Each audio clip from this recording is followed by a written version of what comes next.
equal grounds. Yeah, this is going to be a fun one to watch, though, and see how they get things along. It's going to be a close battle, and once Le Penroux can get up there to the back and get ready for the pass, it's one thing to catch, it's another to pass. One of my favorite things to remember in racing, and getting the pass done is going to be a very competitive moment, but probably not too far away here, just sticking along the back of Dominic Hamiter as they continue through Maggots and Beckett's.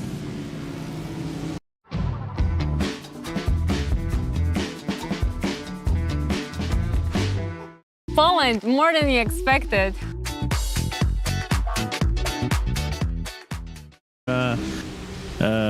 Hamiter comes into the pit lane for his service.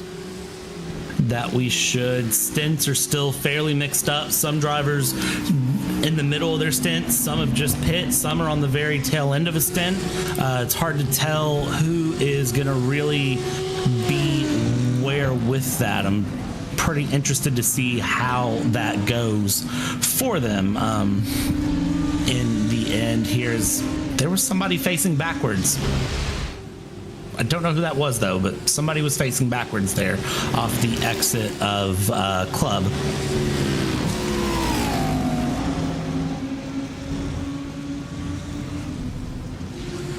Never a dull moment at Silverstone, all I can tell you. Silverstone definitely loves to give very, very exciting racing. I can tell you that much, that's for sure. I'm curious to see how things go. If this is how we've gone all the way up to the 7 hours to go mark, I'm curious to see what the next 7 hours give us here, because as we go through, Lorenzo, this is going to be the point where I think drivers are going to start kind of getting a little bit more aggressive, a little pushy, a little more willing to kind of let things hang loose and push. If you weren't tired already, you're gonna be tired. You're gonna start to feel the pain now. It's gonna get a little bit tricky for you to go, you know. But looking forward to this next 7 hours.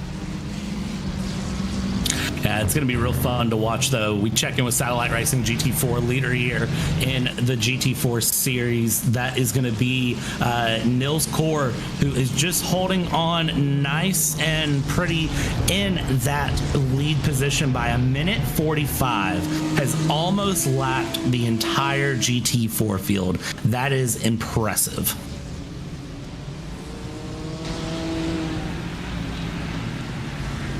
Absolutely, as there's the blinking of the hello thumbs.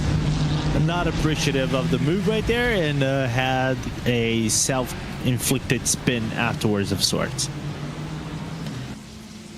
Yeah, and that's never what you want to see, is the self-inflicted spins, but again, it is part of it. When you're pushing as hard as you can, sometimes you see those moments happen. We do have a battle coming up for 4th place in GT3. It looks like Alpha Esports is really feeling the pressure from TeamRedX.com. SimSport 903s there in 4th place in GT3, and then of course they've got 6th place not far behind either, so a 3-car battle this far into the race as they continue along. This is a little interesting fight that's developed here up for the back end of the top 5, as we see a dive there to the inside. That's one way to get a pass done. Yeah, Aurelian needed to commit right there, and by commitment, he actually was able to keep within the draft range of both cars in front, as Team Red X tries to find the move to make that overtake. Them being the car that is on the tail end of their stint compared to the Alpha Esports in Project 91 by Thomas Eng Sim Racing. So if they want to pass, they have about a 2-lap cushion to pass the car. Yeah, it'll be interesting to see how they take effect of that lap cushion as they go. Team Red X SimSport here right on the back of Alpha Esports heading into Maggots and Beckett's, I believe this is, and it looks very much like Maggots and Beckett's. So I'm going to tell you it's Maggots and Beckett's, and side by side through Maggots and Beckett's they go, and who comes out ahead? Well, nobody knows except for them, and I'll tell you right now, it's Team Red X ahead of Alpha Esports out of Maggots and Beckett's, and now Alpha Esports under pressure from Project 91 there as they go along, and that is really going to make things hard for Le Penroux as they go side by side down. There's a GT4 in the mix as well, and let's just make things even more interesting. Side by side they go, and it's still going to be Le Penroux ahead of Jobling, and now Dominic Hammer into fourth place, 11 seconds off of the top three. And Lemper, who's trying to use a little bit of his tires, to advantage to the Lamborghini. It's kind of interesting. If you were talking about maybe the Lamborghini versus the Audi back in the Lamborghini version 1, right? This is the Evo 2, not the Evo or even the original version of the car. Then you would say basically this is an Audi on Audi battle, because basically they shared basically nearly the same chassis frame, most of the electronics, a little bit of the components as well are basically traded between Lamborghini and Audi. So basically the Lamborghini is a reduced version of what the Audi R8 is. But now with the Evo 2 is a little bit different in terms of dynamics, aerodynamics, and things of the sorts. Yeah. Even though Brad, now the R8 is basically a endangered species from now on, since in real life, Audi just sold up. Think about last week or so, their last GT3 car to a customer racing. Yeah, and that is the dumbest move that Audi could make. Love you, Audi. However, you should stay in GT3. Don't know why you would stop making those cars. And if the answer is because we're in Formula, well, then that is the wrong answer, and give me a better excuse. But that's always been Audi's strategy, if you think about it. They always been committed to basically one main branch of racing. It was like that when they dominated, of sorts, with the WEC back in the LMP1 days with the R18, then the R8, the R8 prototype, not the R8 GT3. When they brought the R8 into GT3, they kind of had a factory racing of sorts and were kind of dominant back then. I think they won a blank pond GT World Championship back then, and even won I think 1 or 2 spots 24. As we have a car off in the loop, I don't know. I think that was a GT4 off in the loop. But it's not the. I know it doesn't make a lot of friends and fans. This, dedicate this one make or one single focus racing of sorts, but I respect that. You gotta respect it, whether you like it or not. Yeah, and it's frustrating for me because I want to see Audi in so many different series and running and being successful, but it's also Audi specializes in one series and they do it very well, so it kind of gives me faith as a very, very big F1 fan that I'll see great things from them going forward. Of course, starting in 2026, Andretti Cadillac is probably going to be my flavor for a while because, well, Andretti Cadillac is Andretti Cadillac, so we'll see what happens there with them and how that goes. It'll be interesting to see, but it hurts to see the Audi GT3 go away, but at the same time, I understand it and I know why they're doing it, so I'm interested to see what happens. Yeah, and for me, it's kind of funny to think about the Andretti Cadillac, I think, being the biggest slap in the face, as I think the Project Red X is gonna Team Red X is gonna come into the pit lane for their service. it might be one of the biggest slaps in the face of the Formula One management and this old school and very antiquated and very it's the wrong mindset of sorts. You know, nowadays that a Formula One, they're trying to be more cost effective for the teams and therefore try to attract more clients, and therefore they are having more clients. You have Andretti, you have Cadillac, you eventually have Audi, but you're still making it hard for them to join as a outsider team, like being the 12th team or the 13th team.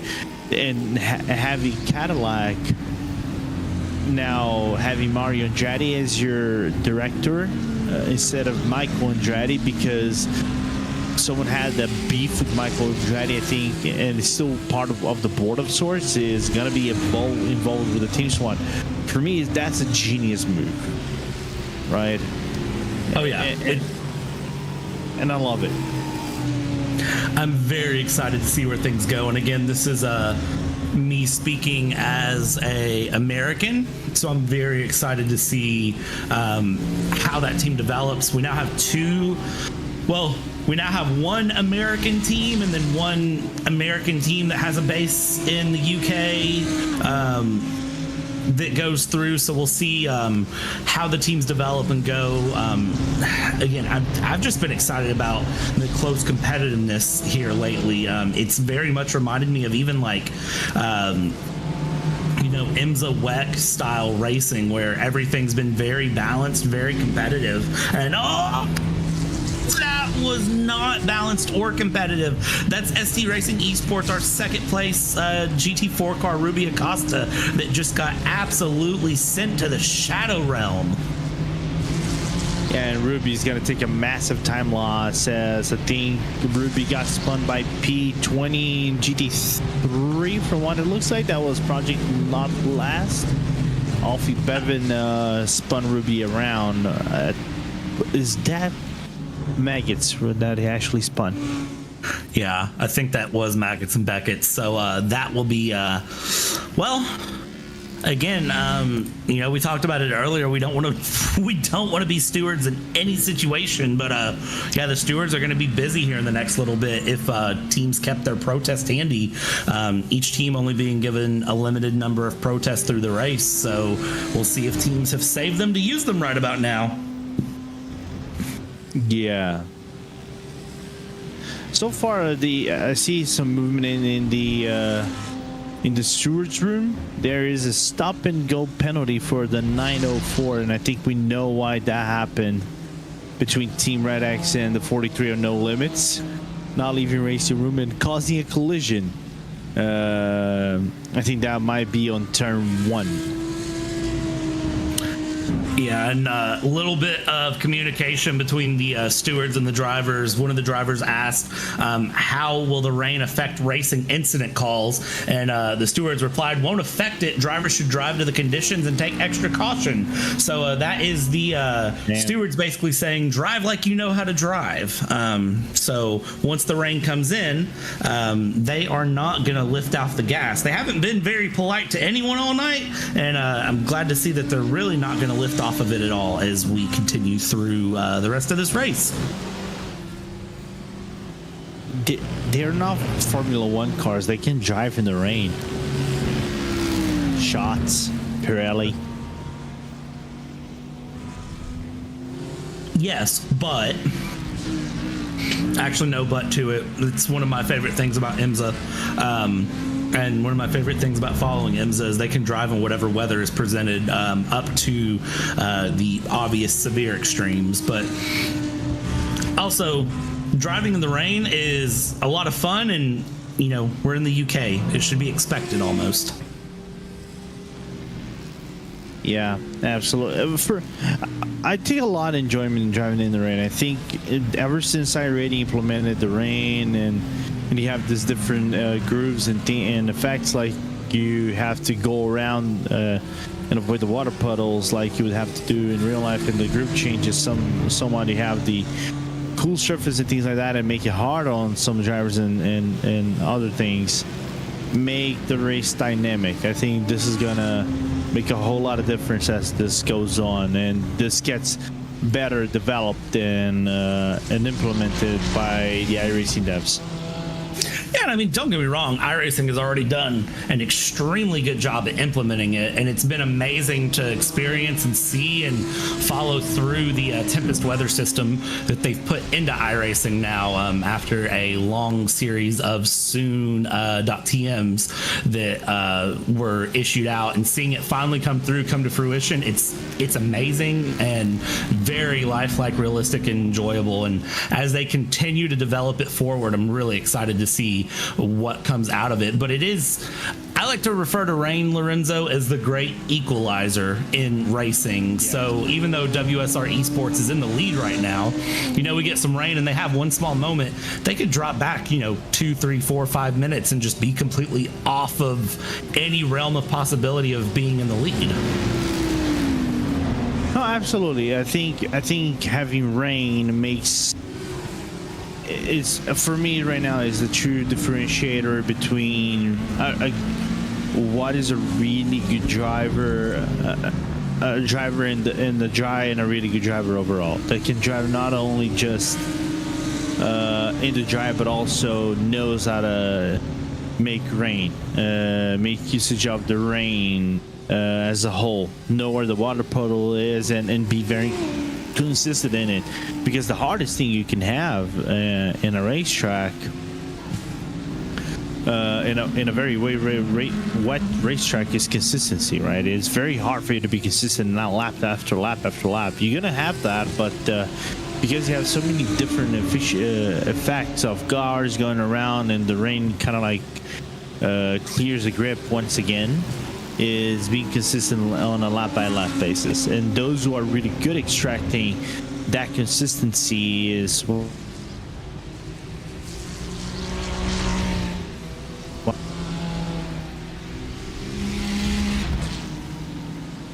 and I think I just lost myself for a second. Oh, there we go. No, you're back. Okay. I kind of figured it out. Where was I? The consistency in the rain, yes. All right, so I'm gonna wrap up my point real quick. I think being consistent in the rain with the different settings that the rain kind of brings out to a racetrack, I think makes the driver really great, and not too many drivers know how to do that, not just in real life but also in the sim as well.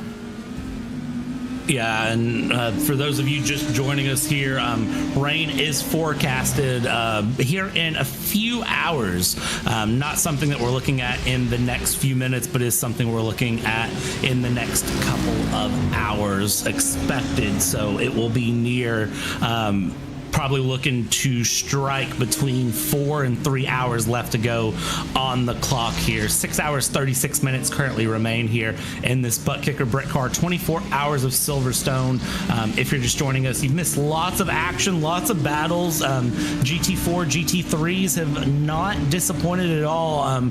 We've seen amazing battles. Rafael Ray and Caleb Koski, at about 12 hours to go, had probably one of my favorite battles that I've seen through the two GT4 cars, going for about a lap and a half side by side, and it's just been that type of race the whole night, the whole day, ever since the green flag dropped, Lorenzo. They just haven't stopped.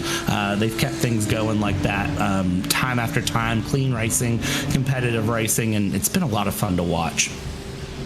It is, and it just shows that how fun this race can be, despite sometimes being gap racing or you have close racing. Nevertheless, you just got to extract what you can have and enjoy being on the track out there. As I might be going crazy, okay, and but I'm starting to see shades of a potential sunshine looming large in the British landscape. Yeah, the British landscape is going to British landscape. This is going to be yeah, true. Yeah, this is going to be interesting to see how it plays out for them here. I'm curious to see, especially as the morning starts, if the rain comes, really how it affects the race through and how everyone, settles in here to the long term to the end. Yeah, absolutely.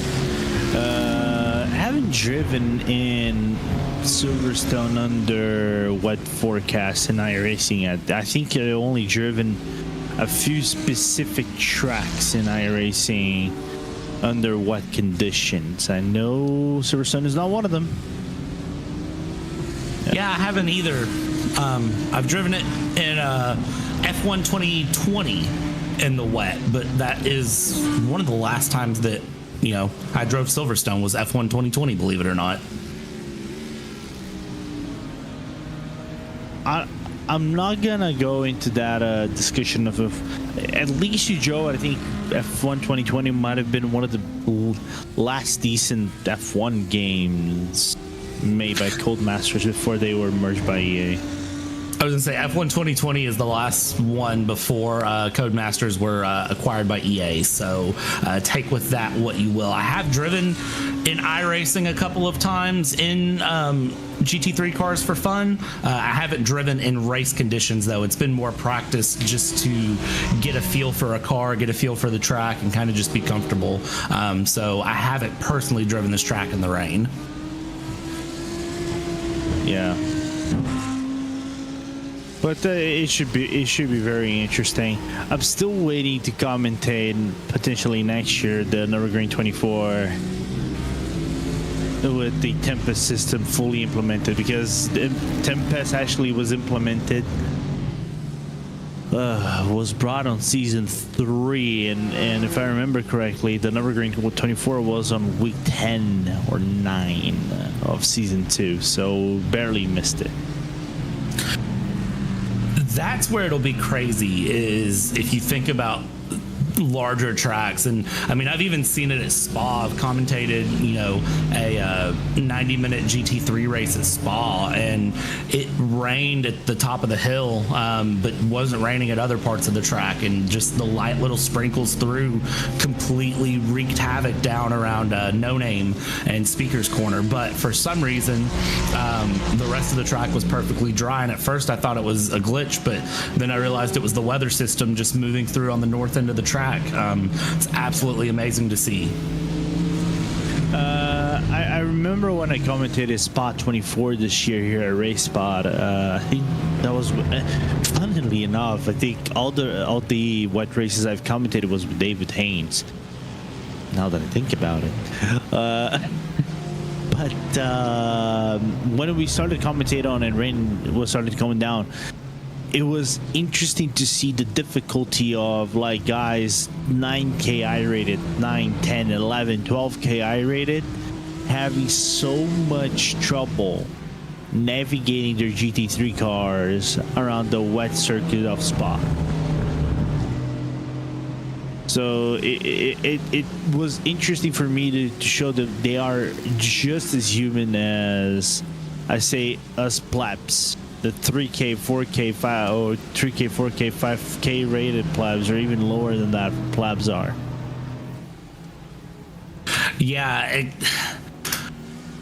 I know I had heard people talk for a long time that rain was the ultimate equalizer, and seeing that in different series, I always was like, yeah, okay, that makes sense, rain makes it harder for everyone. And then when I saw it come to iRacing and experience the same thing you're saying, seeing these high-end sim racers basically go back to square one of racing, it was amazing seeing that sort of equalization actually come through. It's amazing. Yeah, them getting, I think for me is interesting the fact they got humbled by it. I think, and don't get me wrong, some of these guys put like 2-3 hours per day in terms of practice, so for an event like this, so they are kind of acclimatized with the different weather systems, right? But even then, you're not going to be 100% prepared for the track dynamic shift, the shift of the track dynamics, right? So them getting humbled by this, and now I would say they're now more ready with the fact they got a nearly full season. They got a full season in with the Tempest system already, but still they are very prone to make mistakes. They're still very human on that regard. It's cool to watch in my books, and having raced against them in a few occasions on these West systems shows that sometimes even a guy like me, and I'm not the best, like I said before, I'm not the best racer, I'm not the highest rated racer. My max was 4,009 rating. I wish I could get that back someday. Makes this interesting, as I think Aztec is going to be able to make a move on Stowe. Yeah, it sure looks like Aztec there. Aiden Coleman trying to make the move stick. Making the move stick, I believe, and holding on to it here. Ram Ranch back behind as they go through into the final corners of Silverstone, through Club, through Vale, down the Hamilton Straight we go. And it does look like we are going to settle this in single file for just another minute. 6 hours, 28 minutes left to go here in this Buttkicker Britcar 24 hours of Silverstone here on Race Spot TV. We continue to watch the action go, and ebb and flow is what I'll say. It's been having moments where the drivers have just had those moments of survival, of pace, and then we've had moments where it's been blink and you miss 17 passes at once. So plenty of action through. Sunrise is on the way. Sunrise will be here in about 27 minutes time, with about 6 hours to go, if my math calculations are correct. It is September in Sim, so if I have it correct, Sunrise should be with just about 6 hours of racing to go, which will put you and me, Lorenzo, right at the end of our commentary stints for the day. Yeah, I'm actually coming back. I'm coming back for the final 3 hours of this race. I think you're going to sleep between, I hope. So this is a good conversation, and I want interactions. Okay, if chat can also come down and talk with me. So I can get a 2 hour and a half sleep. That's option A. Option B is I can get a flight on my flight simulator. Put my HOTAS joystick, get a few flights, max it out about a 1 hour and 10, get about a 1 hour sleep, and then come back and do the final 3 hours with Connery.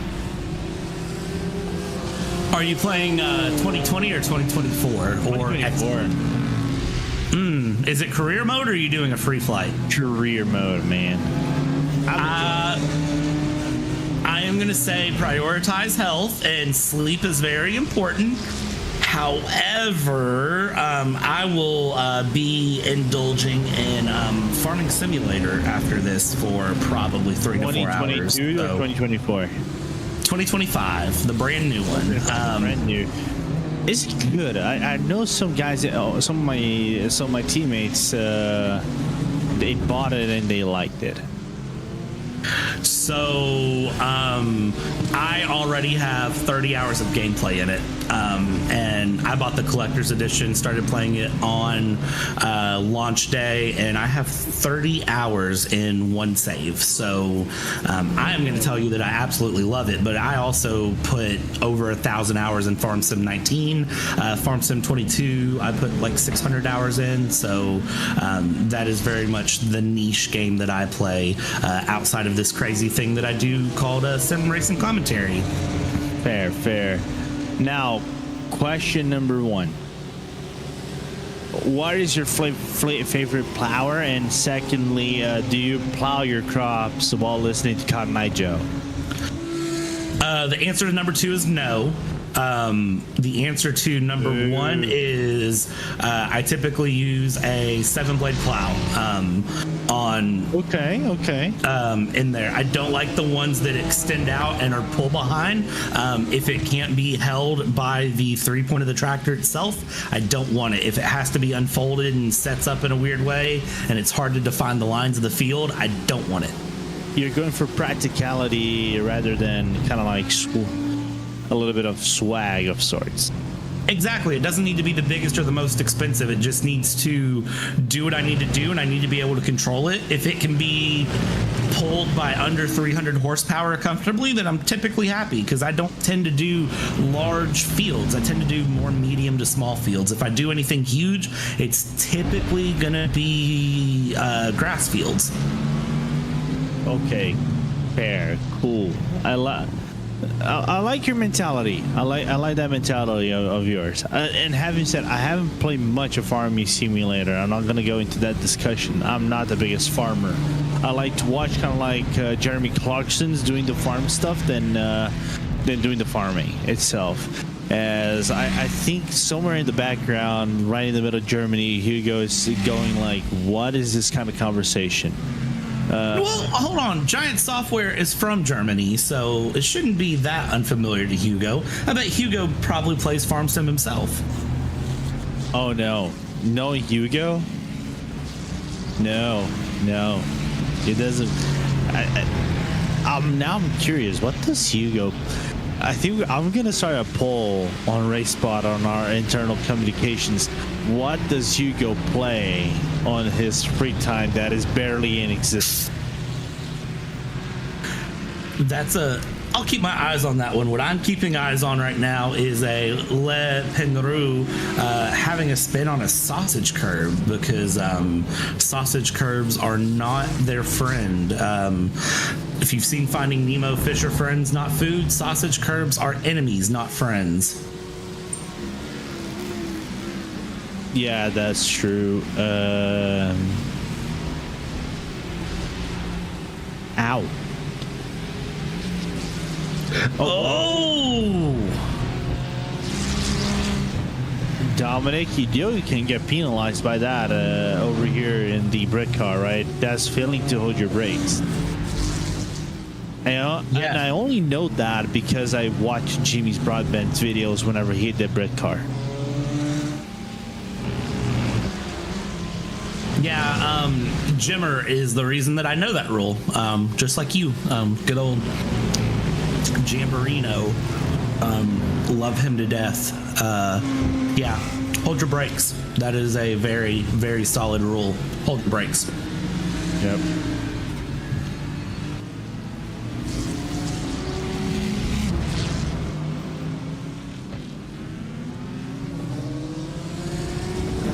That could go on badly so quickly around Stowe. We haven't had any. I'm scared to say this, because a lot of what I commentate is has been oval racing of some degree, and I'm almost scared to say this because I fear that I'm gonna bring something to the table that is going to be frowned upon. But we haven't really seen any. I can't get myself to say it. We haven't seen any large scale major moments of oh no from a multitude of cars at all in this race that I am aware of, which has been very fortunate. I gotta say, I have, but not in this race. Yeah, this race has been very one or two car moments. We haven't seen anything egregious that has involved a large amount of the field at once. Fair. At least I got through 5 yellow flags in 55 laps. For me, it's... I already have my fair share of PTSD today, so it's fine. Somebody's saying the commentator curses in. Don't blame me. I think it's oh, Brad, I know you're new here at RaceSpot. Know this thing. I'm the king of yellow flags, okay? Okay, good to know. So whenever something bad happens, normally they say it's Lorenzo's fault, even though it isn't. Okay, good. Never mind. But someone has to take the downfall for it, so it makes sense that it's you, Lorenzo. Yeah, makes sense. If you're they're not driving here. Like if you're like a team like the private label Team Hype, then you're gonna have the the lenience of saying that's on you, Lorenzo, because I already cursed him out on a few races. And I'm not proud of saying this, but all the rest, 98% of the other incidents is never my fault. Is that just what you want me to believe, or is that the truth? Because it does make a difference there for how things are interpreted. Take my word as at face value. It might be correct or not. Okay, I can respect that. I can definitely respect that, Lorenzo. Yeah, no, I'll take that for what it's worth. Okay, yeah, fair. I see there's a driver swap on the number 6 car. I see Leo JJ Trigorta. I hope that is not a combination of Wolf Trigorta, JJ Ladich, and someone else. The car that is actually just a proper name, and maybe it's the brother of Wolf Trigorta. Because that is a very interesting name to see on our. Actually, it's not on the number 6. It's on the number 4258 RD Sim Sport. I got it wrong, but I saw the name like associated with the number 6, and I got it confused immediately. Oh, I see the name too. Yeah, that's an interesting one. I'm not sure what that is, but it is showing up for me as Leo JJ Tregertha. So interesting to see that mixed through. As you said, hopefully that's not wrong in any way. No, I because we know there is Wolf Regatta, and Will basically drives in a British GT, right? He is one of the British GT drivers. He's also triple British champion. I don't know if he has a brother or something like that that also does racing of sorts. Maybe. I don't know that answer either. That'll be something we'll have to look into as once the race kind of goes through. Once we bring in the next round of commentators to run everybody through this RaceSpot TV broadcast for the final little bit, and you get your few hours of flight sim, maybe that'd be a good cruising altitude search for you, actually, to try to confirm or deny. Yeah, I'm wondering if I should go some sightseeing flights, or I go for maintenance flights just because I need to get some credits up. I'm still at the very beginning. I don't even own it yet, so I saw a lot of bad reviews when it first launched, and I kind of held out for a little bit. It's like the technical problems are there of sorts, but the career mode, I think it's one of the most solid modes that I've seen in gaming, because there's so many things you can do. It's just insane. Interesting to know. I'll have to keep that in the back of my mind. I wish iRacing had kind of a career mode. It feels like they're starting to step that way with the AI races. So I know it's been mentioned that like a career mode for iRacing is not my word, by the way. Don't take my word. Take the devs' words. They want to make a single player career mode sometime down the line, but of course right now they have a full team dedicated basically to AI and single player racing of sorts. It might come down to the future. The question is when that's going to happen. As move is done, Sophie making a move on the Mercedes AMG GT3. And if your question is when they're going to do that, the answer in very classic iRacing dev fashion is soon. Trademark. Yes, absolutely. Always don't never forget the trademark. It's the most important part. You can't say soon if you don't trademark it. Absolutely.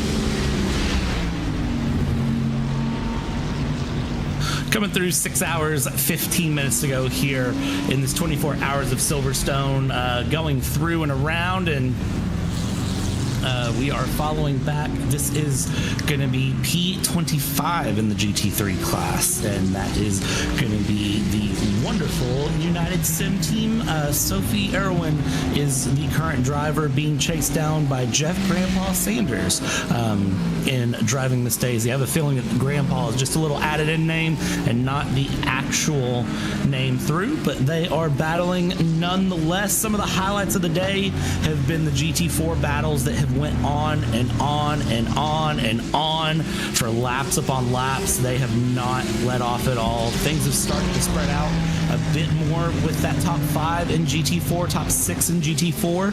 I have a feeling that that will start to compress itself through. We saw some GT3 battles continue along. We've seen some great battles. We've seen some moments that have been unfortunate of GT3 and GT4s trying to facilitate passes, having little up and down moments. But all in all, it's been a very, very exciting Britcar 24 hours of Silverstone here, watching all the drivers battle through, and we are getting that little glimpse of sunshine as it comes through. Commentators' curses have been logged, and if it doesn't happen in this hour, then I didn't cause it. So if it doesn't happen in the next 13 minutes and 15 seconds, it wasn't my fault, and that's what I mean, and that's what I said. So that's where we leave it here. And Lorenzo, I tell you what, it's been a fun one here, honestly, and I'm enjoying seeing where things go. If you are in the lead right now, if you're a driver in the lead, Alexander Bird, Ayrton Williams, and you are in the lead by over a minute here, minute 50 in the GT3, minute 16 in the GT4 class, what is your team's priority right now? Survive. That's the only goal you have in mind, survive. And maybe for satellite racing, don't let Ryan Walker take over the car. I know Ryan is going to punch me virtually, of course, whenever he sees this message. I was going to say, I would not check your direct messages here for the next little while. I have a feeling that you will have a direct message coming your way soon for that very specific response. In this specific moment, yeah, or my mentions on our race spot commentators Discord. But you were talking about commentators' curse. You know, we were often talking about this happening or not. At least the next group of commentators, they said this is not the thing that exists. Whenever Lewis Bourglade and Kim Roger are coming in back into the commentators, but actually, I'm starting to think that maybe the nap is the better option for you here, Lorenzo. Yeah. More we go, but career mode also. Things call. Flights need to be flown. I've had a very long, in-depth discussion with a good friend of mine about that, and he does real-life karting commentary.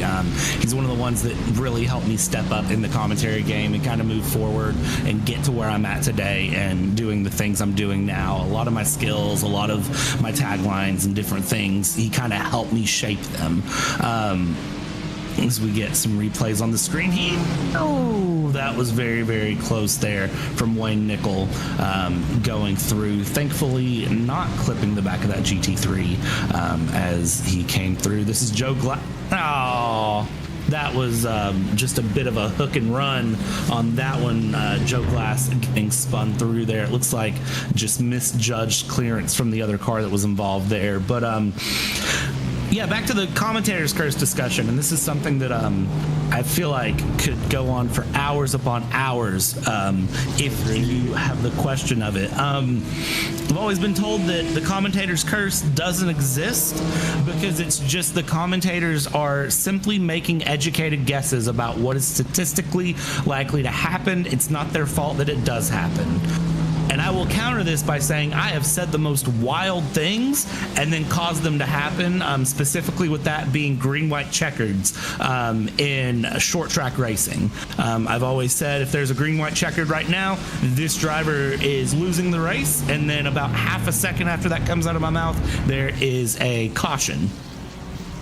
I'm never gonna forget. There was an IndyCar race that I was commentating with Arjuna. This still is pretty in the back of my mind. It was a gateway, and we were talking about fuel strategies and things like that. And as soon as I mentioned, as long as they don't get a yellow flag, it should be as soon as it should be. Yellow flag comes out. Yep.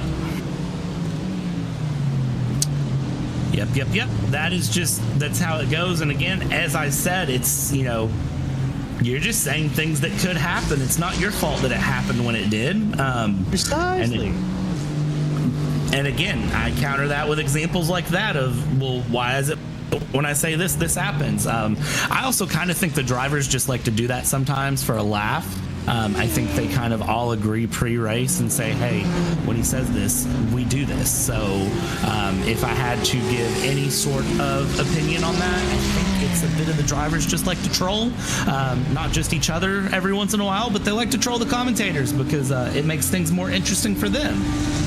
It's not like we've seen a situation where people donated money to see Peter Mackay saying maybe one more time in a restart fashion on a charity base race.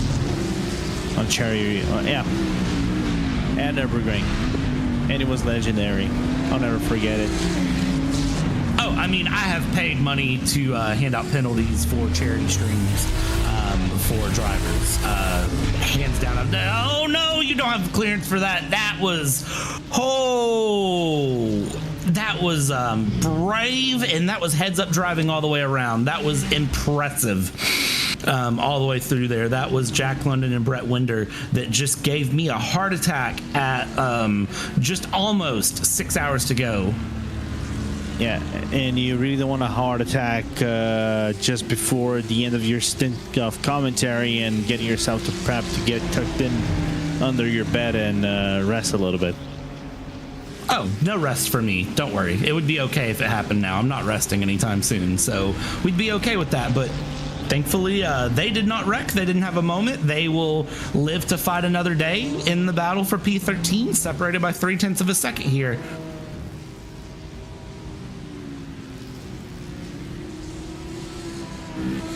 There's still a good battle going on. At least we hopefully think this is going to continue for a little while. So whenever we switch spots with Lulu McGlade and Kim Roger, they take over and see action going on.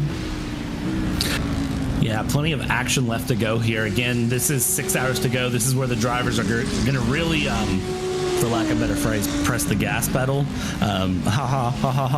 Funny joke.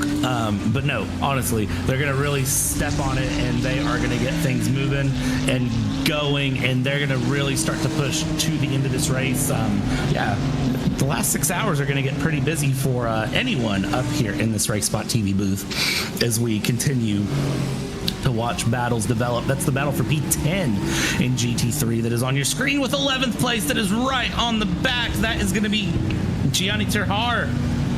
And that is going to be Nathan Nickerson in the Ram Ranch Motorsport number 69, not having a nice time getting spun. Yeah, unfortunate to see that happen, but fortunately, they found themselves the proper way back onto the track, though. Yeah, getting their way back forward here and continuing along, continuing to battle very, very hard through the night into the wee morning hours here in the British land of Silverstone. Rain expected here in about 2 hours, give or take some change, and we'll see how that goes. Sunrise not far away. It is starting to lighten up here just a little bit, though. So, Lorenzo, I have to ask, do we have an official sunrise time as Nathan Nickerson now has a spin here going into Maggots and Beckett's, or actually that's Cop's Corner, and then takes a tow back to the pits? him and Lewis might fight me or fact check me, but I think it's gonna be 9 a.m. Now, of course, I'm saying just jokingly. I think it's gonna be around 7 a.m. sunrise. So that puts us not too far off here from that. And again, Lewis and Cam can fact check us because I'm not 1,000,000% for sure as we get things going. And around here, gorgeous shot here from the side of the cars going around. They've been going for approximately 523 laps. The WSR eSports Buttkicker leader here of Alexander Bird has been going, well, not him personally, but his team has put in a collective 523 laps. Our leader in GT3 has put in a collective 485 laps here around this Silverstone circuit, and no sign of that stopping anytime soon. We continue along here. Plenty of battles still developing as they go. We'll see what happens between that as we still have the case of GT3s trying to lap GT4s.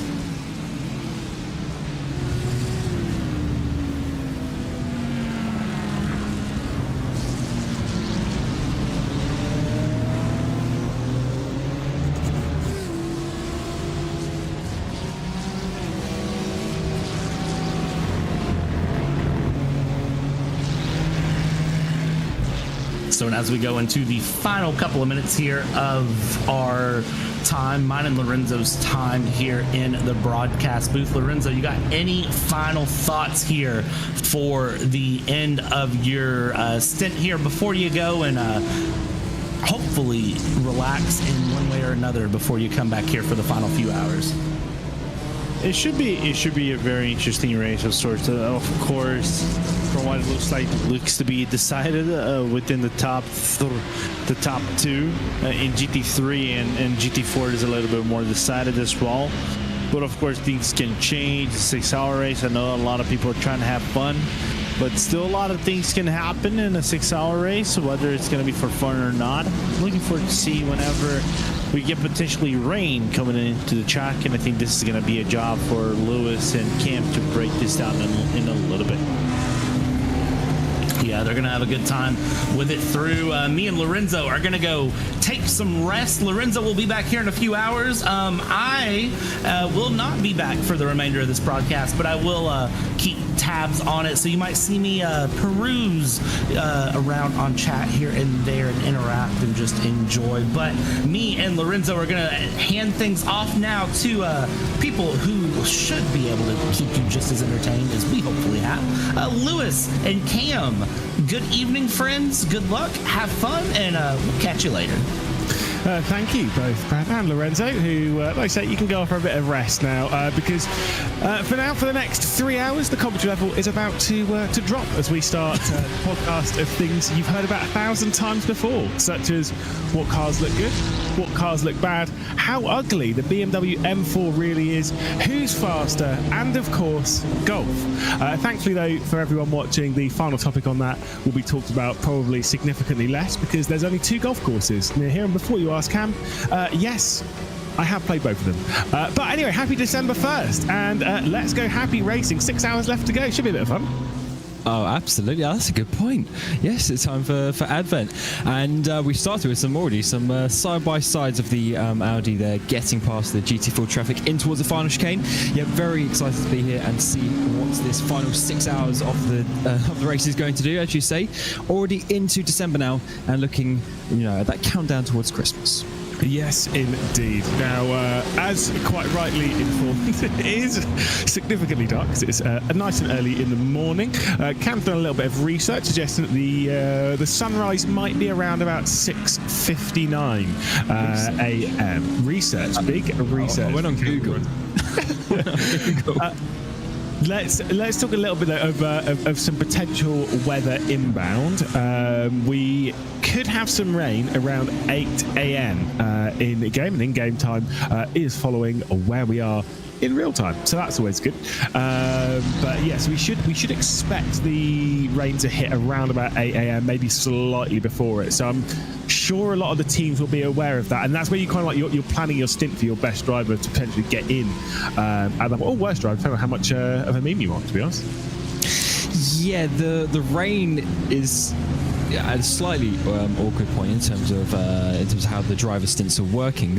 I wouldn't be surprised if there's a few little oopsie moments around that. I guess if it were to be now, it might be slightly worse because we are at the end of that sort of graveyard shift where it's not really early nor late. It's just that awkward bit in the middle between sort of 3 and 6 a.m.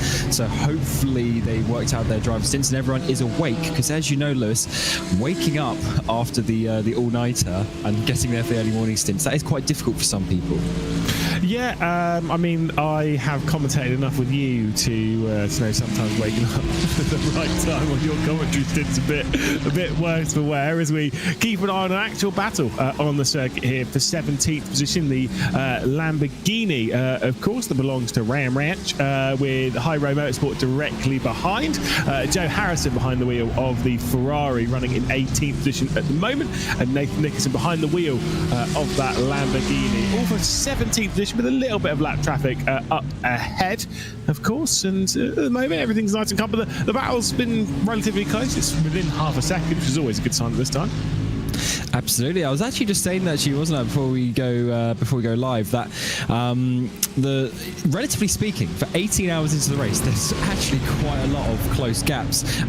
Of course, ahead of this battle, there is a lap, but then ahead of them, within 30 seconds, you've got about 4 cars for a 13th position. So they do stay fairly close, which is really nice to see, actually, that there's always the potential, the little spin here or there, a bit of strategy, a bit of a faster driver getting in the car over the next couple of hours. And those gaps will be working their way, towards each other. But of course, the lap ahead of the Ram Ranch car is not ideal. But you never know, with that rain coming, that could change around very quickly if you do a wrong tyre call. Look, there's a lot of cars on this grid. There are even still circulating. 53 obviously took to the race start quite a while ago, and I believe of those, around 48 of them are still going round. So that's always fun. But realistically, when that rain hits, the reason why I brought that up is because, let's be real here, not all of these drivers and teams are getting through that weather in a comfortable state. Let's go with that. So it's kind of one of those ones where you've got to expect there to be drama, and it's kind of one of those ones where, like, mentally, I think you have to expect the drama is going to be you, even though it might not be. As unfortunately, Nathan Nicholson misses the apex a little bit there as they head towards Chapel. The Ferrari might get a move fairly soon, to be honest. Yeah, he's actually had a good run, got a bit of a switchback line. He's got the inside coming up towards Stowe, sends it up the inside there, and it's a bit of a tricky one to go side by side because it really pinches you on the exit as the curb just comes back in. The Lamborghini Nixon is going to keep it around the outside. He's got much better drive though, actually coming down in towards the braking zone. I think there was a little bit of a lift off there, and unfortunately Harrison has to just hold on to that position as the car in the background dives down the pit lane. Yeah, again, pit lane is just going to be, at this kind of time of the race, is going to be relatively busy basically all of the time. Someone's going to be in there being serviced at some point pretty much all the way through our stint, especially once the rain hits. Probably most of those will be down for repairs, but that's fine. Obviously, we've seen quite a lot of side-by-side around here in the recent past. Obviously, in our ventures on the British F4 eSports Championship, we had a little round around here, which was... yeesh, probably was a couple of weeks ago, 3 weeks ago. Something like that. Might be longer than that. I don't even remember. No, it was even before Knock Hill, wasn't it? My goodness, yeah, it was like a month ago. So plenty of side-by-side around. We saw also how side-by-side doesn't work around here on a few occasions. Yeah, we certainly did. It's actually quite a weird track for racing because it's so big, it's so open. One of the more prestige tracks in the country is actually, I think, finally Harrison is going to get up the inside there. Nicholson, he just left the door slightly open for Luffield, and unfortunately going to be dropping back in that 69 machine. So Harrison, he had to work for that for a little bit, and they got some lapped traffic coming up their way with that GT4. That's just going to slow him down a little bit. There's a 69 going to get the run off the corner up towards Magnus and Beckett's. That's always an awkward moment, but this is exactly what I was saying a little bit earlier, how it is nice and wide, nice and open for racing, but at the same time it pinches you at some of the crucial points. Yeah, indeed. I will just apologise to Alpha eSports. I just clicked the onboard of them on my own version of iRacing, and they spun. I don't know if there's a curse for that. Another curse that we want to make up. I believe so, but no, there's not. There's no such thing. But if we're going to make up curses, we might as well keep committed to that. We should actually have a little bit of an interview with Alpha eSports a bit later on. Standards Landers will jump in for a little bit of a chat, I believe, later on, along with Ronnie Smith. They're two drivers, two of their drivers. Let's go with that. This is messy with one of the GT3 Ferraris there right on the inside. I guess they were letting them through, but that was a little bit sketchy for a moment there with about 6 cars all trying to go side by side in the background as well. We've seen some more Ferraris come through, some of the GT4 cars, but it looks like Nixon, unfortunately, is just losing some time and going backwards in his battle, so he's going to be staying there in that 18th position as Harrison goes up the road by over a second now that he's got that 17th place.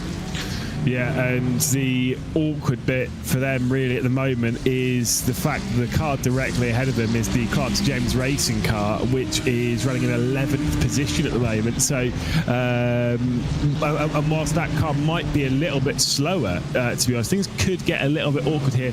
Just trying to it's always this bit of obviously navigating the cars that are going a lap down you, no problem, easy peasy. They don't jump out of the way, and they've been told to not jump out of the way, but to allow an easier transition of position. But when they're a lap ahead of you, how do you get past? This is the spin for Alpha eSports. And there's the spin back round, and now in just a really awkward place. And there's a car coming out pit lane. Watch that. Whee! There it goes. I'm sure receiving plenty of communication with Nigel Joplin, but still, that was probably quite a scary moment. If you got the 101 who's like, I want to stay inside the pit exit line, but also has to avoid the car at the same time, so rejoins really slowly onto the track. But it looks like everyone just about got through there safely for dropping. That's such an awkward place to spin, because everyone's coming through there completely blind and very fast as well. This I'm about to call it the new turn 1, but I think it's been around for quite a while now. As Tolchard, they're spinning. That's also an awkward place right in the middle of left field. Fortunately, everyone is able to avoid it and go across the grass to get back on. Yeah, you can't really say new turn 1 when it's been the turn 1 for this circuit, when running what is the typical Grand Prix layout for 13 years. when we've commentated on people who this is their version of Silverstone they've known for their entire life, Cam, we can't be calling this the new turn 1.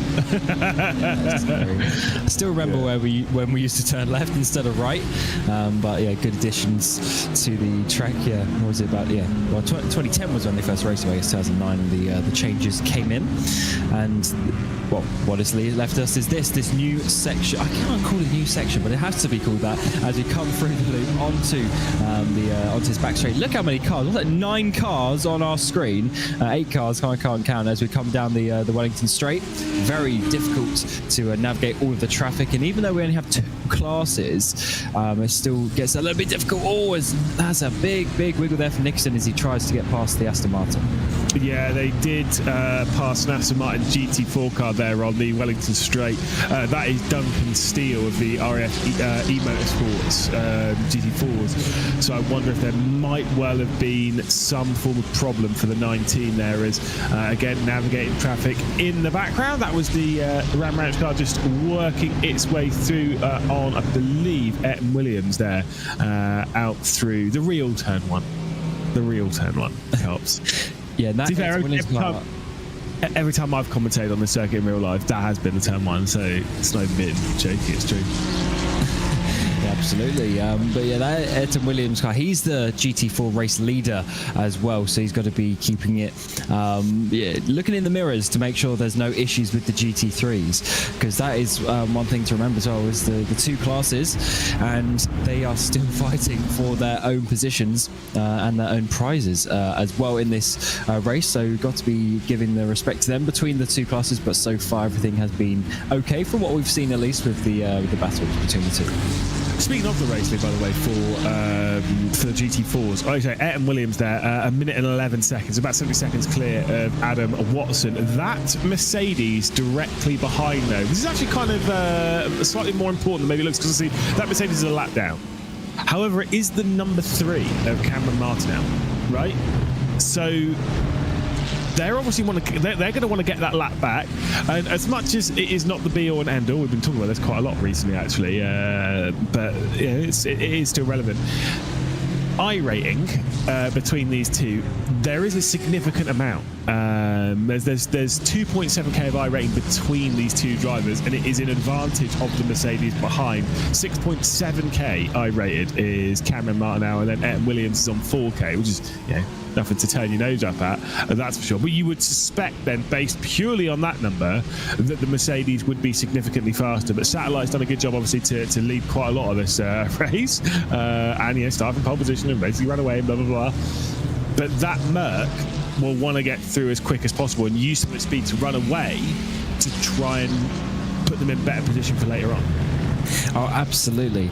I guess in an event like this, where it's more of a, you know, a sign-up thing, you can get completely different I ratings out there. But when it's also a special event, sometimes people's lower I ratings is not just because of their talent, but also just how little they drive the platform. So they don't have the ability to make the I rating go up as quickly as they would have wanted. So hopefully, obviously, it gets up higher before we come back to this event next year. But I mean, that's quite a big jump, as you say, a couple of K, and you know, it's a lot of driving that you have to do to get yourself up there. So it is a very good indication. But Lewis, when you said earlier, there's some drivers with below 1,000 I rating out there, so it's definitely a bit of a mixture.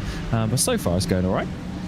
Yeah, I mean, I joked as we were loading into the server that we've got, I think there's 3 or 4 drivers below 1,000, which is fine, absolutely fine. I think it's also good to have events like this that are broadcast and stuff where people below 1,000 I rate, or you know, those that would be a bit lower than what we normally see in the eSport stuff. They can take part, and you know, all is well and good. But my point when we were loading in to really focus on is the Altitude eSports by SimStickers cars in the pit lane from GT4 in second. So now Satellite has a 1 lap lead, but it was that we have drivers that are below 1,000, and then we have people like Owen Carroll, who's at 10.5k. And obviously, you know, someone who's taking part in the IMSA Esports Global Championship. Well, you've got people at that level of sim racing, and then even we could drive Cam. We certainly could, and well, I mean, we physically could get out on the track. Whether we'd be an addition to the racing circuit would be up for some other people to decide. But I mean, I would actually. Would you like to get a commentators team for something like this in the future? Maybe next year. No, I've had. Are you done with driving now? No, I'm not done with driving. I'm done with. To be fair, the last time I shared a car with you, it was all right. Actually, I was the one that binned it. Actually, that's fine. Yeah, just before you swiftly remind me of that, I'll get ahead of such things and suggest that yes, it was indeed I that binned it. I also I spun twice. I didn't hit the wall, so I was very fortunate, and I believe it was in the same place as you as well. We all spun at that point. We all spun going into P1. This, by the way, might be a switch for position because the Team Red X SimSport car down the inside of RD SimSport. So Chris Steiner going for a move on Chris Smith, and does indeed clear that position for 8th spot in the GT4 category. No spins there. I will say my first ever endurance race around Silverstone. I was on the circuit for just over half the lap, and then I went straight on from the lead in the virtual. Yeah, it was Virtual Endurance Championship, which is obviously someone that's close to your heart. This would have been 2015. Oh my god. Oh, that honestly, that hit. It was 9 years ago. Oh my god. It was over 9 years ago because it would have been like September, October 2015. Got into Maggots, Beckers and Chapel in an LMP1 car. I went through the left-hander, then through the right, and then through the left. And as soon as I went into the left, the rear end went, no you don't. Tyres were quite cold, went straight on. And I just remember being like, don't tell your teammates, don't tell your teammates, don't Don't tell your teammates. Don't tell your teammates. Thankfully, the server ended up dying in the final 5 minutes of the race, and we ended up winning. So banter. I mean, all things work out well at the end, I guess. That was a. If I remember rightly, that was a bit of a sketchy car as well. So it was. It really you had to have a few laps to get comfortable with it every time you got in the car. Yeah, it's not. It wasn't an ideal car to share with two extremely quick drivers, realising that you're the slowest driver, and then having to push harder than you're capable of. But I will actually maintain that in all levels of esports endurance racing, maybe even to a degree less so the top, but still it's kind of important everywhere. I'd argue quite a lot of the time your most important driver is actually the slowest, because your fast drivers have the confidence and they're going to keep it on the road almost regardless, right? But it's your slower drivers that are the ones that are kind of like the defining factor for the car. Once everyone else is kind of settled, they're the ones that kind of make more of a difference. Well, think about it. You know, Usain Bolt, would he have those relay medals if he had me in his team for the 4x1? Great point. I doubt it. If I was on, if I was on that third leg giving him the baton, right, they just would not win the race, would they? Let's be honest. Gold medal would already have been given out. Oh my god! It was you and me. My goodness. Yeah. He's actually sitting there being like, lads, what's happening? He'll be waiting there like Mr. Bean looking down at his his watch. No, it's fine. He would have ticked off a couple of chicken nuggets and then would be ready to go for his little stint. I think he wouldn't. The thing is, as well, this is also the other bit as well, is that your slower drivers, to a degree, in that sense, would actually slow down your faster drive, because let's be honest, if using your analogy to the fullest extent, by the time you hand over the baton to Usain Bolt, do you really think he's going to run like 9.8 seconds? Or do you think it's going to be like, nah, whatever? That's a good point. That's a very good point, because it's all about mentality as well, and he probably wouldn't push quite so hard and therefore would go slow. That is a very, very, very good point indeed, because I guess, especially if you're on a team where there's a big difference of talent, the faster driver, they take on more pressure, and also they kind of have to try a bit harder, and we all know that when you actually try harder, often things go wrong. Yeah, that is absolutely right. That's why I don't try anything. As we ride on board with Joel Taylor in the eSport GBR car, trying to catch down on the Odin Racing Britcar. Obviously, a battle between two Astons here in 11th position for the GT4s. As the Team Red X SimSport car for the GT3, they are working their way into the pit lane. Yeah, so that's as you say, it's basically every lap now. The cars coming to pit lane. One thing I did actually notice, that battle we were looking earlier in the GT4s, they actually sort of gained another position because of some other pit stops. So it's definitely one of those things that just every now and again people are going to drop down there. And I was trying to use live timing to get a rough count of the stint counter, but of course it's all over the place by this point. But it looks like some teams have taken up to about 30 pit stops by this point. Not sure how true that is, but if that is, they've been doing a lot of work down pit road and having to try and obviously work out the strategy therefore. But I guess in the middle part of the race, you're just trying to go as long as possible, keep it on the road, and then try and work out basically keeping the drivers awake and not making mistakes from tires. 30 pit stops is pretty crazy. No, that would be crazy after 18 hours of driving. Yes, obviously there can be crashes and incidents and stuff where you bring it back in to have them repaired. I believe coming into this race they had 4 fast repairs. Which I wonder if that's drive. All my notes. It could be.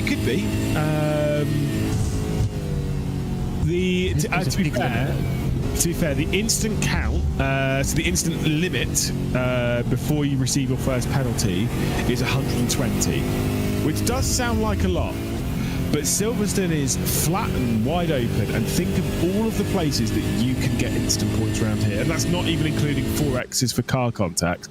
Just talking about the 1Xs for track limit excursions, right? So you've got Cots, the old turn 1. You've got here at Stowe, where you run out wide. Bing, there's one. Abbey, less so likely to run wide, but still very possible, and probably would have picked up 1 or 2 throughout the race. Exeter Brooklands, you can pick one up. There is a lot of places inside of Aintree. You can pick one up. There's a lot of places around here where you can pick up 1Xs. So 120 in 18 hours, and to be fair, even in 120, even in like 6 hours, I can genuinely see relatively easy. Even though that is a crazy amount, that's 30 instants an hour. But then once you've done that, your next penalty is on 25 instants after that. So as soon as you've got one, you're likely to get a second pretty quickly. Yeah, I mean, I'd get 5 a lap around here, to be honest, if I was trying. And I was looking as well. I believe there are 4 fast repairs, so there can be quite a bit of contacts in this race. Obviously, that's also to help people get to the end, so we don't just end up with 10 cars running around there, because they don't want to sit in the pit lane for half an hour every time. But obviously that can add up the 4Xs pretty quickly as well. So, although we haven't seen too much contact at this point in the race, to be honest. So I think everyone is keeping fairly sensible out there. But yeah, for sure, it definitely adds up. But then there are some cars obviously with which have a lot less pit stops in the race. If you can keep it clean, that is actually one way. Lewis just mentioned about your slowest driver, but one way to gain time is also just not going down the pit lane. And or at least for nothing other than the normal pit stops. Yeah, not crashing. Another time that Cam Roger hammers home the fact that me bidding at a Spa was not a good idea. But to be fair, just remember the first ever endurance race that we did together when we had 4 fast repairs, and I didn't get to use any of them. Remember that? Which one was that? Oh, that was the charity race. It was the charity. The Zolder race. You used one. Oh, Genie used one. Genie used 2. And then a driver from this grid used one himself. Dan Cal used one. So, and I didn't get to use any. And that was in 8 hours. I only did one stint in that race. Yeah. When I woke up for the second one, the car was DNF'd. Well, it was sort of DNF, because then we came back in with the final half an hour, and then Dan absolutely wrecked Florian Haas, but that was good fun. Was that, I can't remember, was that not necessarily on purpose, but was that like... Obviously it wasn't on purpose, and it wasn't even, it's just dancing. Because you could pay, because of the charity race, you could pay to bin people. I can't remember, was it something like that? Sort of. Well, before we do that, we'll very quickly interview Luca and Ray, because before we roll things over into what is potentially rain in an hour and a half, we'll get Luca in here. Hello, Luca. I mean, talk to us about your race so far. Obviously, we're 3/4 of the way through now, so not too long to go. Yeah, I'm fortunate enough to have woken up feeling somewhat refreshed. Admittedly, I didn't sleep that much. But we've improved quite a few positions. We're currently in 26th right now. We were, I think, 28th when I went to sleep. So, yeah, I'll happily take that considering the start we had. Obviously, you're expected to be behind the wheel potentially for this weather change, which, again, we're still expecting an hour and a half. What are you kind of expecting over that period? Well, it was. I previously had a lot of difficulty with the rain on iRacing. I'm learning wet lines, because when you come from other platforms, I won't say which ones, you can just still drive the normal racing line. It's just a bit slippery, but obviously iRacing have done a very thorough job of it. And it was actually an event held the week before the Spa 24 Hours where I finally cracked the code. And back in September, when I won a Motorsport UK eSports Championship, I put that into full effect, and it helped me seal the win. Which, I think out of all of us on the team, I think I'm now funnily enough the best suited for the rain. So I'm really looking forward to it, actually. What are you kind of expecting to maybe be like a bit of carnage? Because normally we expect the weather to cause a couple of car crashes and stuff. Are you expecting to see it on circuit, or do you think everyone's going to keep on it nice and cleanly? Well, I mean, I think they have every intention of keeping it clean. It's just whether they're able to. You know, I fully expect the skill level in this race is obviously very spread out, and rightfully so. You know, having a lot of people in here who are more amateur drivers. Everyone starts out as an amateur, essentially. And so if someone is having a great lot of difficulty with it, then it is what it is, you know. Like, there are a few teams round about where we are right now that I'm fully expecting to not take to the rain quite well, but it's all part of the challenge, and I accept that if some people, you know, spin off. Hey, look, if plenty of people, you know, quite further ahead than us want to spin off and put themselves in the pits for a good few laps, I'll take it, because it means 3 positions. I'm sure there will be a few people visiting the pit lane, not for a standard pit stop, of course. But still, 5.5 hours left to go. What are your goals for the end of this race, or is it just let's get to the checkered flag? For me, it is don't get many more instant points. Look, I don't want to brag, but I got in the space of about 4 hours last night 10 incident points, and that is like the least amount on average per stint then in relation to everyone else. So I think right now we're just trying to not get over, because we have had to exceed the 120, which means that we've had a drive-through. Just as long now that I keep it as far below 145 as possible when I get in, I think that's the aim right now. Well, best of luck. When are you taking over the car? In about 17 or so laps, and then I'm doing 3 straight hours. Well, best of luck for you, 3 hours. Have a little breather, obviously. You've got about half an hour then before you jump in. Good luck for your stint, and I'm sure we'll keep an eye on it. Good, and good to hear from you, Lewis, and Cameron as well, even though you didn't say anything. Cam's always shy, it's fine. Cheers, Luca. Bye. There we go. Luca Monroe, of course, they're driving for the United Sim team, driving at the moment in 26th position. So good to hear from a couple of our drivers. Again, we still should have a few more drivers come in for interviews when they're not super scared of us, right? Absolutely, yeah. Come feel free to join in, and obviously we'll get you on the broadcast like Luca there. His team sitting in 26th position at this moment in time, but they are just 12 seconds behind the next car of the 74 team green paint, and I hope that is a green livery on that team name. So there's still good potential for them to make up some spaces, and as you said, with the rain coming, Luca seemed pretty confident actually. So I think he's going to have a good stint hopefully by the time he gets into the car, probably about on the top of the hour. I've just checked. It's Team Green Print, by the way, which I'm assuming is on the weather. I've just checked on my version of the game. They're driving a white and black car. That is because I'm half asleep. I didn't read that properly.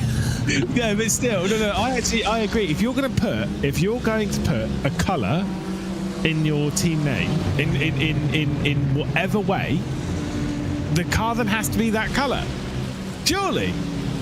I mean, I agree. I assumed it was green, but unfortunately, I guess that's just how it goes. Sometimes the paints on sim racing can vary very dramatically.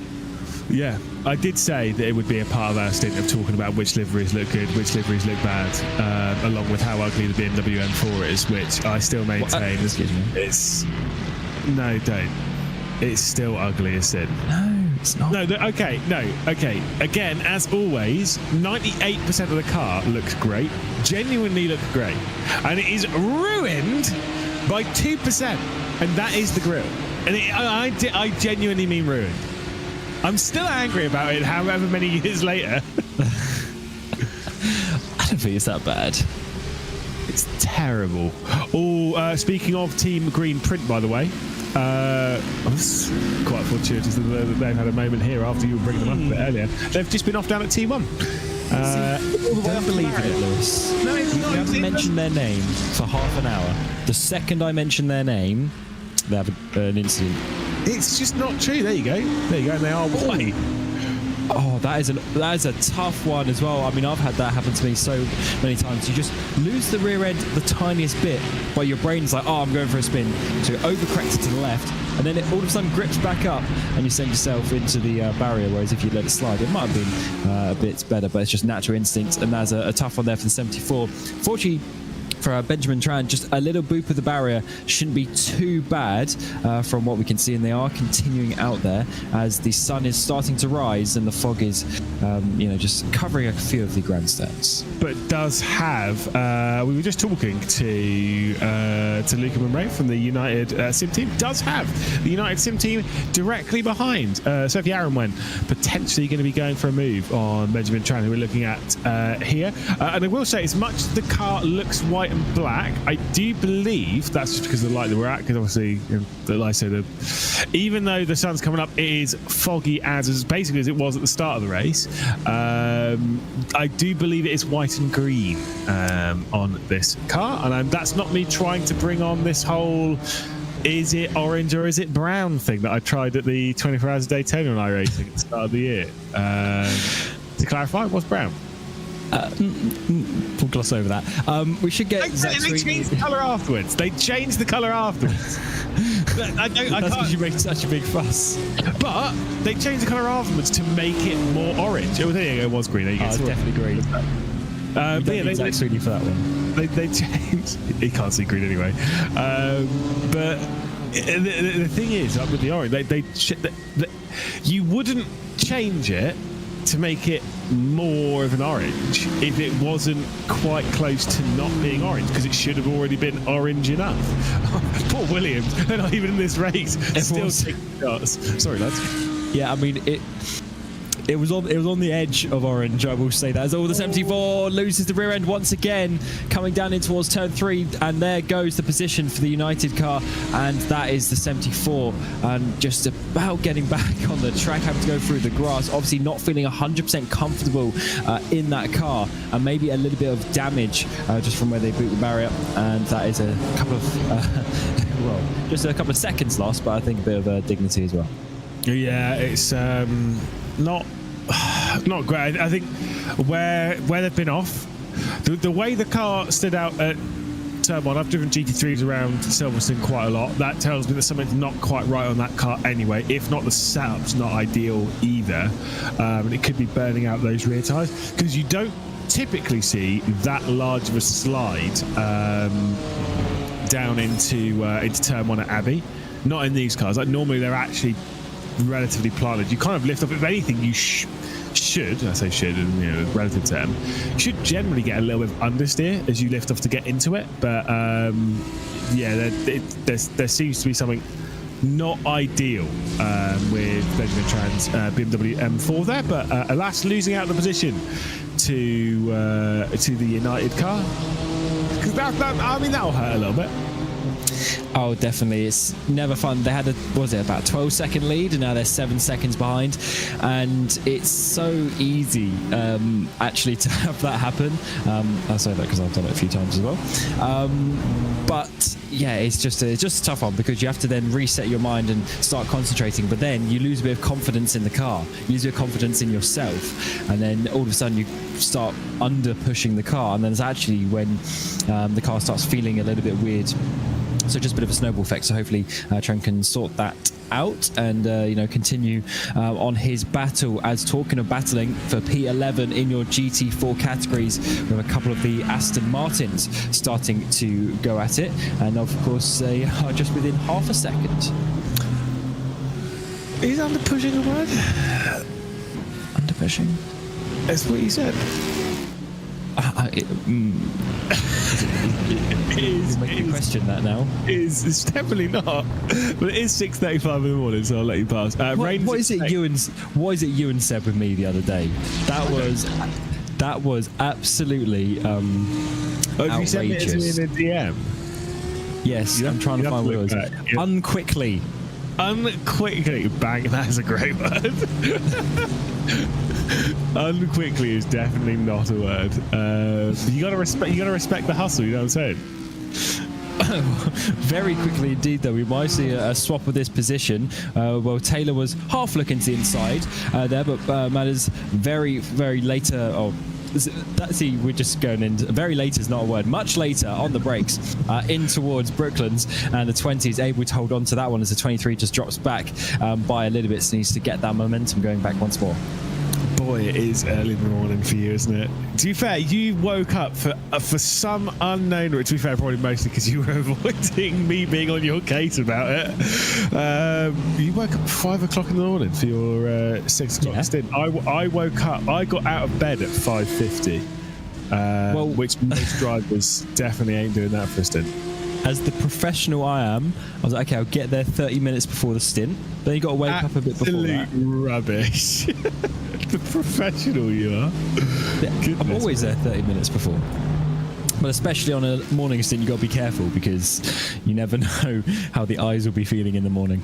What was the last broadcast that I did with you where I don't know what it was, but I went to bed. And I was, because we were supposed to be on again the early morning, because we do the early morning stint quite a few times, me and you, Cam. I just remember thinking, I'm like, I think Cam's not waking up for a stint. And can confirm. No, I think that was the Spa 24 hours. That was the Spa 24 hours. It's when we were driving, not commentated. I do remember thinking, because then I had to do a triple stint or something like that. Yeah, I was so confused. I was so confused that day. When I woke up and Lewis was driving, I'm like, but I'm taking over from Ewan. I'm like, why is Lewis driving? Yeah, your brain was gone. I will just say, by the way, that Luca was saying about his stint earlier about getting 4 instant points in however many laps it was.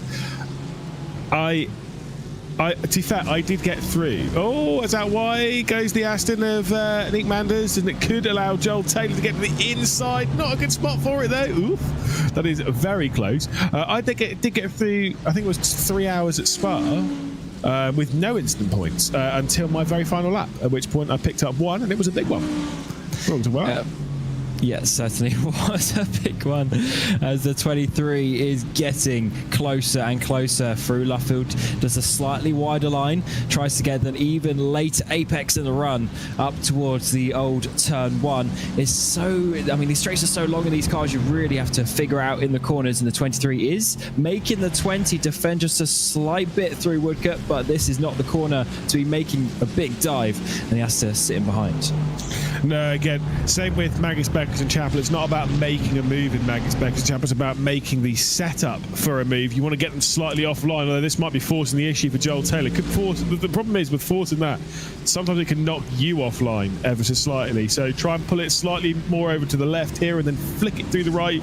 Get up the power nice and early, get into the slipstream and work out onto the hanger straight. Although generally you'd want to follow the slipstream, although obviously there's the Ferrari working its way through. They still have a slightly better speed advantage, but not hunting that slipstream. There's not going to be a move down to the Stowe here.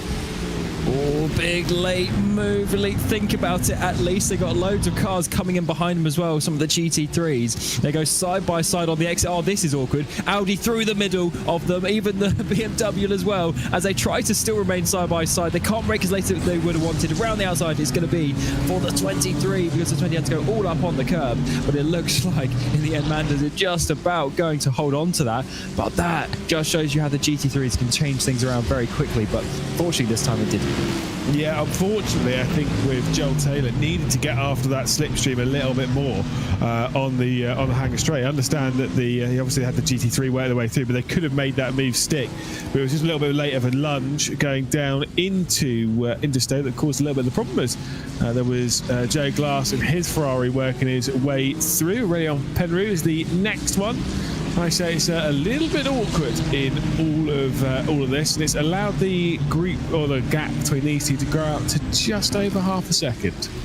I mean, imagine you're going side by side with your rival down in towards that final chicane, and you get not one but two GT3s in the middle of you, and then getting caught up on themselves a little bit, forcing you to have a bit of a evasive action in towards the chicane. Very difficult for these GT4s, because you're racing looking forward obviously, but as a slower class you've got to be looking in the mirrors, and whilst it's not a ridiculous gap actually in terms of lap time between the two classes, just about 10 seconds or so, it is still large enough that they do come flying past you fairly quickly, and you need to obviously just be looking out for that, because as much as it's their responsibility to overtake, you can definitely help the situation and have a bit of self-preservation to keep yourself in the race.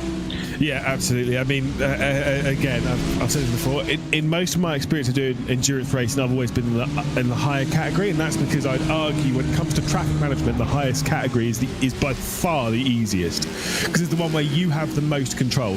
And to win this, I would rather be in a GT3 than a GT4. Nothing about skill level or anything like that, but it's just because I feel that when you're going through traffic, especially learning this style of driving, of traffic management, being in the higher category where you have the control to go through as you please and as you're comfortable, I think that is far easier than being in a GT4 where you're on the receiving end and you just kind of have to deal with it.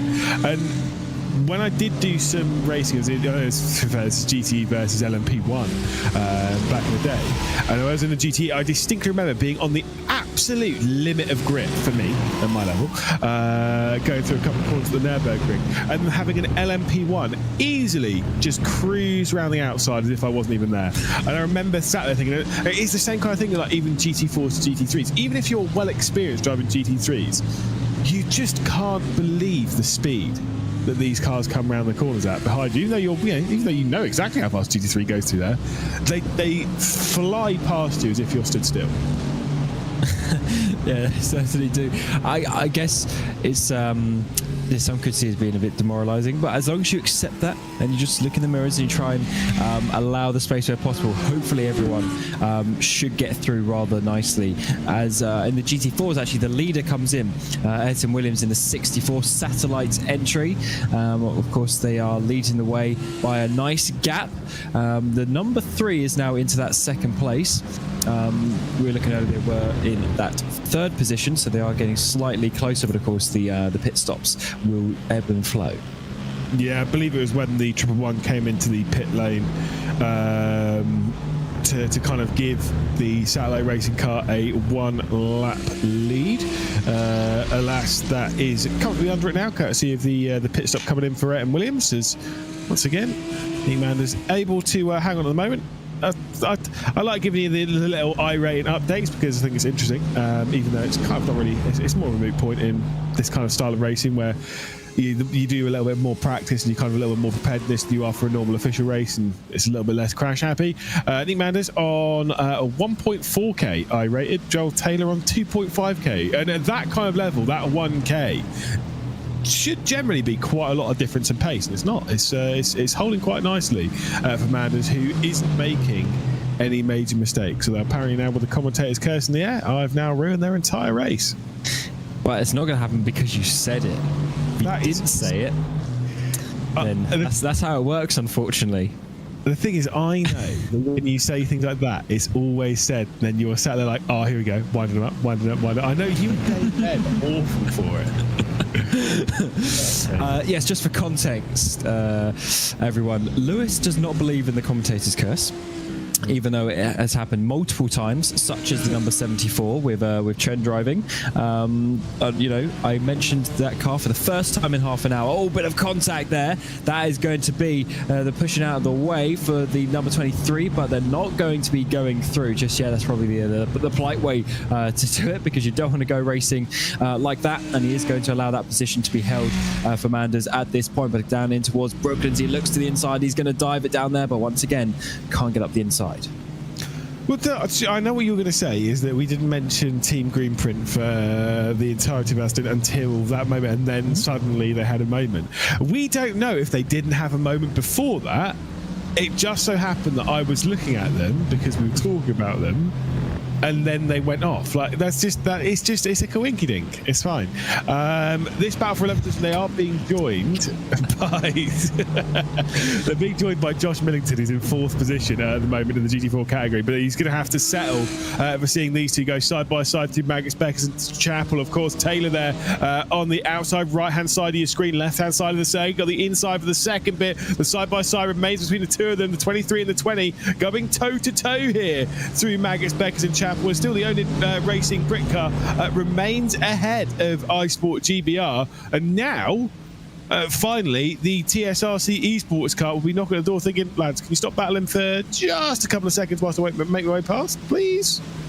Oh, I don't think that's going to happen because Taylor really wants to get this position. Looks once again to the inside, but Manders keeping on the track there, but certainly pushing it to the limit to keep this position as it stands in towards the next braking zone. Once again, the 23, I think if and when he gets past, he will go off into the distance. He seems to be that little bit faster. He can stay right on the back of the 20, despite all the overtaking attempts, but he can't quite get through that sequence of corners up towards turn number 1. This is obviously not a place to overtake, but you have to float the car through here and then get the run down in towards turn 3, where we've already seen a few people make mistakes, but are at some point they're gonna have to look at the mirrors and then maybe just to have a car flying past of the TSRC. Yeah, I mean, look, it's kind of a bit where I'd maybe almost encourage you, if you are Joel Taylor, to learn a thing or two about Max Verstappen in 2015 at the Monaco Grand Prix. Was it 15 or was it 16? Well, when he went into the wall in turn 1. Oh, oopsie. Wow, that is honestly hilarious. It might have been that year, but no, I think it might have been. Basically, all I remember is he was a lap down. It must have been 16 because he crashed and qualified. No, it must have been 15. I think it was also still in the race in 15. Yeah, when he followed someone through. Yeah, basically the point was he was a lap down. And then as he was a lap down on someone, he would use that car going through on blue flags to get through. This is now going to be the move done, surely, because out wide goes Nick Manders, and this should be the opportunity for Joel Taylor to finally work his way through, out wide through Cops. And there is the position switch. So the iSport GBR car does get past Onid down into Magus, Beckers and Chapel, and you've just got the TSRC car thinking about where are they going to find their way through, because they're probably going to get a little bit frustrated being slowed down by this group. Yeah, this might be a bit easier for the 99, though, as God, that fog is still so thick, isn't it? You can just see headlights still coming down. This back straight to the outside, actually. Manders is going to try and go to hold on and at least keep him with this battle. I was thinking maybe Taylor's just going to go off up the road now. We're going to see Millington come down the inside. That's surely got to be a position. I doubt the 20 is going to defend that too hard, of course, on a car that is a lap ahead. This is going to split up this battle because the 23 will lose some time when the 99 comes past, but hopefully in his case he'll be able to at least do that slightly more efficiently and keep on that P17. Yeah, Taylor will be probably hoping to at least hang on until maybe even the hanger straight, to be honest. Just by hang on, I mean just make sure that he can keep Josh Millington a gap close enough where he's not going to go for anything in that TSRC car to allow the gap to build to Manders, because now it's about the gap between Millington and Manders, which is around 0.6 of a second already. And then that's the thing, you got to be strategic. If you instantly let that car go directly behind you, you're just going to be straight back under fire from the 20 again. Certainly are, and you have to keep it on the track, of course.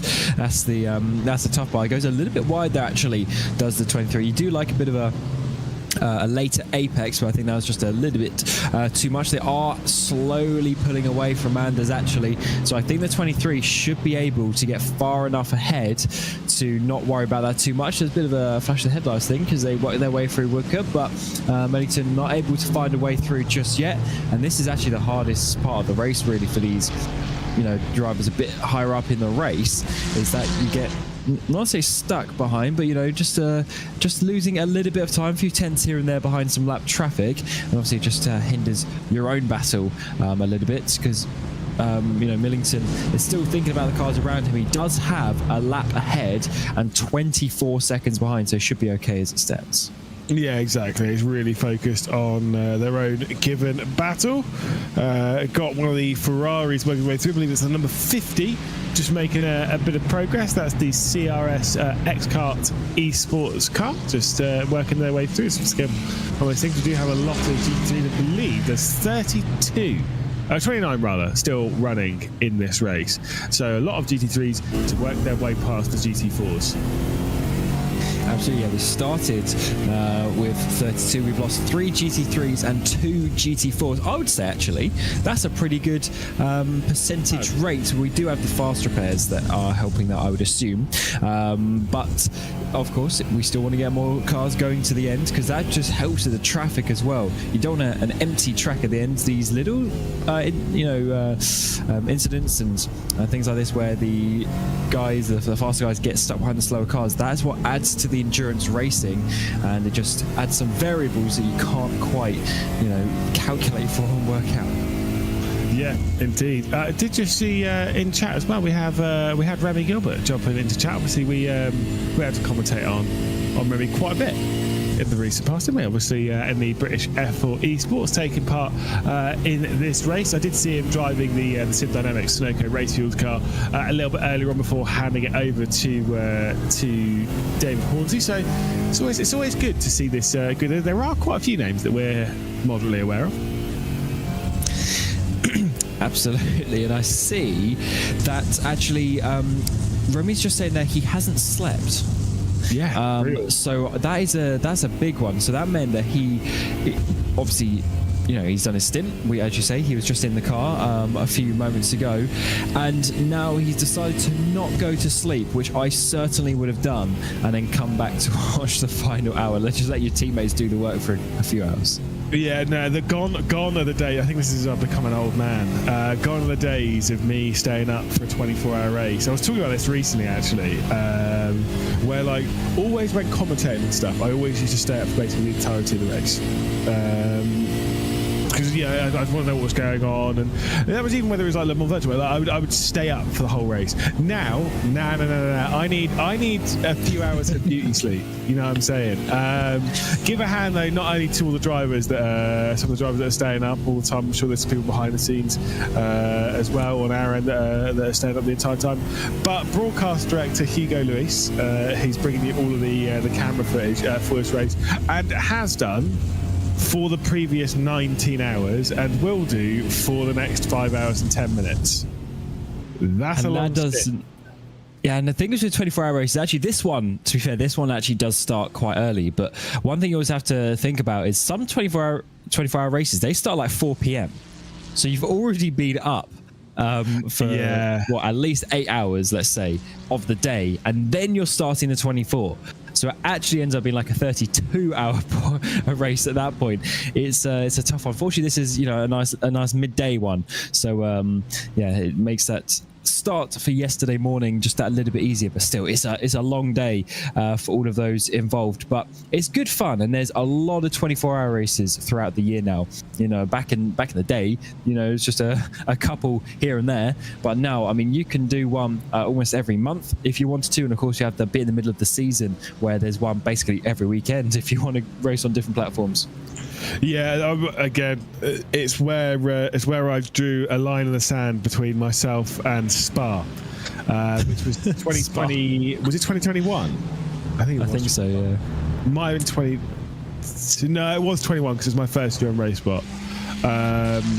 And it was a Tokyo. It was 21 because the Tokyo Olympics. Now I remember getting my Lego Porsche and building that whilst Tokyo Olympics going on. The reason why I bring it up, it sounds like I've gone on a complete tangent, was that we had 5 consecutive weekends where there was, I think in that entire time you had the real world 24 hours of Spa, you had the SRO eSports 24 hours of Spa, you had the SimGrid VCO World Cup 24 hours of Spa, there was the I can't remember what it is, there was one, there was the official iRacing one, and what was it? There was another one as well. There was another one on iRacing. I can't remember what it was. But there was 5 consecutive weekends where there was a 24-hour race at Spa.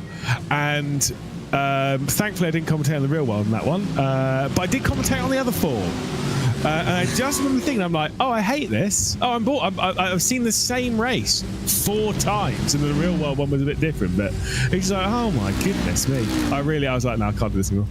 Yes, Spa, I mean, it's a good race. It's definitely not the best 24-hour race though. So 5 weeks is certainly a tough one. Also think about some of the drivers, because some of the drivers would have done multiple of those as well. That is, I mean, I need some time to recover after a 24-hour race. Although I do like the feeling when you wake up in the morning, though, and you actually get to the end of the race. But yeah, doing it every week is quite something. Just seen a pretty close call for Alpha Esports in the 32 for Team Loose Spurwing in the number 14, the team that's currently running in second in the class, as the 390 Aztec racing car, Gabriel Yilmaz, was off the road slightly and then rejoined quite terrifyingly going through that corner there, the final chicane. Here we go. Talk us through it, Cam. Oh, that's very tight up the inside, just making some contact with the Porsche. Almost rejoined in towards the Ferrari. Does a good job of reversing. Oh, that is okay. Yeah, no, that when a rejoin makes you make noises like that, it's not a good one. That was an interesting noise that I've heard. I've not heard that one from you, Cam.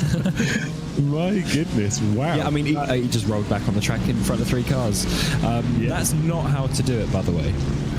Weirdly enough, no, it is not. That was extremely scary. We've got ST Racing here, third GT4, rolling off of pit lane. You'll see as we ride on board on the way out of pit lane, they may take what might be classified as quite an odd line, because you'll see the pit exit line, if there isn't one really. As you come out of here on the slip road, the dotted line basically runs diagonally straight across, always sticking a flat line straight across. Now, from what we've been told in race control, they've generally been told to hold the outside line before rejoining over to the racing line, unless obviously it was clear.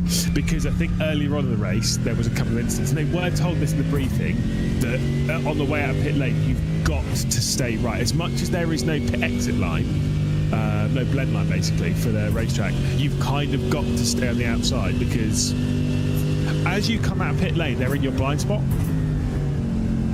Is it one of those things where if it doesn't cause an incident, it's not really? Yeah, probably. I would assume so.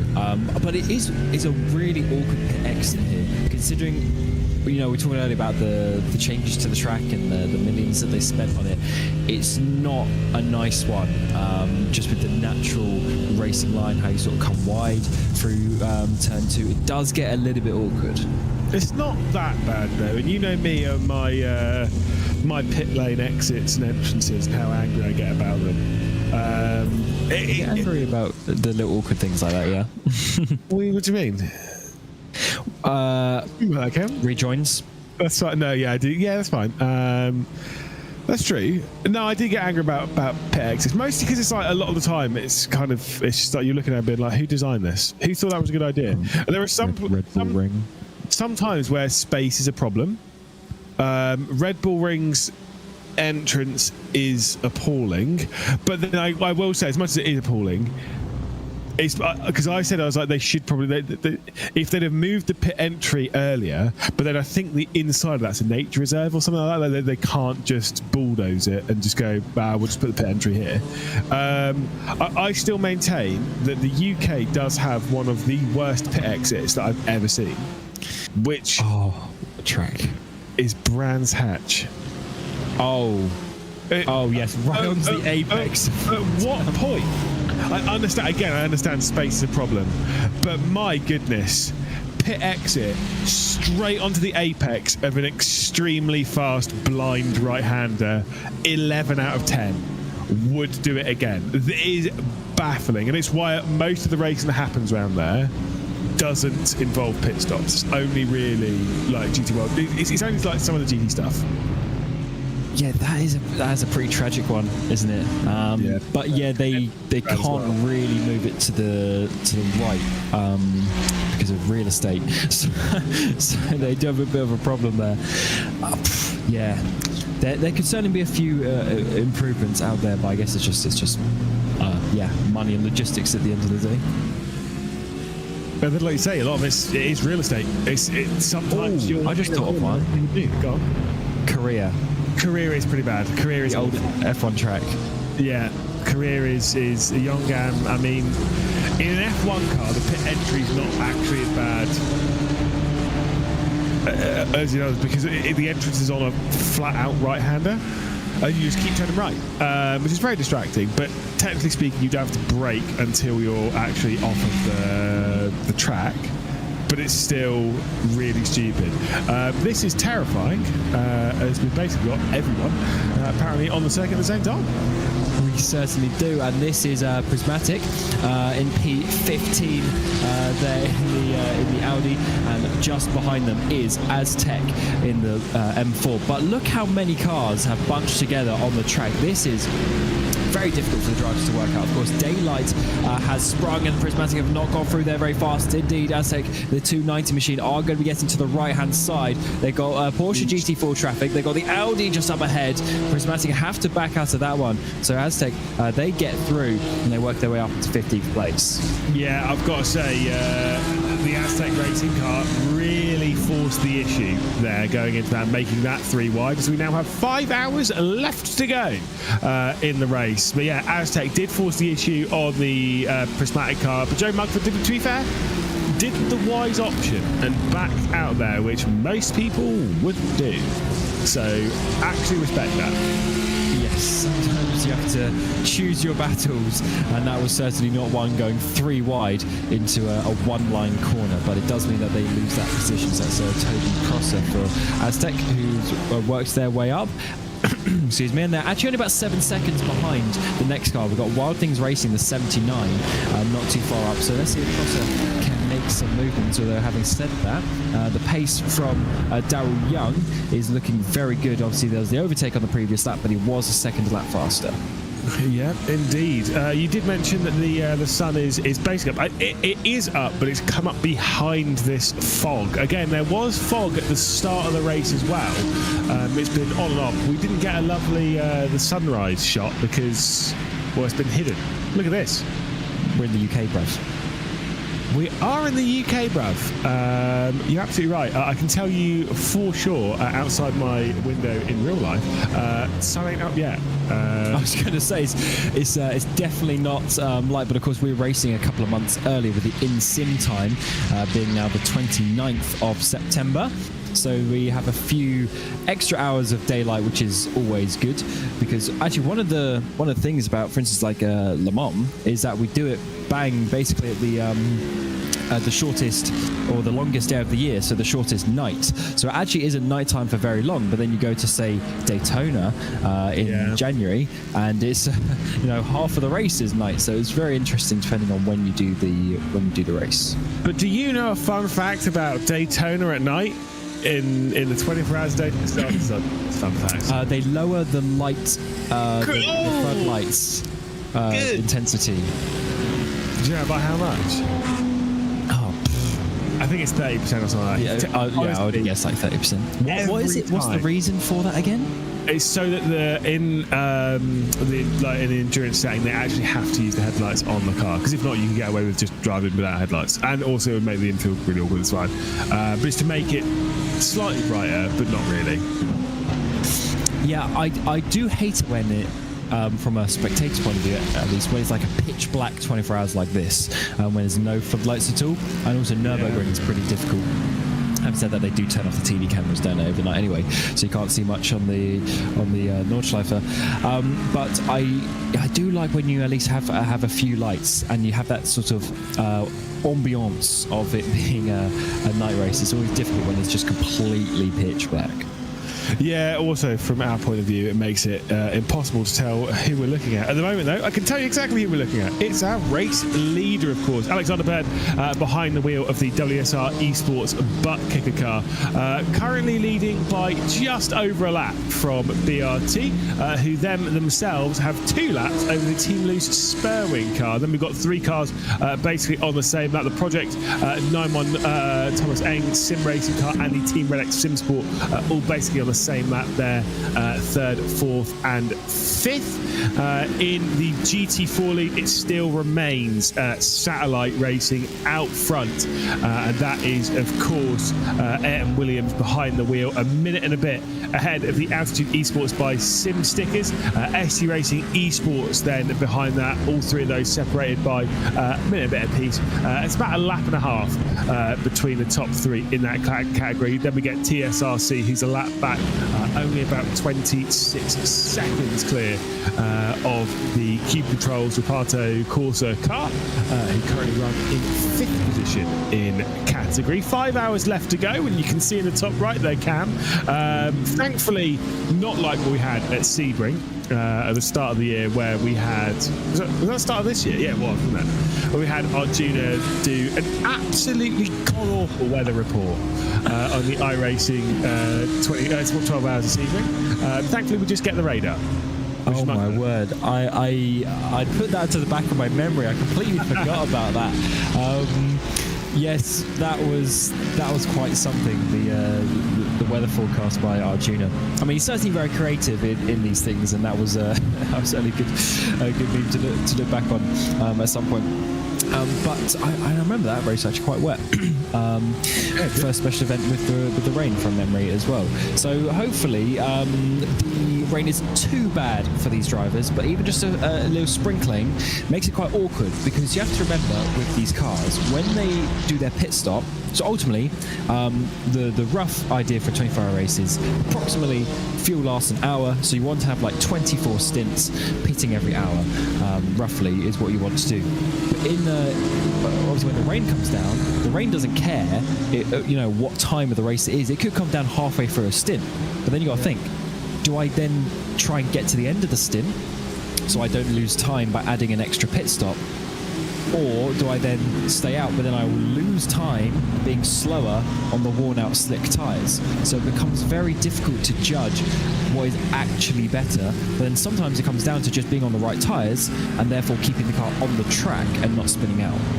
Yeah, I will say that they've been aware of this rain potentially coming for a long time. And I will say, it does say precipitation. I've not played enough with the weather to know exactly what everything means. That's fine. But it does say precipitation at 8 a.m. is 100%, and it will be 100% for half an hour, and then it will drop off. It's 53%. At 7:45, and that is, of course, in just over half an hour. So the rain might start in around half hour's time when we start seeing some come in, which should be very, very interesting indeed. I'm sure a lot of drivers will be ready for it. Obviously, a lot of drivers, they might be starting new stints fairly recently to make sure that they're in the window. We were supposed to get we were scheduled to have 3 interviews in this, at least. We were supposed to have Luca Monroe, obviously tick that one off.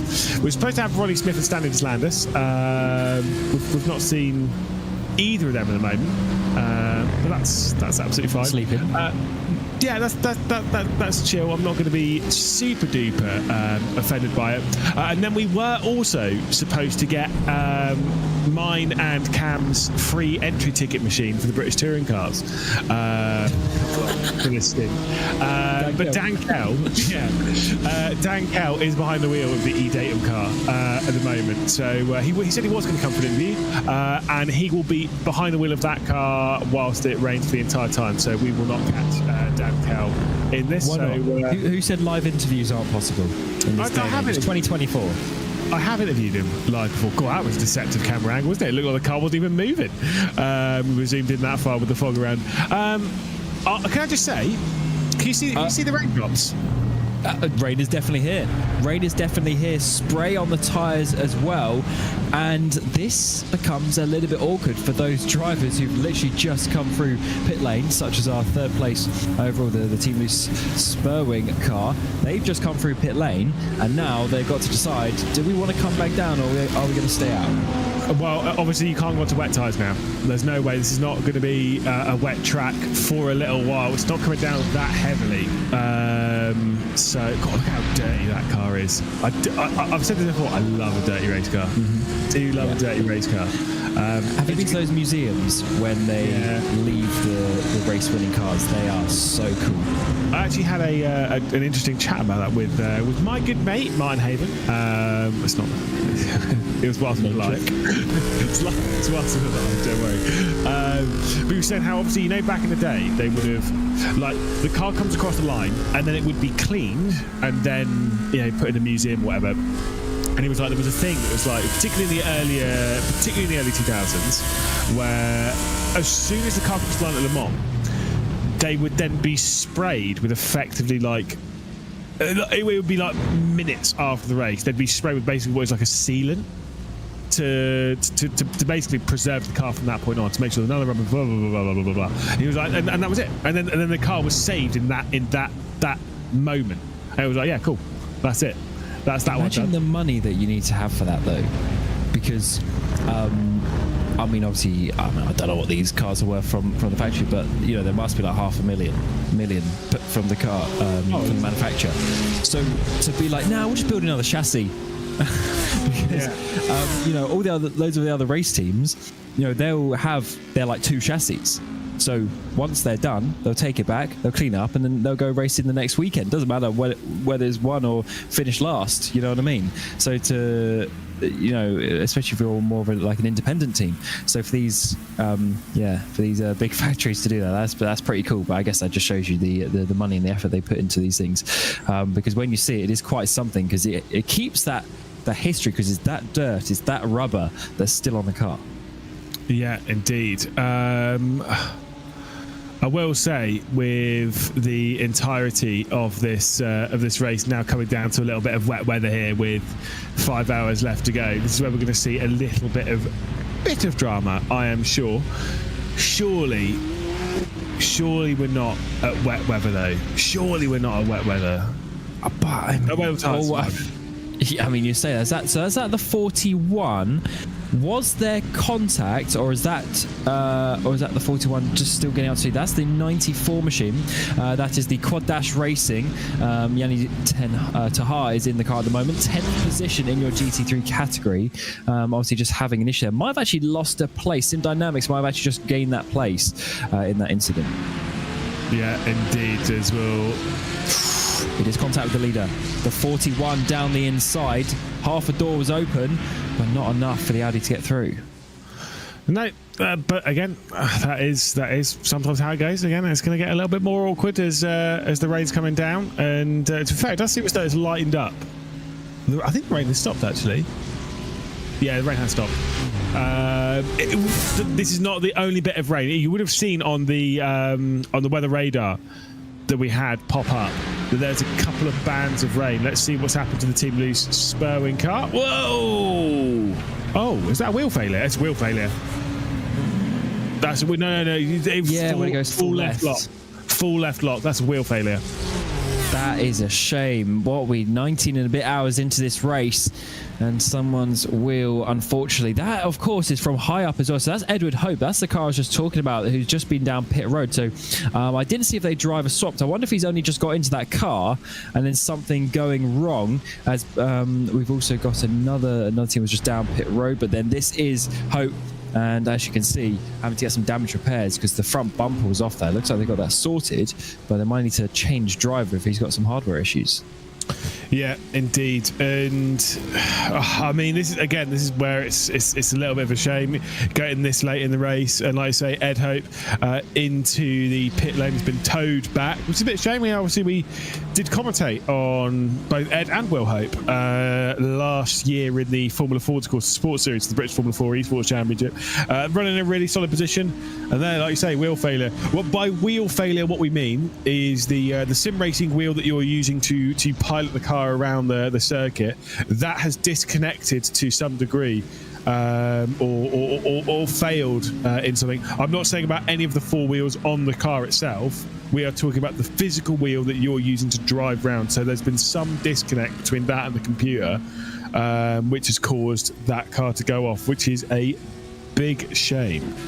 Yeah, and then when it's obviously doesn't have the reading of the axis for the game, it just goes to the default, which would be far left, which is why often when a wheel disconnects, you'll see the cars slide off to the left-hand side of the track, as we are, of course, seeing your race leader here still circulate around. Doesn't seem to be obviously any major damage on that car. They do have a lap lead. They will have some optional repairs, I assume, at a pit stop, and they have the time to be able to serve it, which is quite a luxury if they don't have any fast repairs. But as we've seen, Team Loose Spurwing, they are losing some more positions. Alpha Esports get past them, so I think it might be a bit of a long stop there for them. they have just left pit lane. Ed Hope behind the wall. So they definitely had a fast repair because he hit the wall quite hard. But the Team Loose Spurwing car is now out of pit lane, isn't too far behind Camilo Dehaan. You can see there in the top right, so that first band of rain passed, the rain stopped, and now we're about to get a bit heavier. It will stop again, and then it will get much heavier. We're going to go up towards, I believe, towards the yellow. We've got a little bit of a band of yellow rain, which is... The more I say that, I'm not going to repeat. That's fine. But it's some stronger rain is on its way. Let's go with that. And just for reference, we're about 5-6 seconds a lap slower at this moment in time. So it's nothing crazy just yet, but at some point it will make sense to come in, at least in terms of your lap times, to get the wet tyres on. But then it also depends with your strategy. If you're going to end up doing an extra pit stop, for instance, Alexander Bird leading the race, he's on lap 25 of the stint. So in another 5 or so laps, he would be coming into the pit lane anyway. So at that point, it kind of makes sense.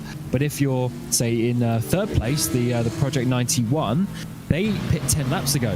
So they still got another 20 odd laps as we're seeing the Britcar go for a spin. That's number 20, who we were looking at a little bit earlier, and just catching the curb on the exit of the final corner. I believe that was right in front of Satellite as well. So race leaders in the GT4 category working their way through.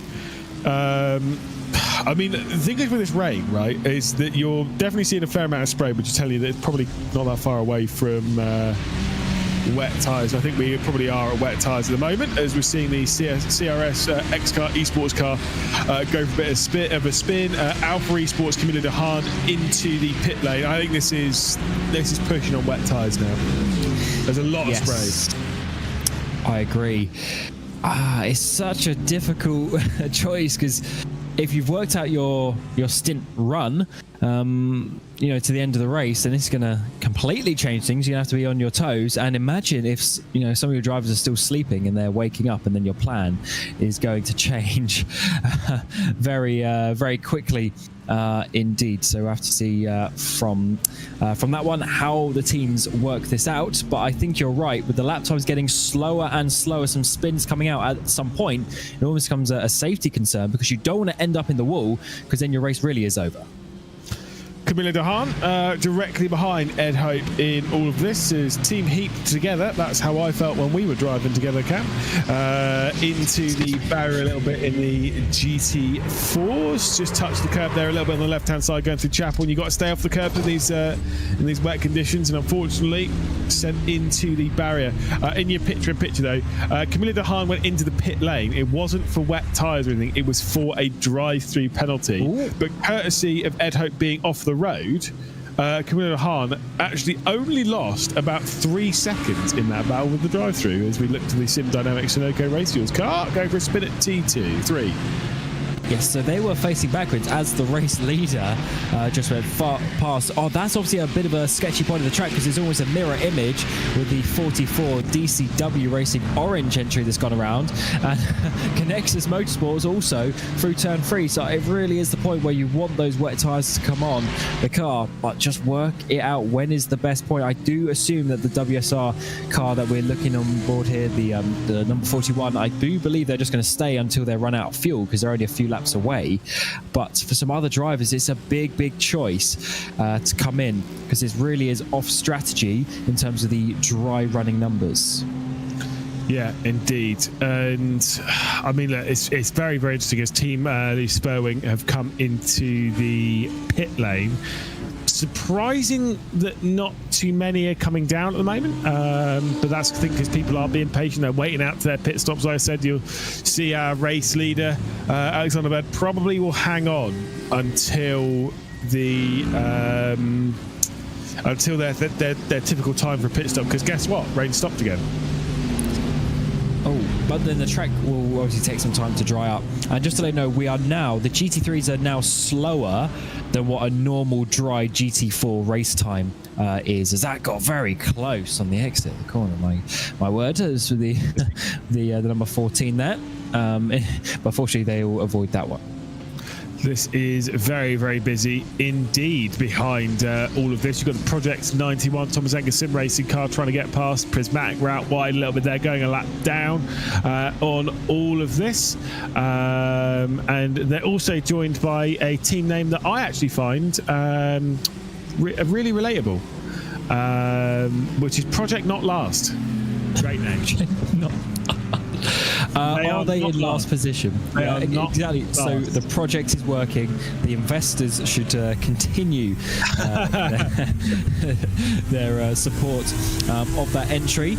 As we are seeing here, this is Bevan coming up through Woodcut and trying to get the run. But look at the sky being this yellowy, orangey colour now. He looks down the inside, big send in towards Cops. He's going to make it work and get past the 91. But I don't know if that was completely intentional, but he just broke way later.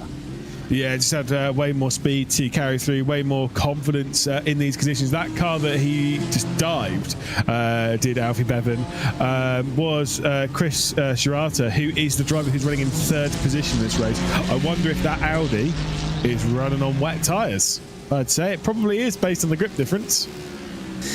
Yes, we'll have to just have a quick check. Yeah, they've just pit, of course. Yeah. So they are, I would assume, on the wet tyres. I don't think it would make sense to go on the dries if you're just making the pit stop now. The race leader has come in, the WSR car, as well. So I definitely think everyone else will be in the next few laps or so. But it just depends if you have the confidence to stay out and if you think it's going to dry up. But in the background, yep, more cars choosing. About 4 cars there, all choosing that this is the lap to come in. Yeah, I think, like I say, it's going to be important now to get your timing right, especially if you're in close battles to get into the pit lane. Whilst it is not raining now, it is going to rain heavier. So you've kind of just got to get ahead of it. As much as always be on the right tyre at the right time, I think even now, before this heavier band of rain has hit, definitely the wet tyres are the ones to be on right now. So you might as well just try and get ahead of it. Indeed, and I mean there is quite a few cars though out on the track. So what are we at? 49 cars still on the track. So it's going to be or 48 cars even. So it's going to dry up very quickly as such when they're all on the wet tyres and it stops raining. But if it does continue to rain, then I would definitely want to be on the wet tyres at this point. As you say there, it just starts drizzling down again. The 91 leaves the pit lane and hopefully they can continue on nicely. I do wonder how many drivers actually did any sort of wet practice or if they're all just going into this completely blind. Yeah, I mean, surely you would assume a race set in September, you would assume that you would do some weather practice. That's it as well. There has been a while the rain, we've been aware the rain is going to hit. So they might have been able to do some practice as Tom Katsadonis manages to work his way past the lack of pace behind the wheel of the E-Datum car. Yes, that's Dan Kell. Ooh, so he's in the car and he's avoiding the interview by doing so. I don't know why he would have wanted to do that because of course he would be a very good interviewer, but we'll have to see if we can try and get him at some point a bit later on in the broadcast booth. I also see good old William Chadwick is in the 91 car now in third place. Hopefully he has a bit of a better run from some of the stuff that I've seen him drive recently. Hasn't quite gone his way.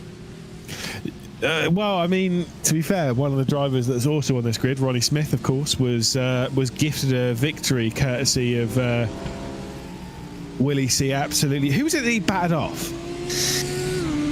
I mean, there was a couple of cars. Which one are you talking about? Because that's the issue. There's a few incidents. Down at there were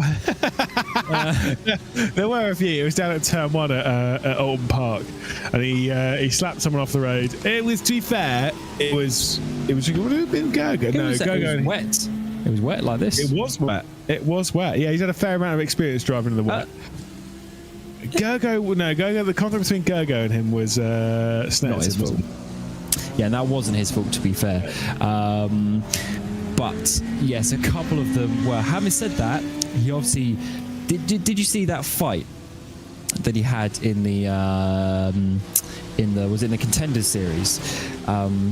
Oh my word, that battle on the last lap in Spa, that shows you what Chadwick can do. So we can't say all bad things. He definitely is an absolute peddler when he needs to. I've just seen quite an interesting incident, a double incident, you might say. There was the car 456, which is the Prestanda Nomad car, which was stationary as our race leaders were working their way through. Let's see what happened to them. So that's the typical slide that we've seen a fair few times. Look to the left of this, though, as they wait on the circuit. There's going to be a few cars come through, including a GT4 Mercedes. Look at that car there. Whoa, there it goes into the barrier really hard. That was very concerning indeed and nearly added to the incident quite a bit.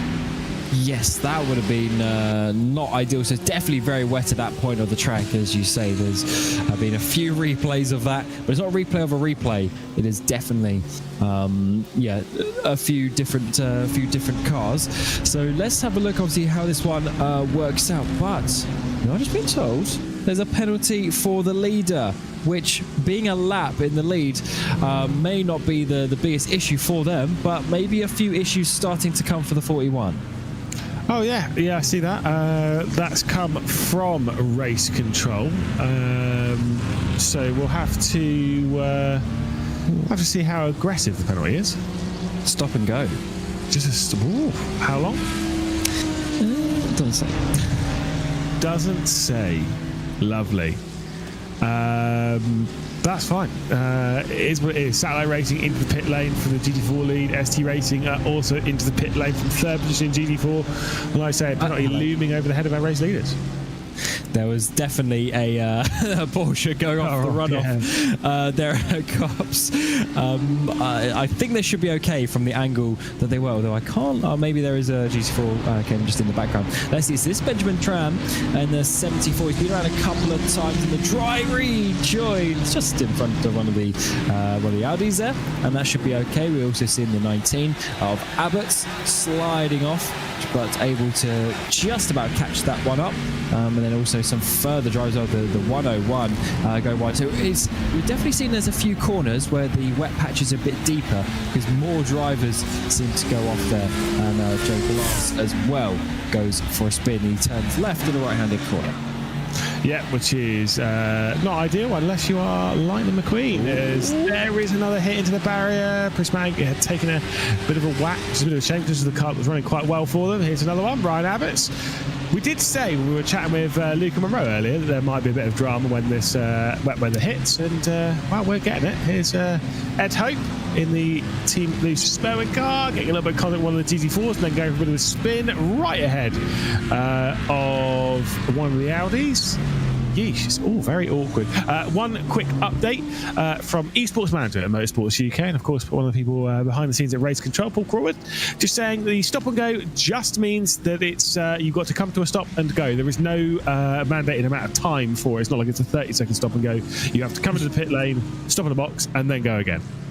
Yeah, a literal stop and go penalty as, that's going to be quite a big hit into the inside wall there for Relu in the 111 machine. I thought it was going to reverse straight into that Ferrari, but it seems to be all okay. I think that's Paul Simpson in the CRS X-Kart eSports car, but managed to avoid further contact there. It is getting very, very tight indeed. But look at what we have actually. Is that basically the race leader, the 41, he served his penalty, he's lost his lap lead, but he has the opportunity to put it back because the number 5 of Fernal is right in front of him. Yep, so you got the BRT car, like I say, directly ahead, but then it's about, maybe not forcing the issue on that Merc. But that said, I'm sure Katsunonis will want to do it. Here's Ryan Abbott's going for another spin. Bit of a shame. That's a long slide off the circuit. Here's another one as well for the Prismatic car. Considering these cars have traction control, that shows how difficult it is. Got onto the throttle when the car just went. Absolutely. Ryan Abbott's 4th one goes around. So this is the RAF E Motorsports entry. They are last as it stands. They are 94 Is that correct? No, that must be 94 laps off the next car. So they are hundreds of laps down in total. They've got they've obviously had a few incidents this race to be that many laps down. I mean, that's hours. We're talking hours in the pit lane. So they've only done 190 laps in this race. So when the leader's on, what's that, 567? Well, see, according to this, they're 190 laps. Sorry, 190 laps down, yes. They've done 376 laps. So effectively, compared to the rest of the race, they have done two-thirds of the race. So they're still back on like hours. They're a few hours back. Yeah, they're still in the middle of the night. So to be fair, honestly, respect it. I respect that you're that many laps down and you're still going. No, we're getting to the end of this race. We'll give it a go. I respect that because I'm not gonna lie. I would have forward gone for a nap, got ready for the Grand Prix. Indeed. So they've still done 377 laps in this race. So they've done a lot of driving so far. So to be fair, you might as well keep going. Actually, a bit of quick maths. Yeah, they must have still been doing over 12 hours of driving in this race. So at that point, you might as well do the 4.5 to the end, just see what happens, and hopefully maybe gain. Actually, no, they're probably not going to gain a position because they need to do 120 odd laps to get the next place which is the Connexus number 31 car. Yeah, they're probably not doing 120 laps before the end of the race. Well, they will do, but not more than the cars. Yeah. Yeah. I respect it because I definitely would be. I'd be in bed at the moment if that was the case. Getting ready for a day of sport. Are you more excited for the Grand Prix or for Arsenal versus United? Because you're going down. It's kind of that goes off another week. It's not Arsenal United. It's City Liverpool. I'd say truth. I don't really watch football anymore. So I guess probably the F1 is the one to look at sport-wise today for me. There's no golf on at the moment, so gutted. Oh, whoa! That is a big one for Ram Ranch. You're going to hit the barrier, and Harry as well. What? Even that, I think. Yeah, I was going to say it must be the 69 got on the curb, and as soon as it dabbed the brake, the rear snapped left, pushing the front of the car to the right, straight into the side of the car, and that's a one-way ticket to the pit lane. But he rolled in reverse. It wasn't like he was locking the brakes, so hopefully there wasn't some further issues. Although I guess it's so slippy, you're just going to slide off there, and no matter what happens. But that is very awkward indeed. He was leaving the space, and you see, just as he hit the brakes, there was just that jink. It must have been the rear wheel on the curb, and unfortunately, a big contact into the wall, and that is going to be a fast repair if they've got one remaining. Yeah, but then even though I will say they were squeezed a little bit, maybe a little bit too much there, as Joe Glass goes for a spin around and Ed Hope goes off the road at Brooklyn. It's going to get a lot of these replays over the next at least hour and 25 minutes. That's awkward as well. Yeah, he was trying to be nice and not rejoin on, but he almost had a second swing because of that. Paul Simpson, number 50 car, we've seen a couple of times, but he's now the next driver to spin the car around for the CRS X Car eSports entry, as we have had the lap go back on BRT. So WSR, they've got through, and they now have comfortably a lap's advantage, and even a stop-go penalty hasn't stopped them and their tracks to potentially go and win this race. But there's still plenty of driving and a lot of awkwardness with this rain still to go. Yeah, only stopped them for a brief margin, and then they were set on their merry way to lead this race by an entire lap. But we're 19.5 hours in, 4.5 hours left to go, and thankfully for all of you sat at home thinking one of these two idiots out of the comedy booth, you've only got an hour and 20 or so with us, so it's fine. Don't worry, it's all good. I'm sure there's a few out there, but certainly for the race itself, we've now ended up with a lap lead in your GT4s as well. With satellite racing now over a lap ahead, but it is quite close for that second place in behind. The number 3 entry has been looking quite strong since we've been in the booth, and they are only 17 seconds off the Auto eSports 111. So I wonder if that is going to come back to them at some point. I do also, I will also say, because we're talking about this a lot at the iRacing Sebring 12 hour, when obviously rain was introduced into an iRacing special event for the first time. When we were talking of rain and races and how it can make things exciting, it can make things boring. I am glad this rain has hit in the final portions of this race to kind of make things a little bit interesting, a little bit on the edge, a little bit exciting. But I distinctly remember with Sebring, because wasn't it the first the first 6 hours that had like a lot of weather hit and all that kind of stuff, and then the last 6 hours, I'm pretty sure nothing happened. So I'm trying to remember that. I think I did the middle 4 hours. Because I think did we not? Or well, maybe I did like 2 with you, 2 with Arjun, or something like that. Okay.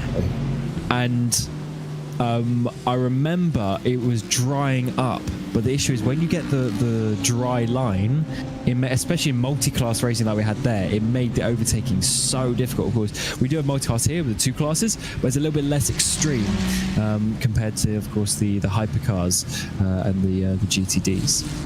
Ooh, hypercars. Yeesh. Wrong side of the Atlantic to be fucking that name around. GT. What are they called? What are they called again? GTPs or LMTH. GTPs. That's it. Thank you. Yeah. No worries. Christmas. Close enough. Close. Hybrid prototypes. All right. That's fine. I mean, look, it's the same thing. It is the same. It is basically the same. But it's just hypercars is whack. That's fine. It's the same thing. It's the same regulations. It's fine. They race on the track together. Okay, that's all I need to know. No, honestly, I'm the same as you. I actually don't care. But before any of the proper anoraks go for it and tell you what you're doing right and wrong, I thought I'd get ahead. Team Luke Spurwing, by the way, I've just seen them backwards again. Here they are. Ed Hope. He's not having the best stint as he's just spinning in front of about 4 cars, and then there's another 3 coming in behind. They all going to avoid him. They just about do. But Ed Hope is he is struggling to keep that car on the track, and now he's got another rejoin. Oh, that is not ideal. Aston Martin there, Abbott's had to try and get completely out of the way there. So Hope needs to just get a little bit more comfortable in these conditions. You could say he's hoping for a clean couple of laps after this. The O says it all. I will say, looking at that spin though, how awkward did that look as soon as he was offline? It just looked as if the car didn't want to do anything. We saw that with a couple of these moments. It was also the Ferrari that we just saw spin down in turn 3 as well. As soon as you just go so you can keep the car like complete control. As soon as you just have that little slide, the car is just uncontrollable. Even just the tiniest bit, you go a couple of degrees or slip on the rear wheel, and then it just spins around. It's pretty brutal, actually, how on the limit these cars are. So yeah, basically, don't spin is the important factor, and especially with what we're seeing at the moment is we're seeing a slight racing line come in certain corners, and that makes it even more difficult because if you go in slightly too fast, you go wide onto the wet patch. The outside wheels obviously more wet than the inside, and then you spin around. Yeah, and the important bit here is where you've spent the last 20 hours basically brushing up on all the curbs. You'll see this from most of them now, is they're giving a little bit of margin to the curbs because you can't touch the curbs really in these. If you touch the curb, you're going for a spin straight away, because you've got to remember when you touch the curb, for one, it's where a lot of the puddles appear. It's generally around the curbing, but also as you touch the curb, effectively because of how they're sort of bumpy and serrated and stuff, your wheel is no longer making contact with the ground even for a brief margin, and that can be enough to allow the water to get uneven. Then you just go for a spin. Yeah, it just unsettles the car really, and the the saying of, you know, smooth is fast and all of that is very true. You've got to keep the car just doing what it's designed to do. Nice one input in, one input out of each corner, but easier said than done in these conditions, as we've definitely got that racing line that's forming. But that becomes even more difficult because when you have water on top of the rubber line, it actually is a little bit more slippy. So then you have to try and work out some different points. But no major wet lines been taken, at least from the BRT car that we are looking on board with at the moment. Of course, this is your second place team. They just got a lap put on them. But last lap, Fernal here, he was 4 seconds a lap slower than the WSR car. So definitely some big time gaps between some of these drivers. Yes, indeed. And Team Loose Spurwing have lost another position as they're in the pit lane.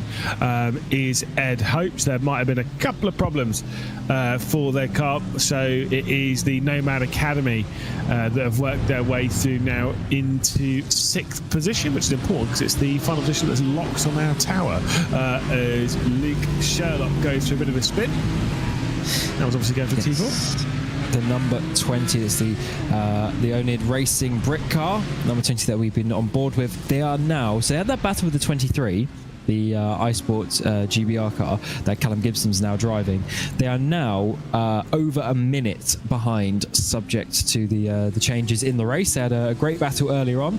23 got past and hasn't looked back ever since. So that's an important move for them, for the number 23, but they are still a minute off the next car, which is the problem at this point in the race. But looking at the pace around them, they're actually not doing too badly indeed. So here's the number 14 back out on the track and trying to rotate themselves around the track in a straight line this time. We are on a bit of a break for the rain at the moment, but it is expected to start again very, very soon. And the rain from this point on will probably last, once it starts again, it'll probably last around an hour. And it's going to be heavier than it was before. You can see the band there that we've just gone through. We're about to go into a larger band of rain that should last a longer period of time. So whilst the track is only classified as being lightly wet at the moment, it is going to become quite wet indeed. So if you thought the track was difficult to drive on at the moment, it's probably about to get quite a lot harder. Sorry. And the issue regarding the drivers, and you always talk about some teams, maybe they want to get a certain driver in the car. Now that we're in these wet conditions, the stints are going to be much, much longer because you're on the throttle way less in these wet conditions. So the fuel mileage just goes way up, and obviously the lap physically takes longer as well. So you'll be doing much, much longer stints. So you have a lot it's a lot more difficult to swap the drivers because you want to do that at a normal pit stop, but obviously that is going to be a little bit awkward as the 14 there gets a bit tight with the I think that's the 92. The GT4 Mercedes manages to get through down towards turn 1, definitely just losing a bit of time there, but certainly the drivers who are in there now, if they've just made a pit stop, they're going to be in there for a long, long time. Yeah, I mean, it's, like I say, it's becoming a very interesting part of the race, less so for like the actual on-track racing and such, but more so because it's intriguing who's going to survive. That's about the on-track racing.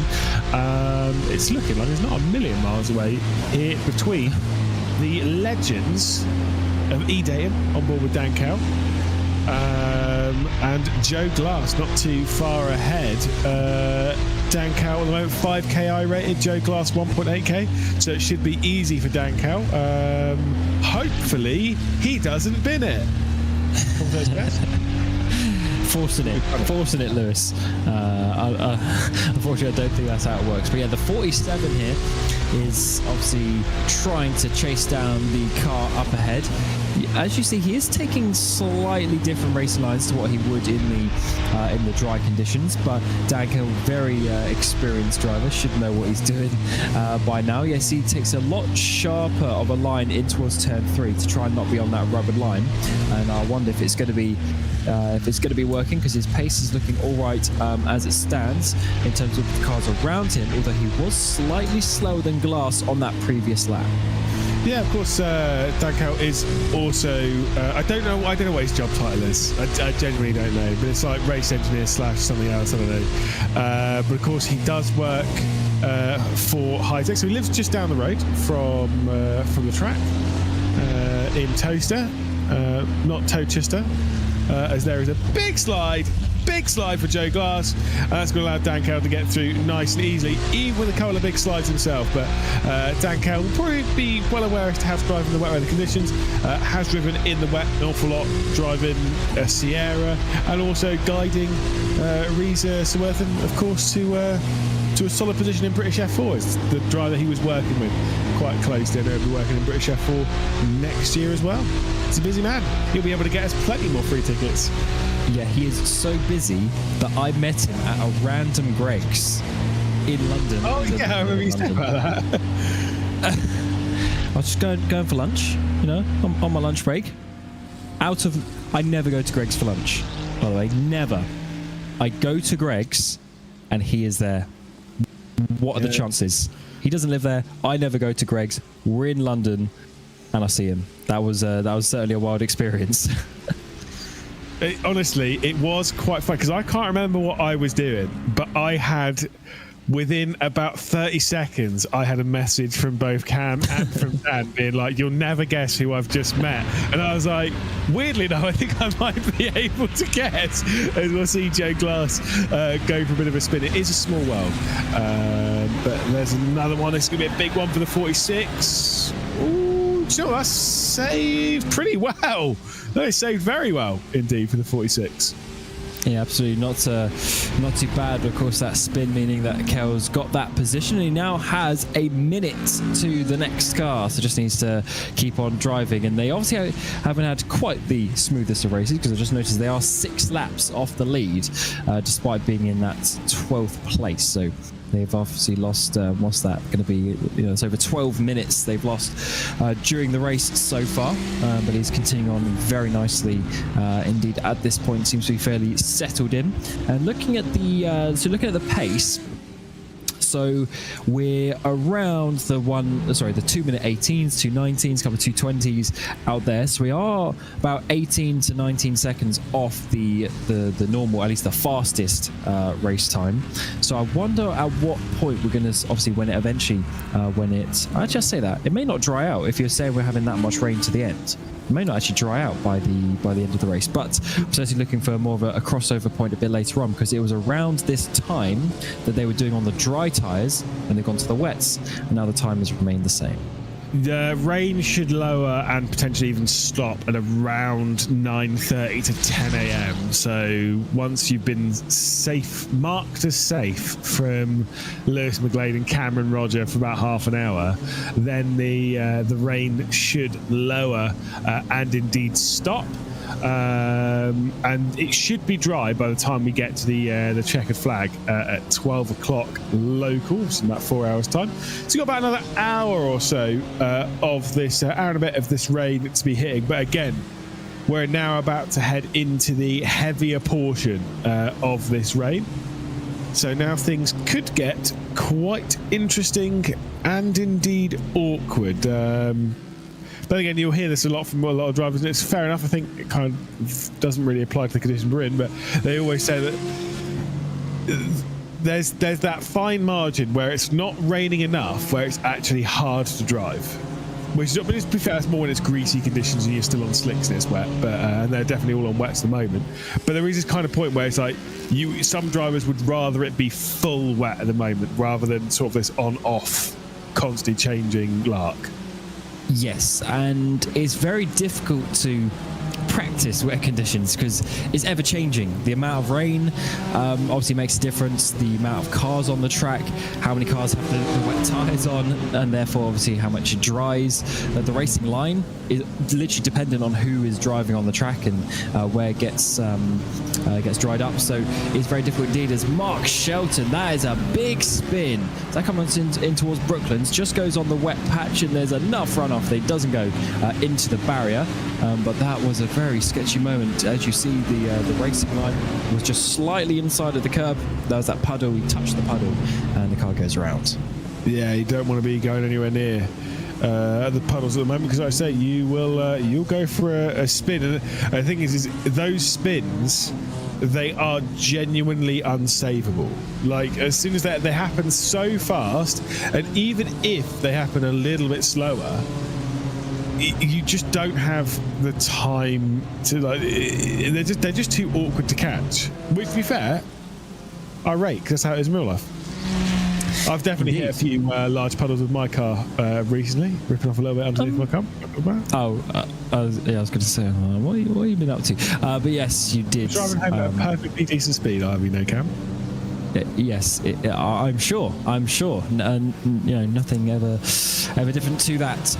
But ripping off an under-train, not the ideal situation. Bobby Trundley, the 63 machine, actually saves that pretty well, but then he stopped at a very awkward point on the racing line, on the exit of Cops. Hopefully he managed to get that one going. He's not there now, so he should be okay.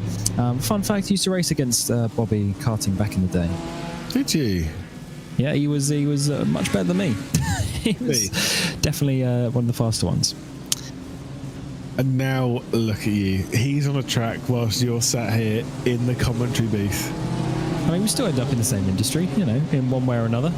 That's true. That is true. It is funny how things always end up, isn't it? When we're saying back in the day, we're talking like 2012. This was a long time ago. It's when I started actually caring about motorsport, was 2012. Before that, didn't care. Wasn't interested. Is that because F1 had 7 race winners in 7 races, and you're like, oh my god? No, sort of, yeah, but it's because I never used to watch F1, and I was really bored one day in 2012. And it was in March, coincidentally, and I was really bored and I had nothing else to do. I say nothing else, you know what I mean? I didn't want to do any of my homework from school, and I was a bit bored of Halo by that point. And so I opened the BBC iPlayer, and there was highlights from the Australian Grand Prix, and I thought, banter, let's give that a go. Good old JB. Yeah, Jensen Button won, and I was like, I actually quite enjoyed that. And then I watched the Malaysian Grand Prix. And that was when I was a fan of Sergio Perez, because he was pretty cool back then. Now he's just useless. So it's fine. It's savage. It's true though. Yeah, that was an era. That's because do you remember because the car was actually pretty decent that year in general, the Sauber. And do you remember, was it Monza? I believe he got on the podium in sort of doing one stop less than other people. He was a bit of a unit back then. He was the tyre whisperer. Yeah, I can't remember if he had. I think he had 3 podiums, because it was obviously Malaysia, and then, like I said, Monza, and I believe he had a podium at Canada when Hamilton won, and then Kamui Kobayashi got a podium in the Japanese Grand Prix in that car as well. That car was actually pretty good. It was, and it looked cool. It did have a Chelsea logo on it. It did have a Chelsea logo on it. Yeah, read into that what you will. Go back to the football talk. We did actually have a comment about that from Robbie Foster, who is a Liverpool supporter. So we'll just leave that one there. Respect. No, respect. I hope Liverpool beat Man City, and it's really nice seeing the downfall. Yes. It's weird how those things ebb and flow. I guess it's like some race teams. And drivers as well, who apparently are too slow now. Yeah, we're in full podcast mode now. Might as well commit to it. Do you believe that? Hamilton's he's slow now. I was like, nah, it's absolutely. I think he is. He's just done with the situation. yeah. You know what I mean? It's like it's just everything is situational as well. It's like I'm not very good at sim racing driving anymore, neither commentary. But it's when I was more focused on it, like 6 years ago, I was like 100% focused on it. I was trying like to be good. But now when I get on the wheel, it's like, what's the motivation to go fast? Like, is what it is, I just drive. And then of course I'm going to be a second a lap off the pace because I'm not actually trying to figure out, I'm not trying to go fast. I think it's a similar situation there, to push that last couple of tenths. You are the exact same as Lewis Hamilton. Exact same. Exact same as Lewis Hamilton. I'm also an 8-time world champion.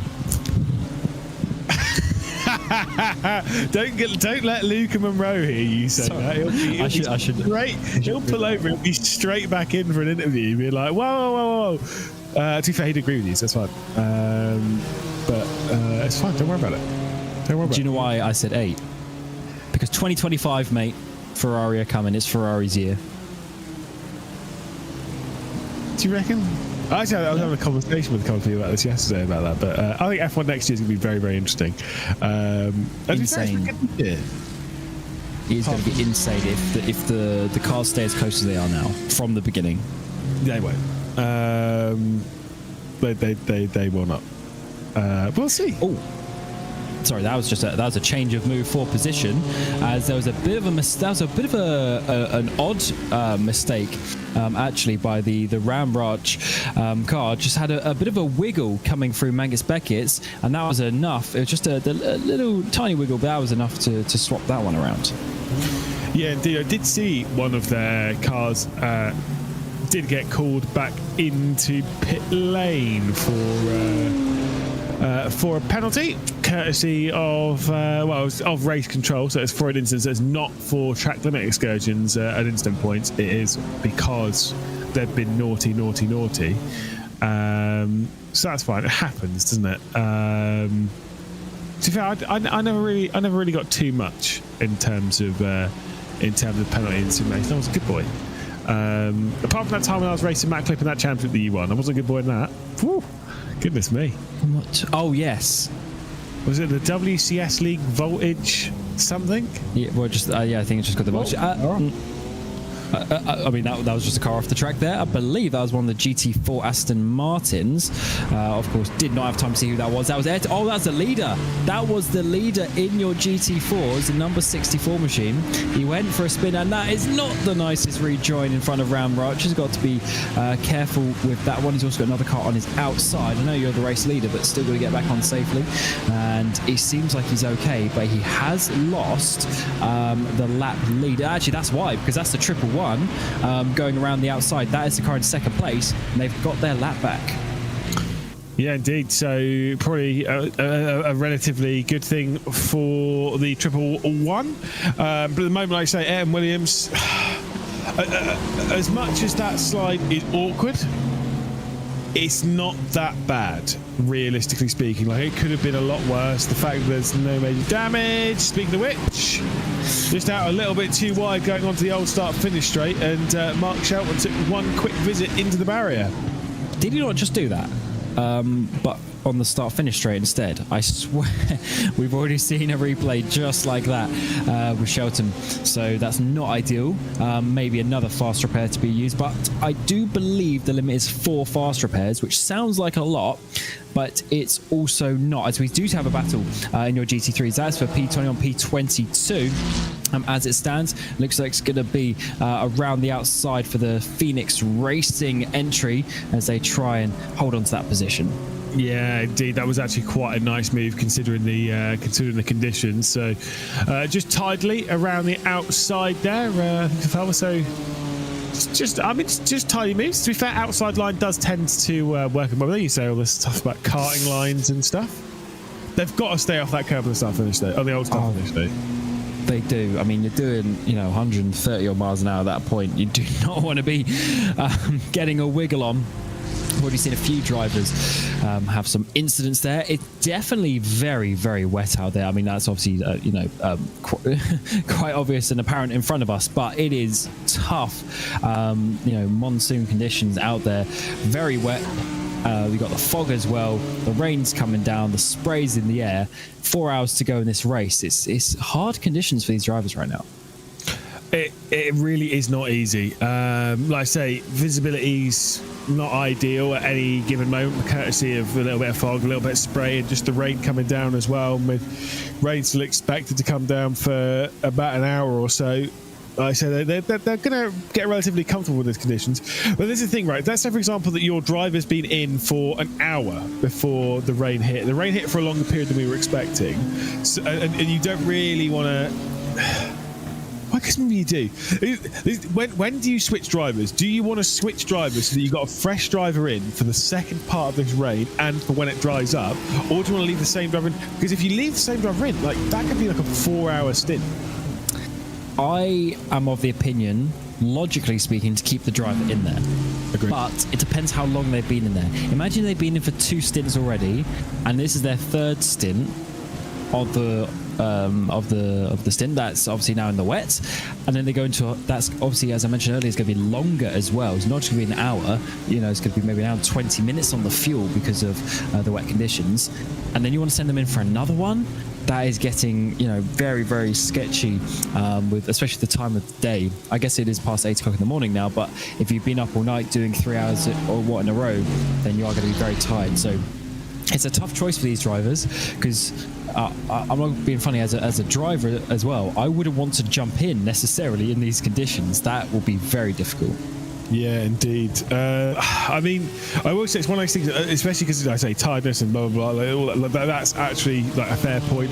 But these conditions are also exhausting just because of the amount of concentration they require. I will say these are the kind of conditions. Whoa, that was a big one for the Lambo just ahead of this. I don't know which Lambo it was, but it has been off in a big way down at Cops. There we go. You can see them rejoining the circuit. It's Carl Felvus, who obviously we saw get past the Phoenix car a little bit earlier on. That was a big moment. I don't know how he didn't spin. What I was going to say though, this is the type of condition where the wheel you have does make quite a difference. Even I can confirm recently, having jumped over to a direct drive, the amount of concentration difference required to drive on a regular... Why are we driving on the curb? Why are we driving on the curb? Get off the curb. But when you're driving on like an old... Yeah. What? On an old like belt-driven or gear-driven wheel versus driving on a direct drive, the amount of concentration difference required is completely different. You don't have to concentrate anywhere near as much on direct drive because it kind of does a lot of the work for you because you just feel your way around. Anyway, going back to that, how that Lamborghini isn't in the barrier, I don't know. First of all, it didn't smash into the inside wall. And then he managed to somehow get enough grip to keep it in a straight line. Well, not quite a straight line, but at least not spinning around. That was quite something. So maybe there was some skill there involved. But look at the spray that Yilmaz here is trying to look for. He's got 2 cars ahead of him. You can barely see where they are. One of them is some GT4 traffic. Down the inside, he's going to have to go potentially into the loop, although actually in this situation not going to get the drive off the corner. That's the 42. He's trying to get past. That's the DCW Racing blue car with Richard Sinmore in that car. Should get the run obviously down this back straight, getting very close. Hopefully there wasn't contact there, but yeah, tough conditions, and you got to keep so concentrated. What you were mentioning earlier about having the wheel helps, but even just in general, got to stay awake, got to be spotting the curbs. All your visual references are completely different.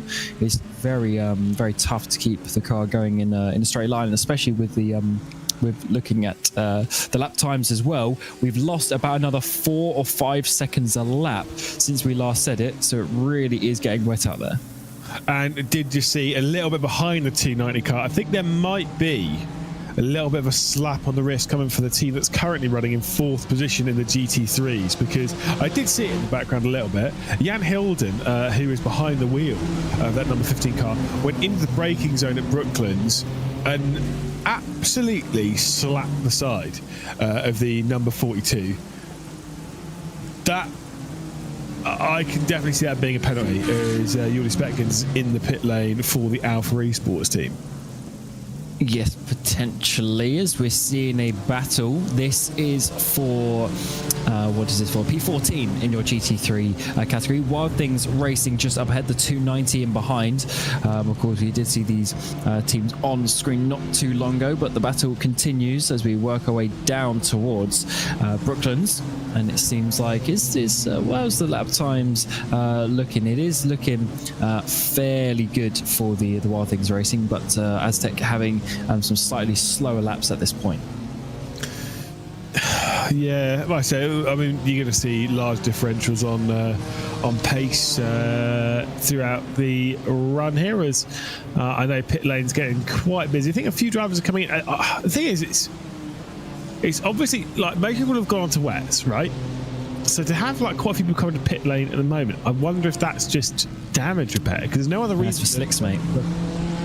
Sorry, not for slicks. No, it's more just.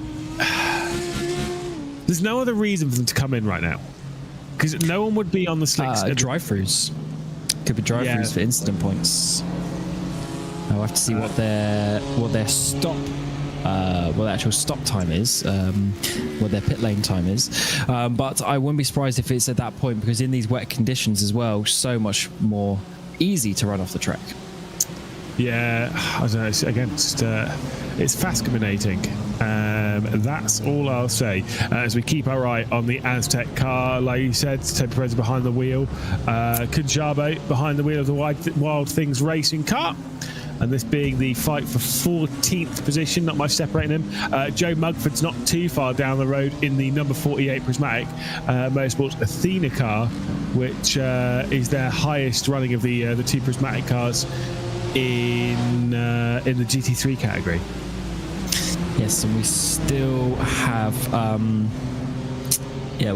the number 32 Alpha Esports down pit lane. They've been there for some 3 minutes now, so quite a long stop for that entry. But as I say that, it looks like they've got back out on the track, so they are continuing.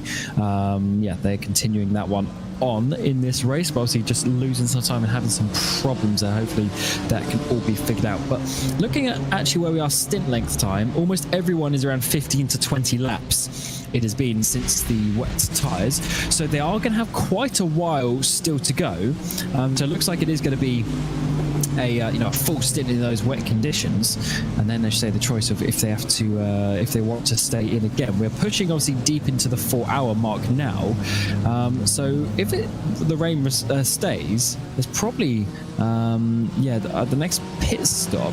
I'm just trying to wonder if it stays wet at the end, if they'll actually end up basically saving a stop. That might change their strategies in terms of the driver stints at the end. I did want to say, by the way, if you do want to come for an interview and you want to have a little chin wag with either myself or Cam, you can drop a message. For one, join the Waiting for Interview channel on the Motorsport UK Discord, and then probably throw a message to either myself or Cam, because we're normally quite blind and won't just see you waiting in the Waiting for Interview because we're not on the same planet. So just chuck us a DM and then we'll drag you in and we'll have a little chin wag. And if you would rather Cam than me, fire a message his way. Oh, Lewis, my inbox is just flooding with messages now. That is absolute is. The only person to be filling your inbox is you and O'Leary, because he thinks you're... What was it he said when we were in Saudi? Is that repeatable on broadcast? Nah, probably not. Probably not. But Zareth does believe that you and O'Leary is out and out the best commentator. You're still fuming. Still sorry about it. Don't worry. But Cam is a rather attractive man, apparently, according to you and O'Leary. According to many. I'm just going to say about that? Oh yeah, Ewan O'Leary. He was on this broadcast, wasn't he? He did the beginning. Yes, it's a shame he couldn't do more hours, because then we could have wound him up a little bit, but he's obviously busy. Yeah, I do like winding up you. It's pretty good fun. Did you see, by the way, a little bit of a half spin for Camila Dehaan for Alpha Esports? Obviously, just jumping in behind the wheel, but the problem with that half spin is it is dragging Liam Doyle in the 281 Nomad Academy car into contention for the top 5. So there's only 5.1 seconds between them. It's come a little bit of looks and some big looks on traffic as we keep our eye straight on the Aztec versus Wild Things battle here for 14th position. Indeed, although the gap is getting just slightly far away from Toby Prosser at this moment in time. It's over a second behind now. So I think Kunjaba is doing a good, just pretty good job at this point. Looking at the fuel numbers as well, I mean, the Aztec guy's already done 25 laps.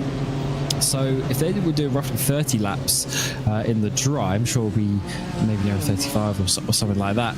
So yeah, 10 more laps or so, about 20 minutes, about 3.5 hours remaining in the race. They'll look at making that stop. If we go to that sort of mark, they may be looking at just one more stop after that if it stays wet. So definitely some interesting strategic things coming for some of these teams, especially the ones who go even further than that. They might be even closer to just having 2 stops left in this race.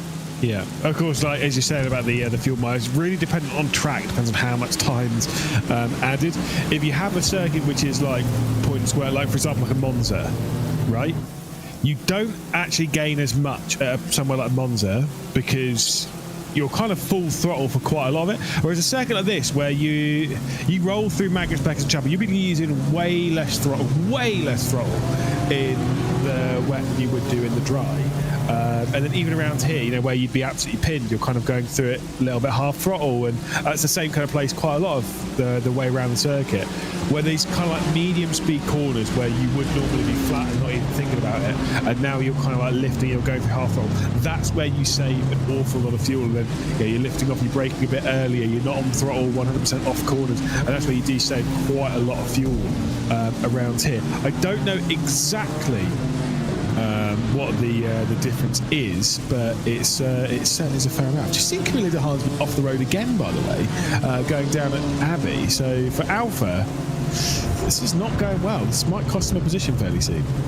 Yes, that's not ideal, but it's tough to get or keep the confidence in the car. You really have to get a feel for it of where the grip is, and if you don't, or if you just make one mistake, it really snowballs. So yeah, hopefully there isn't actually just further issues going on there. Might have to do a drive stop at some point to avoid that. We're going to see some contact. Oh wow, BMW been spun the wrong way. That's the number 28 car. Further contact. That's going to be Dehaan going off. That is into turn 1, I believe, way too fast, and maybe just brushing the barrier there. Do you know what? If we keep an eye on this, this is where we went off at T1. It's fence. Big slide going into the corner. Good save. Kept going across the gravel track. You think, right, it's over. That's fine. It's fine. Moment saved. We're good to go. No problems whatsoever. He says, knowing what's probably about to happen as we head then into turn 4.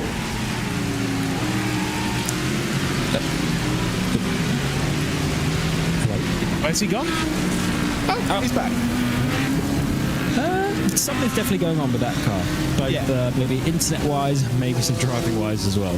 I think that even the spinners, I think that there might be something more of a technical issue happening on that side. Game maybe not running too well. I don't know what Dehaan's setup is. I didn't know because I didn't see him for a little bit, and then I saw him off the road, and I was like, "Huh, that's interesting. How did he get there?" Well, clearly, we will never know. But there was definitely something involved. Just wanted to sort of hide his spin, potentially not try. Yeah, not trying to show the world, but certainly they're still in a decent place in P5. They've only got 3.5 seconds to the car behind, then another 7 behind, and then another 12. So that's not good. In the next 20 odd seconds behind, there's 3 cars all lined up to overtake that Alpha car. Yeah, I mean, look, it's not ideal, and if you are having technical problems that's a little bit out of your control, it certainly isn't going to feel great with the pressure beginning to build. Because, like I said, there's a few that aren't a million miles behind. We keep an eye a little bit at the moment on the Aztec car, but the gap's 1.6 seconds. It's grown quite a bit to Joe Mugford. It's now up to 11 seconds to the number 48 prismatic car. So that gap has actually grown a fair amount, to be honest. Yes, just over the time. These things spread out a little bit. So the Wild Things entry just ahead of this is also not too far away. So there are still some close battles. Is the key bit, and in these wet conditions, instead of seeing a couple of tenths here and there separating some drivers, you are seeing seconds per lap. Just for instance, your top two in the race, WSR last lap did a 2 minute 16.8, which I believe was the fastest of anyone on that previous lap. And then behind them in second place, BRT did a 2 minutes 19.4, so 3 seconds difference. But then coming in the next lap ticked off, WSR did an 18.4, so that varied by 2 seconds. It's a lot more ebbing and flowing, ever changing in these conditions. It's so difficult to be even that much more consistent. So these gaps can change around very quickly if the drivers aren't being too careful. Yeah, absolutely. But again, most important bit right now, it's not about the battles that you're in necessarily. It's about keeping it on the road. It's about making sure that you're not going for those odd spins, especially not when it's a silly mistake like driving onto the curb on the old start-finish straight, for example. Per exemple, as they would say. And also, I have noticed, do you remember what I was going to say, there's a few places that we race, but I remember Knock Hill in the British F4 eSports when it was quite wet. And there was a couple of lines in a few of the corners where you had to stay away from the apex and stuff because of how wet. There was a big build-up and puddle. There is a little bit of that down at turn 1 at Abbey. There is a bit of a puddle on the inside, so you kind of have to take a slightly awkward wider line to avoid that puddle, because that puddle will surely make you spin. Oh, definitely. Yeah, I guess it depends where the water starts pooling up. But in general, I would say, the racing line is completely different. But as you say, around the curves, you can even see a bit on the inside of Luffield there. The curve just like completely soaked. So you've got to be careful, because that is just an easy way to activate, especially in the fast corner. So here, up at Cox, you see getting onto that curb. You want to get off that. Oh, that is a big slide there. Prost able to catch that one. Well, just prime example, when you're on the limit for those faster corners, you need every little bit of grip that you can do. As soon as you touch the curb, get a bit of vibration and get onto the even wetter track, the car just loses the balance and it goes around. Yeah, I mean, look, you even saw through Woodcote there as to how much steering lock Tim Prost was putting in. But the car was basically going in a straight line, and as soon as it got on the curb, it got worse. Let's have a look on board with Callum Gibson as to what's happened going through the final corner, seeing a car off up ahead and getting maybe a little bit distracted by it. And the 23 makes an enormous hit into the barrier. That's not ideal for the car we were singing praises of not too long ago. And we're also going to see Luke Sherlock. Is there going to be contact? No, just spins in front. These two, the 20 and the 23, they're having that battle earlier. But that 20 has its second spin, probably about the last half an hour. We had a replay of that not too long ago indeed, as there's Prosser getting through on some traffic for now, but not quite able to get any closer to that Wild Things car up ahead. It seems the 79 has this battle covered.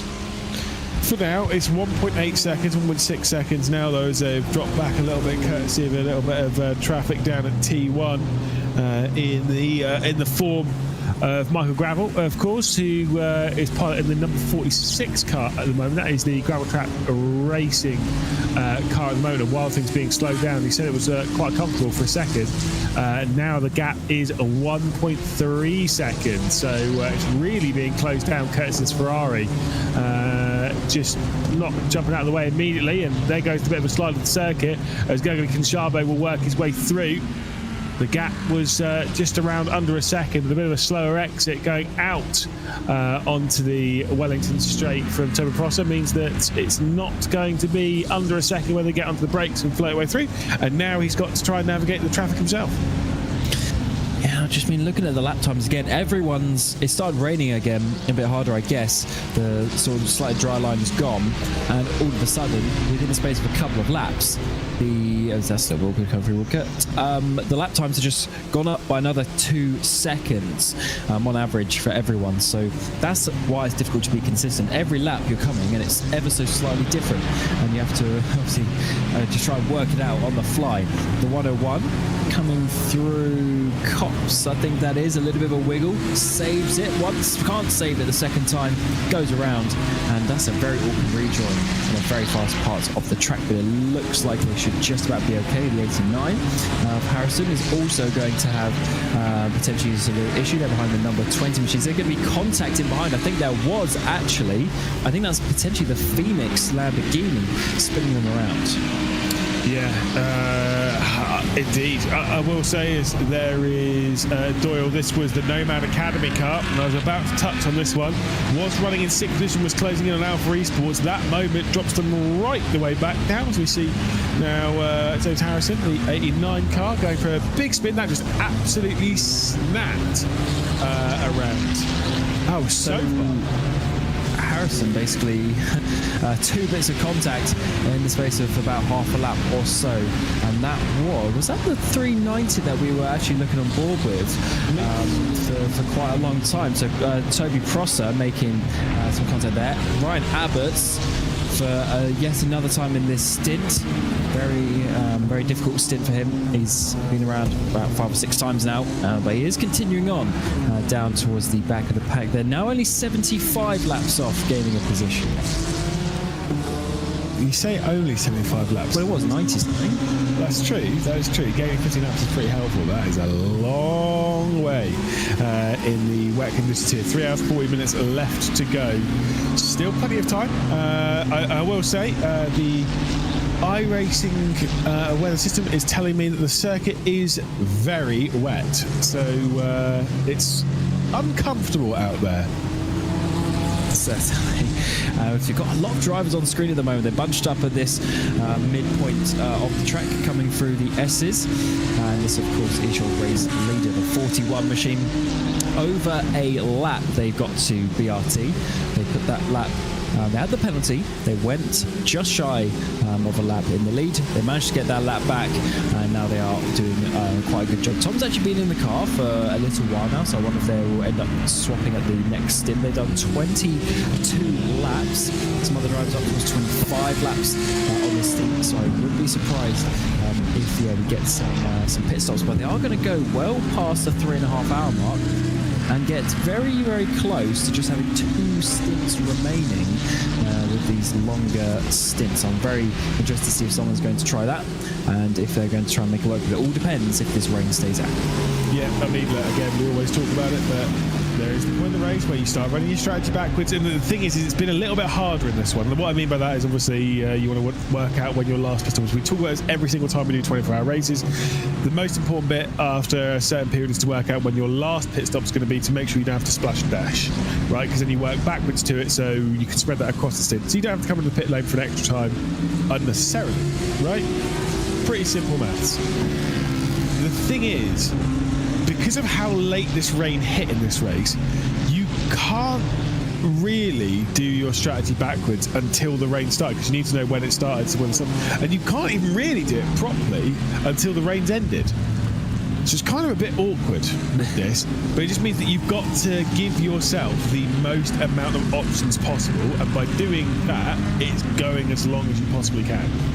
And imagine being one of the next drivers planning, well, probably the one driver they have left to get in these cars, is you don't know what the situation of the race is going to be. When you know the rain is coming, a couple of hours ago, they've been like, okay, we'll put so-and-so in next because they'll be good when it starts raining. And now, you don't know if it's going to be wet to the end. You don't know if it does stop raining, if it's going to dry up in time. Maybe the final stint ends up being dry. We just don't know at this point. So that's very difficult for the drivers to try and prepare for what they're going to do. So definitely an interesting one with how this race is turning in this final quarter. Well, Chadwick, on our screen at the moment, obviously has been well-versed at sim racing around this circuit, whether it's been Porsche Carrera Cup GB eSport side of things, whether it's been in British F4 eSports or just in general in sim racing. It's quite well experienced. Is Chadders? No webcam on though, so that's a bit disappointing, isn't it? Yeah, he's normally quite what would the word be, lively on the webcam, as he has a big slide there coming through. Maggot's definitely got to be a bit more careful with that one. He's trying to push and trying to gain down those seconds ahead, but they are some 2 laps. It's quite a lot for being in third place, but they are 2 laps behind the next car of Fernal, so they need to try and obviously get that little bit closer. But I guess at this point it's just having fun and trying to go as fast as you can. I mean, I will say with Chaz, I don't think I'll ever forget the face that he pulled after being absolutely slammed off the road by Gogo Bowdy at Bomb Hole around Snetterton. It was eyes up at the camera and like basically it was just like, what's going on here? Whilst we're talking of Will Chadwick and whilst we've got the Project 91 Thomas Enger sim racing car on our screen, let's talk to team manager Louis Hesketh behind us, of course, having a little chin wag with us. Race is going quite well at the moment. Third place with 3 hours 36 minutes left to go. Still plenty of time. Positive vibes in the team, I'm sure. How are things going? Hello everyone. Yeah, it's going very well. Yeah, especially since we were P16 just about 10 hours ago now, maybe 12. The boys have definitely turned it around from our early on race situation. We're now getting our heads down, and obviously with P3, we're hoping maybe to take a lap off basic racing team, but we'll settle for P3 in the end.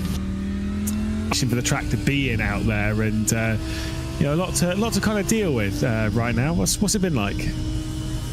I haven't talked to the boys this morning, but from getting a vibe from another driver, it's definitely very slippery. It's like being on a knife's edge, to be honest with you, by the sounds of it.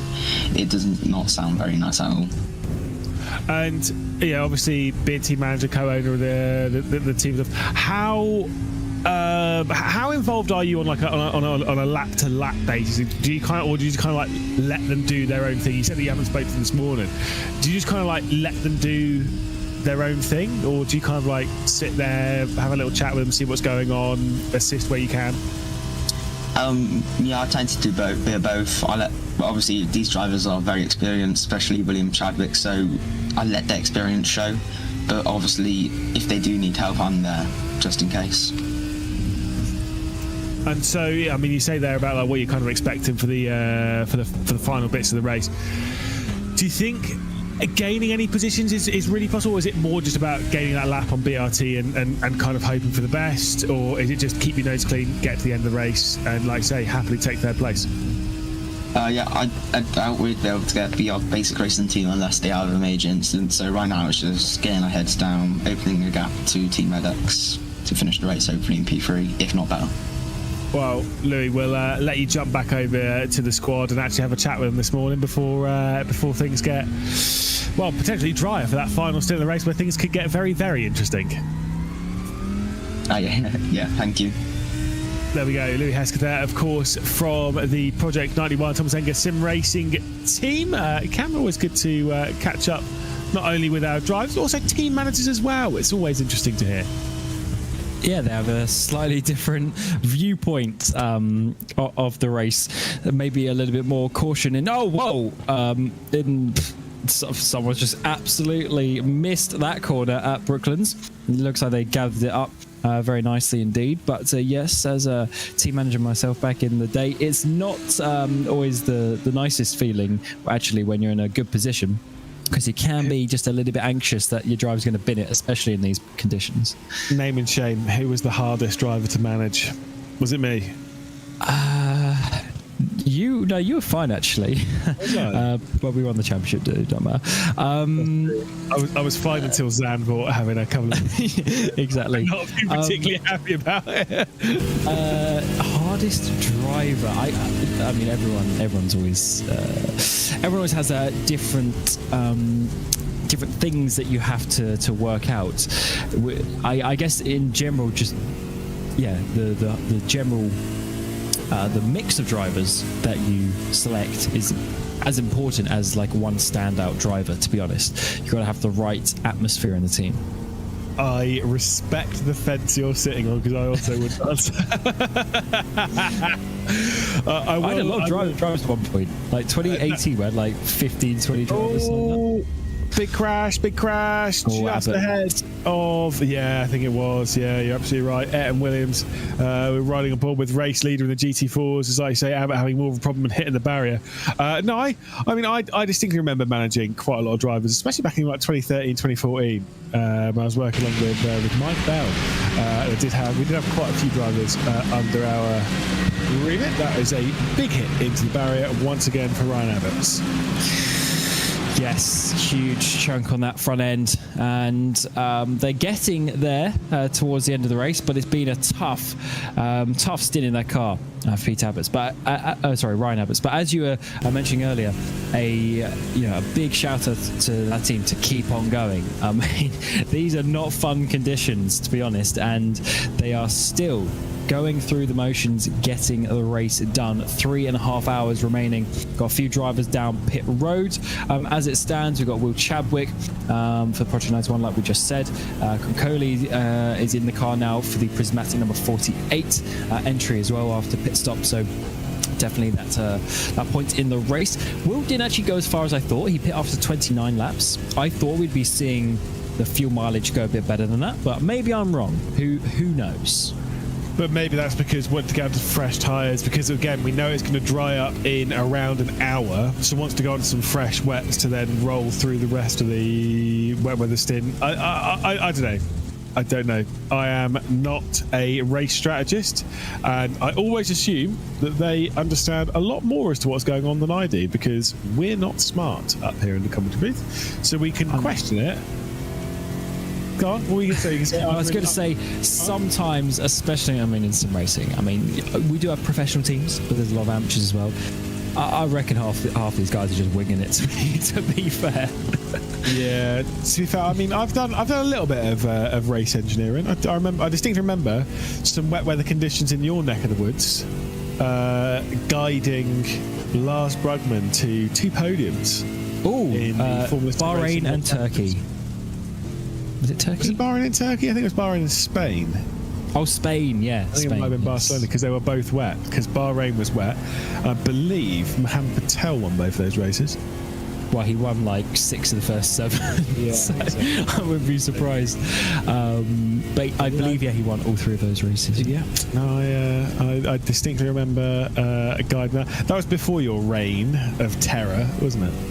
Yes, that was when I had the team. So that race in Spain was our first race, and we did get on the podium with Gosby. Oh, you had to really think then for a second. My goodness. Or was it Callas? Gosby.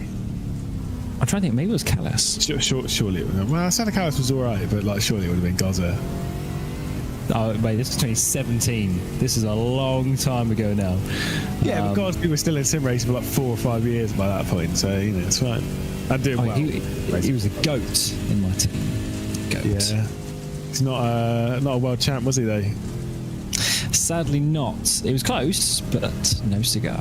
Absolutely no one watching this knows what we're talking about. We're talking about the history, the finer things of the Formula Sim Racing World Championship, which Cameron Roger was president of. Is he still? Well, technically, how's it working now? Technically, yesterday was my last day. Technically speaking.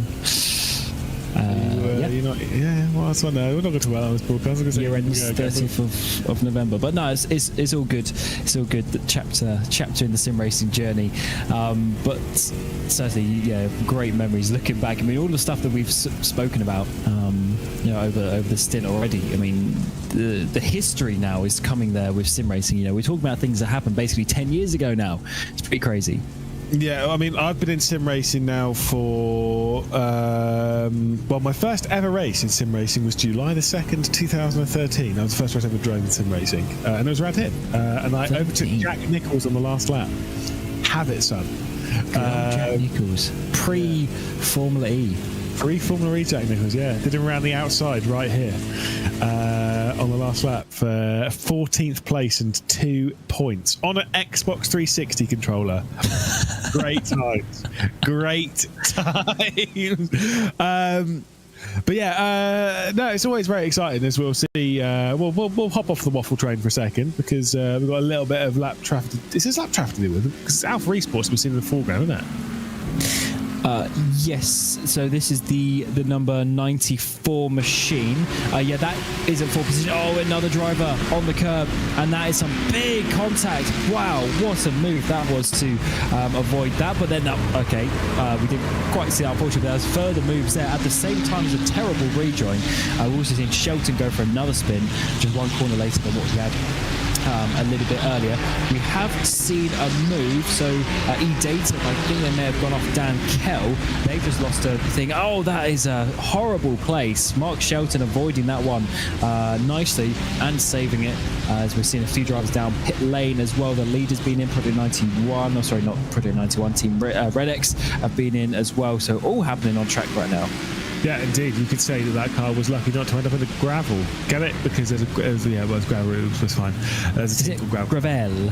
It's gravel, but then it's Gravel Trap eSports, whatever their team name is. There was a spin for Ryan Abbott's and ended up in a very odd place. This is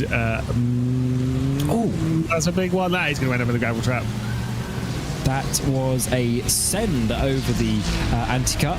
Fortunately, keeps it out of the barrier, but Gravel, they're not. Oh, he couldn't get it back on the track as well. This is an awkward moment now. On the inside of that final apex, 4 cars coming through.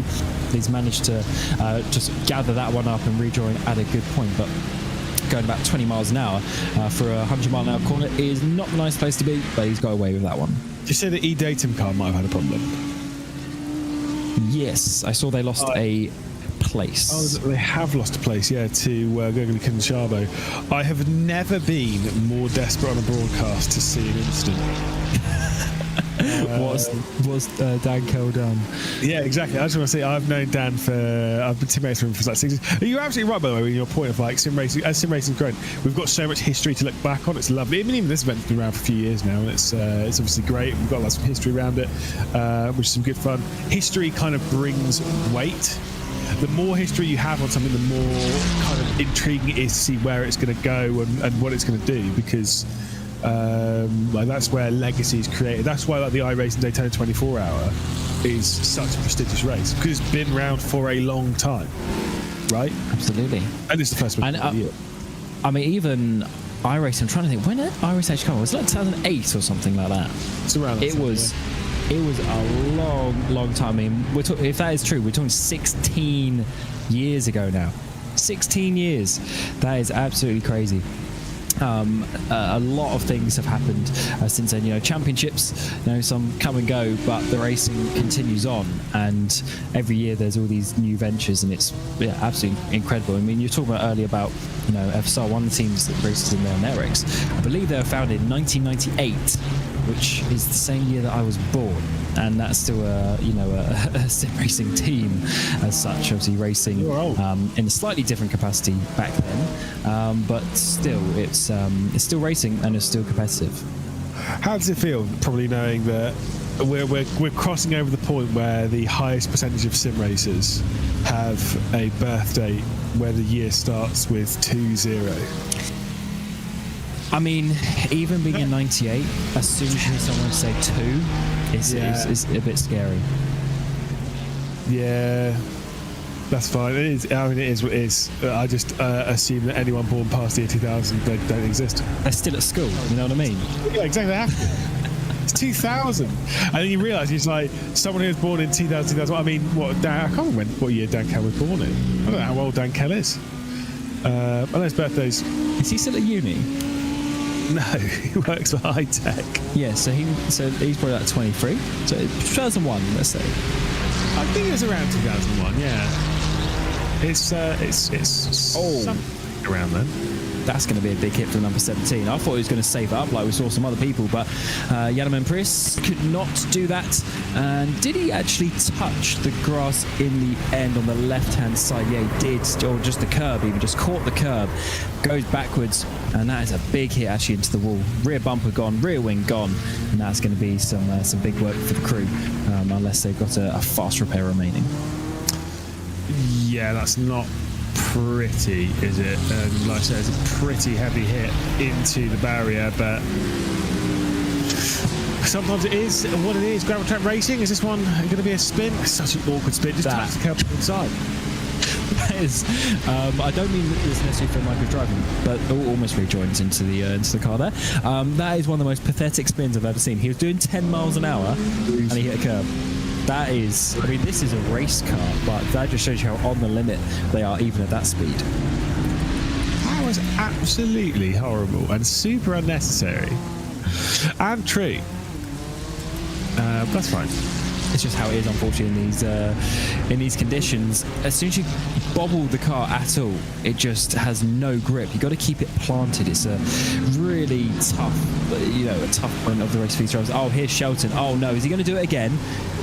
Even through the mid part of the corner, he's losing the rear end of that Mercedes, and he's just going to dab the barrier there.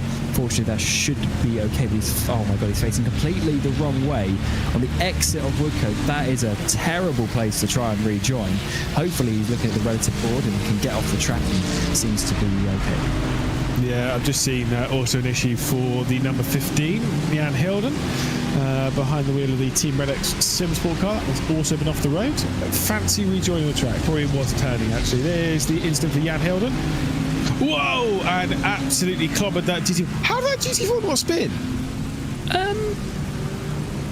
He almost saved it and then almost spun into the Lamborghini as well. I am thinking the same. I'm not quite sure. Maybe he actually didn't hit it.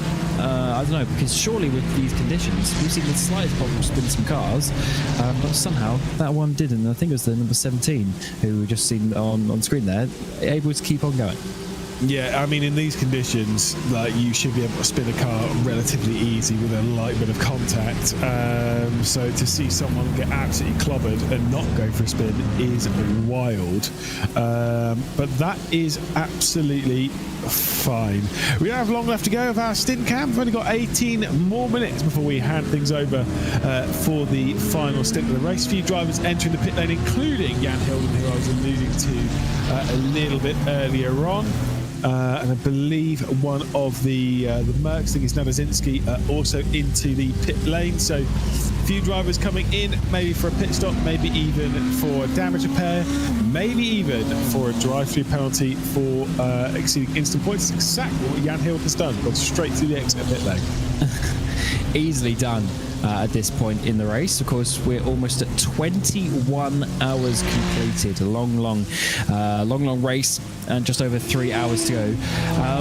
So I'll just check in. Of course, we have driver swap at the front as well. So Ross McFarlane is in the car for the WSR race leader. He's jumped in actually at a pretty tricky point, full wet conditions.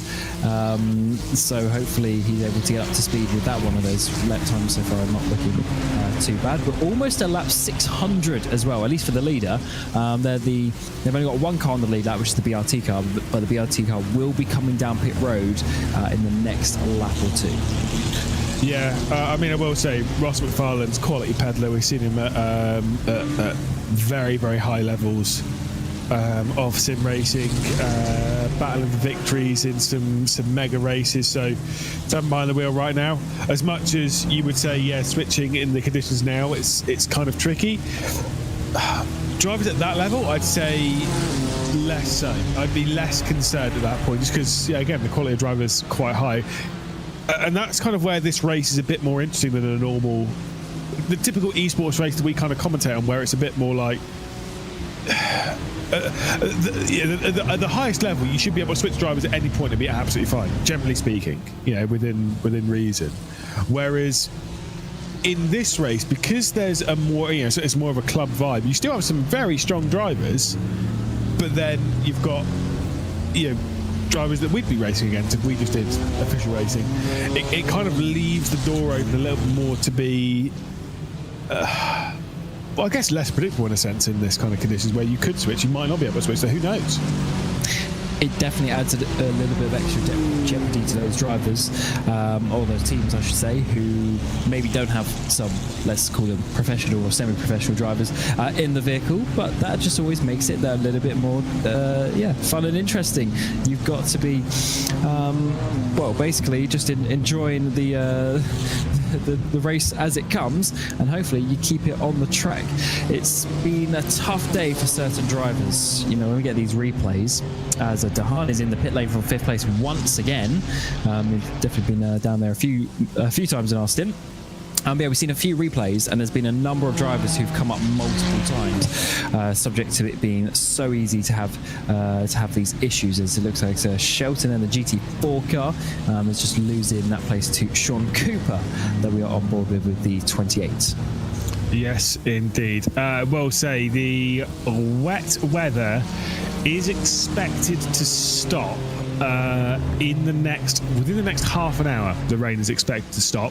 The track wetness has already reduced somewhat, because remember I said earlier our race was classifying it as very wet. It's now moderately wet. So that's the step down on very. I mean, maybe there's quite wet after that. I can't I can't really tell the difference, to be honest. The game can, as Cam coughs himself. To be fair, I wanted to commit to you trying to talk through that cough. That's fine. I'll hold the phone. Right, just had a sip of water. Real good, real good. Absolutely caught off guard there, as Cam. But anyway, to your point of the wet weather, you can't really see much. No, I mean, I don't know about you, Lewis, but it looks wet to me. And as far as I'm concerned, that just means it's wet. I guess you could have this terminology, but the drivers, whether it's a 2-minute 20 lap or 2-minute 22, I mean it's wet. Let's be honest. But the thing is, I think, at least to my eye, one thing I would note is there is less standing. Well, there's less puddles. Yeah. Right, that's the important bit. I think that's the main differentiator. So once you've got a puddle here, and there'll be one on the apex, a little bit here. It's see, that one's kind of cleared up quite a bit. There still is a little bit of puddle there at T1, but for the most part, it's mostly that water that's kind of clearing away. It's moderately wet.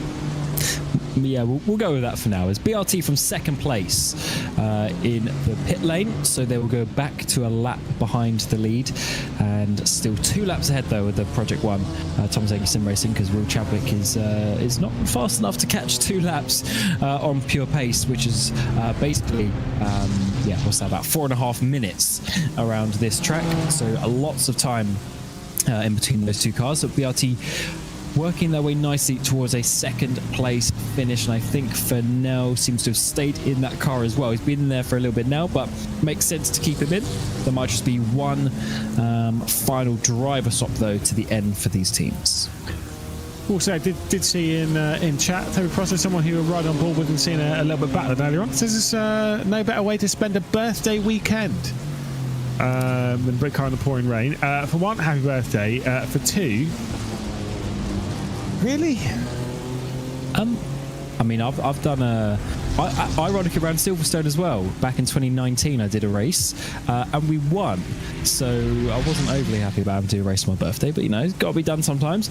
And it was certainly a good fun one. 8 hours of. Do you remember Tom Lombards? Do you remember that name? Tom Lombards. Yeah. Absolutely. Yes, me and him around here, 8 hours in LMP2. We've managed to win on that day, as Abbott's is still continuing on with no front bumper. Oh, and he's going to lose the rear, and this is going to be a big hit if he makes it to the barrier. Yes, it is. Oh, that car's been in the wars. I really hope they got a fast repair remaining, but with the damage that was on the car and the amount of accidents they've had, unlikely at this point yet. Yeah, there's no way that there is going to be a fast repair. It's a bit of a spin for Matthew Lee as well. I mean, look, again, it's not easy out there. Let's see Rob Schrull through the likes of Aintree, going for a bit of a spin. Keep out of the barrier though, nicely. At least there's that. Lewis, as we're on that point of the race, rate those alloys. white zero. and red car with luminous green alloys. Zero. Straight zero. Actually, no. You know what? For the boldness of choice, I've got to give it 3 points for that. So it's 3 out of 10, just for being bold. Right, I'm not a designer, right? But Oh God, like red and luminous green, do they clash a little bit? a little bit red and green. Although, would you say this is a very sim racing thing to do? You wouldn't necessarily see this in a real world GT3, but in sim racing, you can get away with it. Well, you can't. I mean, look at it. I mean, they're doing it. Yeah, I wouldn't say they're getting away with it. I mean, I tell you what, it helps to differentiate drivers. You know, when we have championships where they've got multiple of the same livery, it does help with that. it does, and I still hate it because rim color is such a difficult thing. Like white, silver, black. Those are kind of like the main ones. There are a couple of exceptions. Drago Racing could get away with it a little bit because they were like the car was charcoal grey with like pink highlights, and they got the exact same pink on the wheel. So that I can accept, but white and then luminous green is a crazy combo. I'm about it. It does. Do you remember?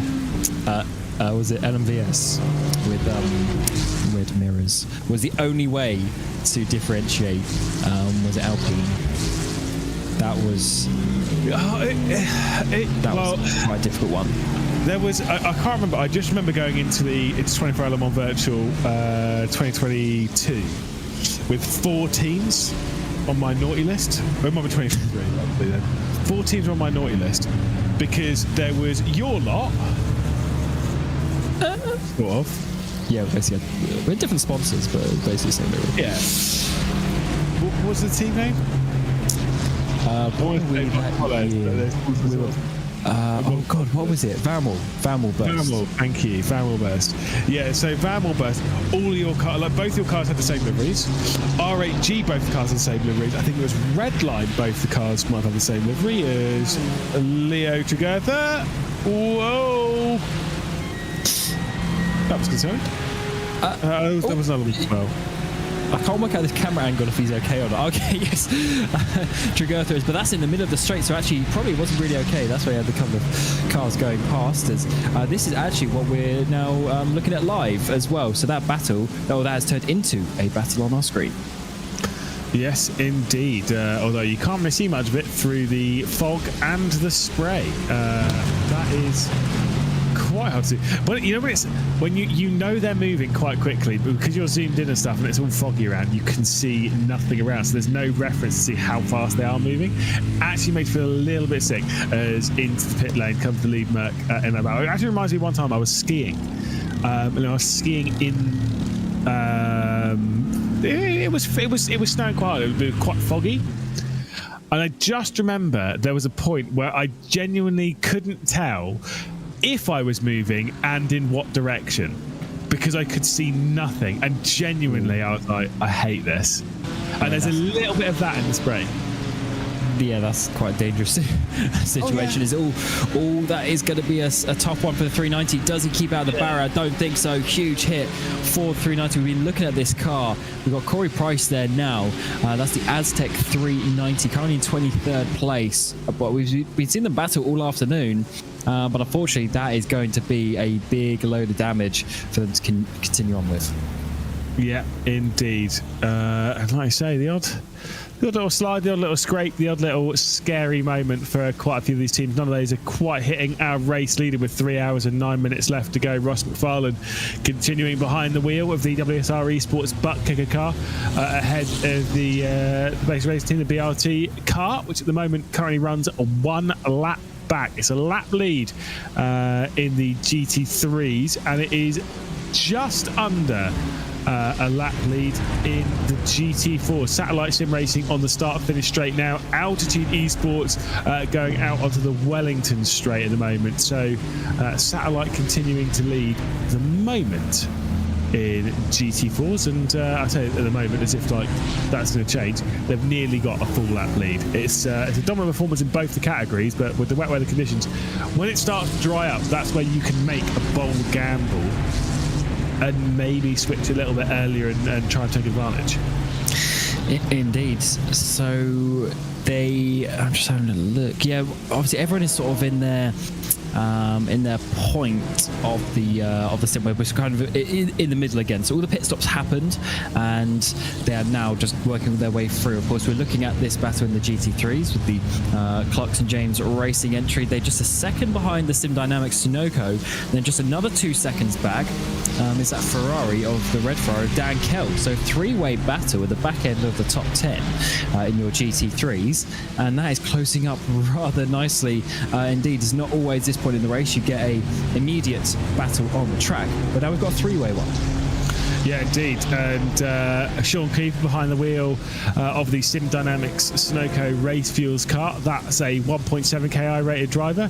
You've got 1.6 in Tim Reed, then you've got 5.0 in Dan Kell. So again, based on that, Dan Kell should close up and fire his way through with relative ease. Will he? Doubt. Of course, that's the Sim Dynamics Sunoco Racing car. That is the one with Remy Gilbert behind the wheel as well.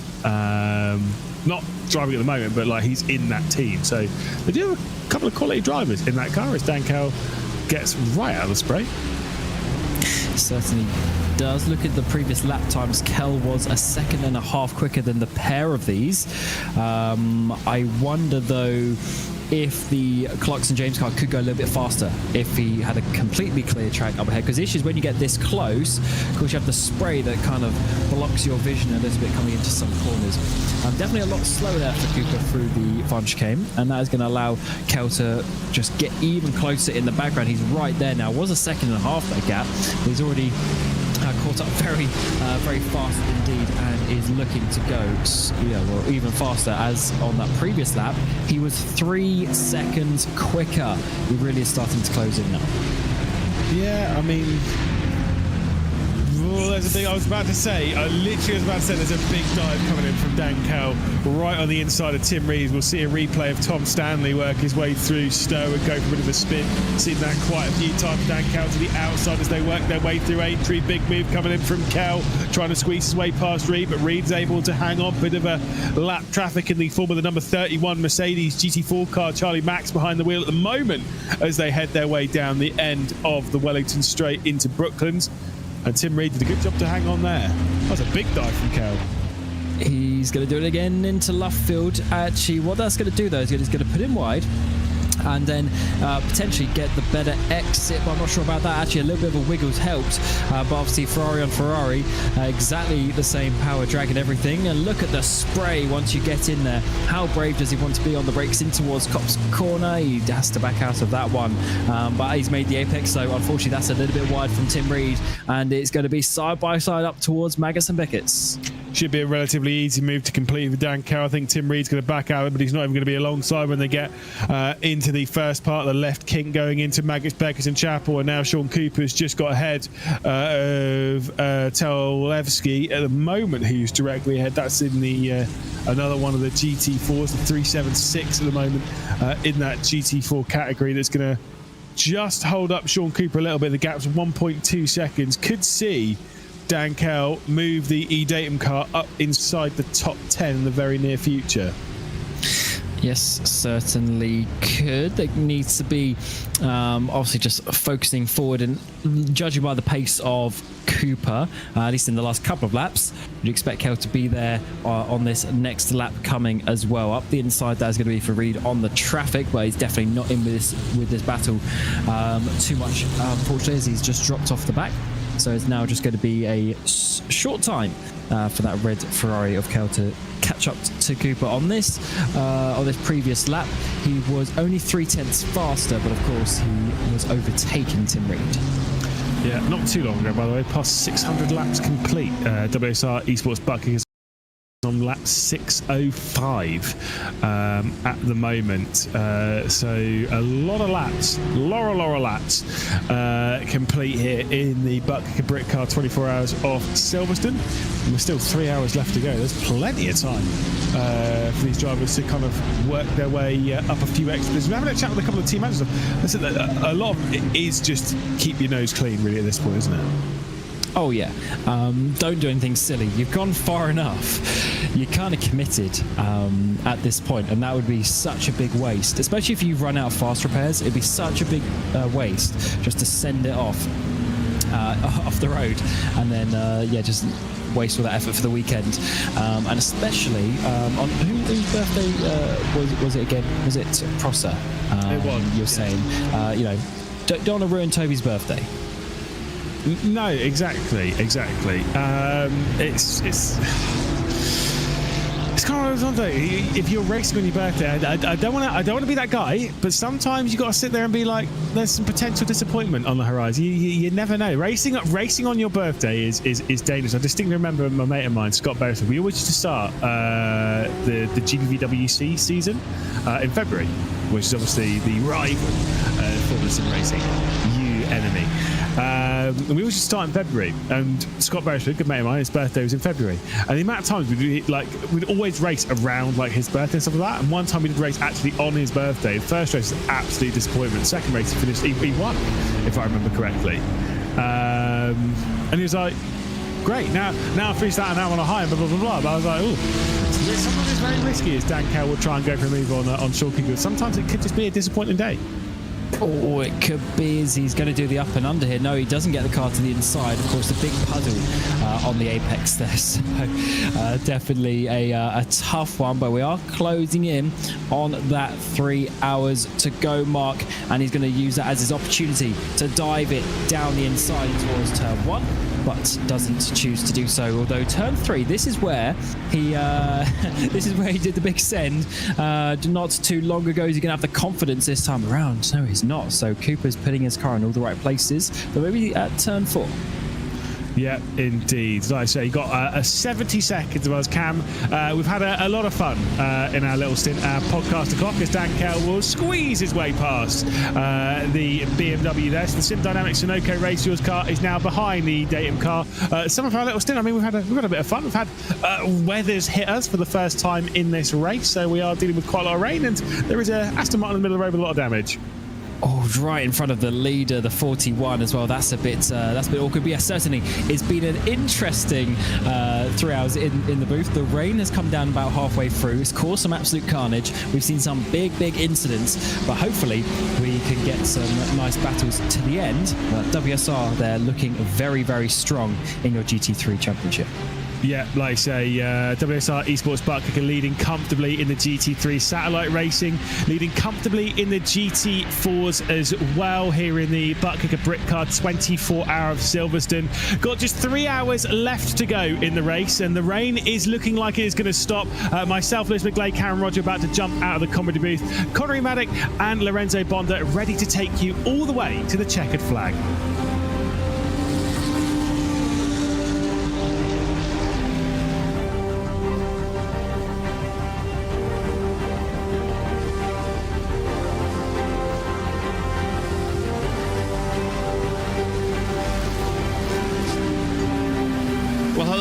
Thank you very much, Lewis and Cameron, for your services over the last couple of hours. My name's Connery Maddock. I'm going to be joined by Lorenzo Bonda for the rest of this broadcast. 3 hours to go here in the Britcar 24 hours of Silverstone. It's a little bit wet and wild out there in the UK, which is pretty accurate for about this time of year. Very dark, very gloomy, very misty, very wet indeed. But this rain, according to the forecast, only going to be sticking around for another 45 minutes or so. That's from the iRacing forecast anyway. So we might end up getting things dried up by the end of this particular session. It's great to be here. Of course, we've got our two classes still running around there. Still about 47 cars. 48 cars still running out there with the 53 cars that we had at the start, which is pretty good. Trish congestion rate, if you ask me, Lorenzo. It's a tricky portion of the race, that is for certain. Most drivers, most teams, I think, probably just taking the attitude of just try to survive this rather than make any forward progress. Because it's rain, and the one thing you really don't want to be is, you know, being over aggressive in terms of your driving style of sorts. You know, so you just want to survive the whole wet ordeal. We know how tricky the track can be, especially with the ever-changing conditions. You might get one lap of maybe some grip in the track, but the other lap, basically, because it is raining, the grip is just washed out again. So you do what you can to survive the whole effect of St. Peter pouring down on people.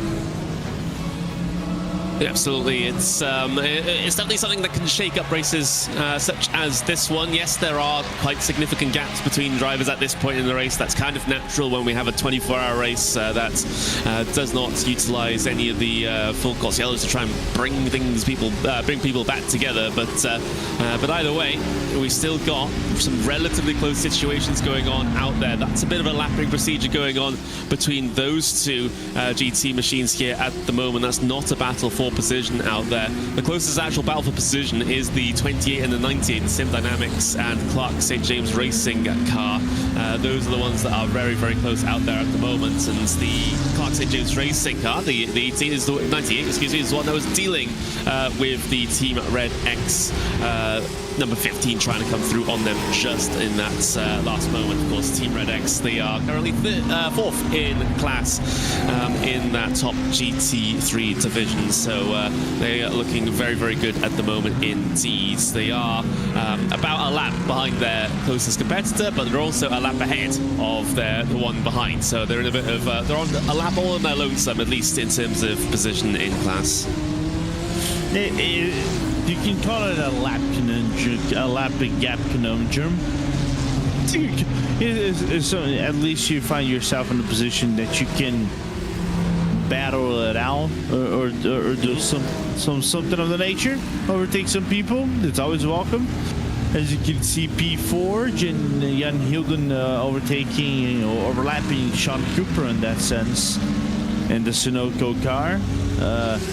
That always, it's funny. I cannot get call Sunoco without thinking Team Dinoco from Cars.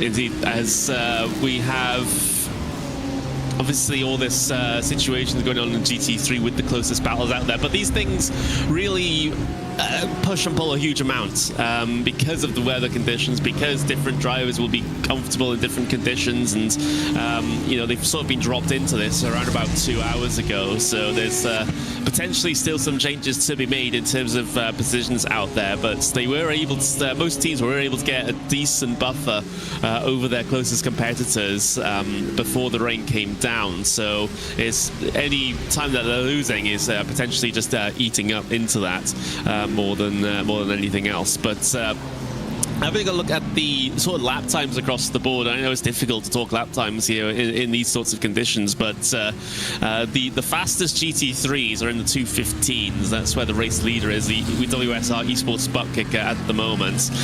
They're in the 2:15s. Everyone else sort of 2:60s, 2:70s, who are the next fastest. So there's a big sort of split in terms of pace out there due to the conditions, which is quite understandable. And then in GT4, the fastest drivers are in the 2:9s, and then the 2:10s pretty much covers everyone else. So actually the GT4s are a lot closer in terms of pace in these conditions as a spread than the GT3s are, interestingly enough. Yeah, absolutely. I thought the lap delta. Oh, excuse me. Excuse me. I'll just have to correct that. The GT4s, they're not in the 2:10s. That's that fastest lap. I was reading the wrong column. It is the morning. I'm not a morning person, I will admit. So they're in the 2:26s, 2:25s, but they're still similarly bunched up. So the point remains. It's just the lap times are wrong. Yeah, but it's fair. I was gonna mention. I'm quite surprised the lap delta on the wet is not so different from, let's just say, driving in the dry, right? Of course, the rain kind of makes it a more blatant to the pace, the GT3s, and the ability to hold themselves due to aerodynamics and also electronics, keep it's more stable in the track than the GT4 kind of does. And therefore you can see basically all GT3s having laps at the 20, 2 minutes and 30 seconds average per lap, right? 15 seconds lower per lap. It's a little bit of a surprising effect of sorts, but not uncalled of, given the nature of how GT4 cars are nowadays. Yeah, absolutely. Speaking of that GT4 class, though, the battles have been much more spread out in this particular class than we are typically seeing in the GT3s at the moment. There's a good couple of battles within about 5 to 10 seconds in the GT3s at the moment, but in GT4s we actually have no battle within 10 seconds in this particular class. Actually one battle, I'll correct that. The 20 and the 42 are within about 3 seconds of each other. So things are definitely spread out a bit more in the GT4 class. Of course, they do get themselves disrupted by the traffic a lot more than the GT3s. So potentially over the course of the many hours that we've had since the very start of the race, they're going to actually have been spread out a little bit more. But yeah, this is looking like again another sort of battle towards survival through this wet period. The weather forecast shows the amount of precipitation percentage chance, shall we say, dropping to about 8% at 9:45 a.m. in sim time, which is about 35 minutes time in sim. So, and actually that matches the real world as well. Funny how that works. So the drivers are going to be looking forward to that point, but this is the situation, Lorenzo. I don't think this track is really going to dry up very, very quickly. We've had pretty much no sun beat down onto the track for what feels like pretty much the majority of this race. So there's going to be still a significant amount of cloud cover, still this fog that lingers around. That's going to mean the track doesn't dry up very, very quickly at all. No, I would say if it dries completely, it's going to be by the end of the race, right? Or very close to the end of the race, because of the track usage and the lap-by-lap proportions that the drivers are going to get. And also, like you said before, I know track conditions are not going to favor themselves. The fog will remain, the cold track conditions will remain. This is basically next to what, the 18 degrees on track, 18 degrees ambient and 20 degrees on track, or 19 degrees on track. So it is very, very cold conditions. So it will take quite a while for the track to properly rubber in and get dried up whenever it stops raining in about 30 minutes. Yeah, and that's just the RSN forecast. You know how forecasts can be wildly inaccurate. So it could stick around a while longer than that. It could end sooner.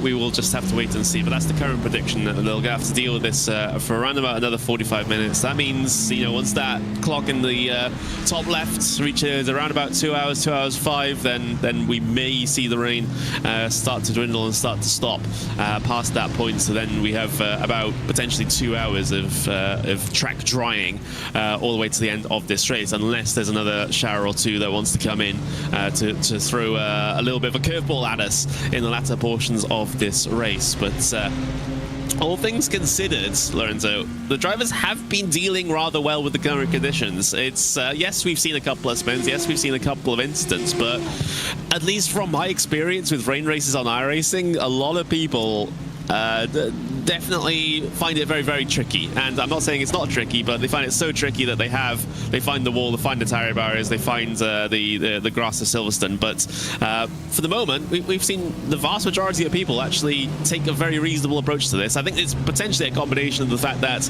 it's a wet period during a 24-hour race. So you're already careful during a 24-hour race, but you're now doubly careful because of the conditions. I think more importantly, there's one thing that I'm noticing from the driver lines, right? There's not too many difference from the wet line to the dry line, right? You can see drivers taking more of a very dry line approach. I think maybe the except of the entry of Meggetts and Beckett's complex, where they're taking a little bit of a wider angle into the corner entry. All the other corners, basically, they're taken as you would normally take on a dry line. Prepare yourself on the outside of the corner and then go in and hit the apex, which for me is a little bit surprising to see that, though. We'll have to ask one of the drivers when they come in. I think the effect may be that there's still a lot of marbles from when it was dry, sort of offline. I'm not sure how iRacing sort of emulates the modeling of a marbled offline plus rain.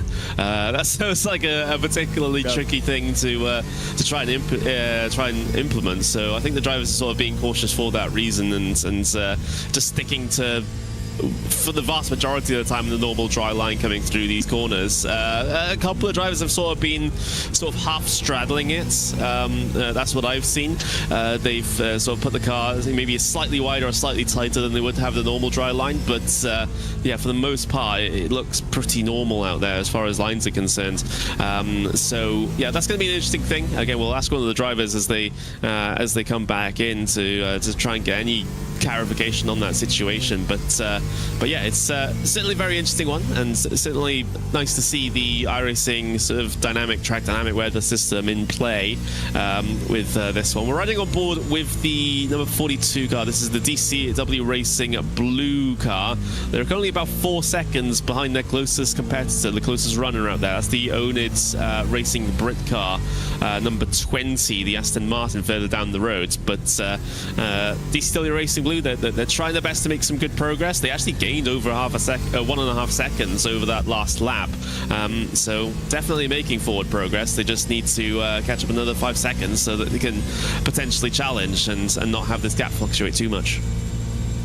Yeah, but what's important in my opinion is like he's able to stay on track, right? Like we talked about this before, and being able to survive, because I think for GT4s is more of a complicated issue because you don't have you don't have like a traction control that is dedicated for rain or ABS that is dedicated for rain. It's more like crude electronics. You might have something that is going to give more assistance, but it's not dedicated for rain per se.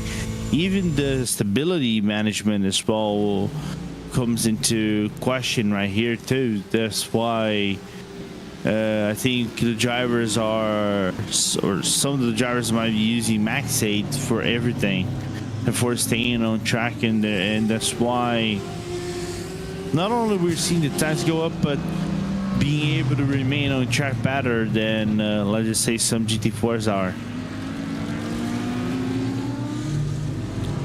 We're looking briefly at the 99 there, the TSRC eSports number 99. They are currently about a second, or just over a second, behind ST Racing eSports. Of course, they just come down on towards the pit lane for one of their stops.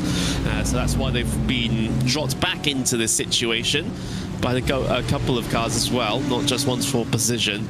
So an interesting portion of the race for Thomas Kana, who's behind the wheel of that number 99 to negotiate for the next couple of moments. We're seeing a couple of stops happen as well. Glasstech Racing in the GT3s, they've come down and in.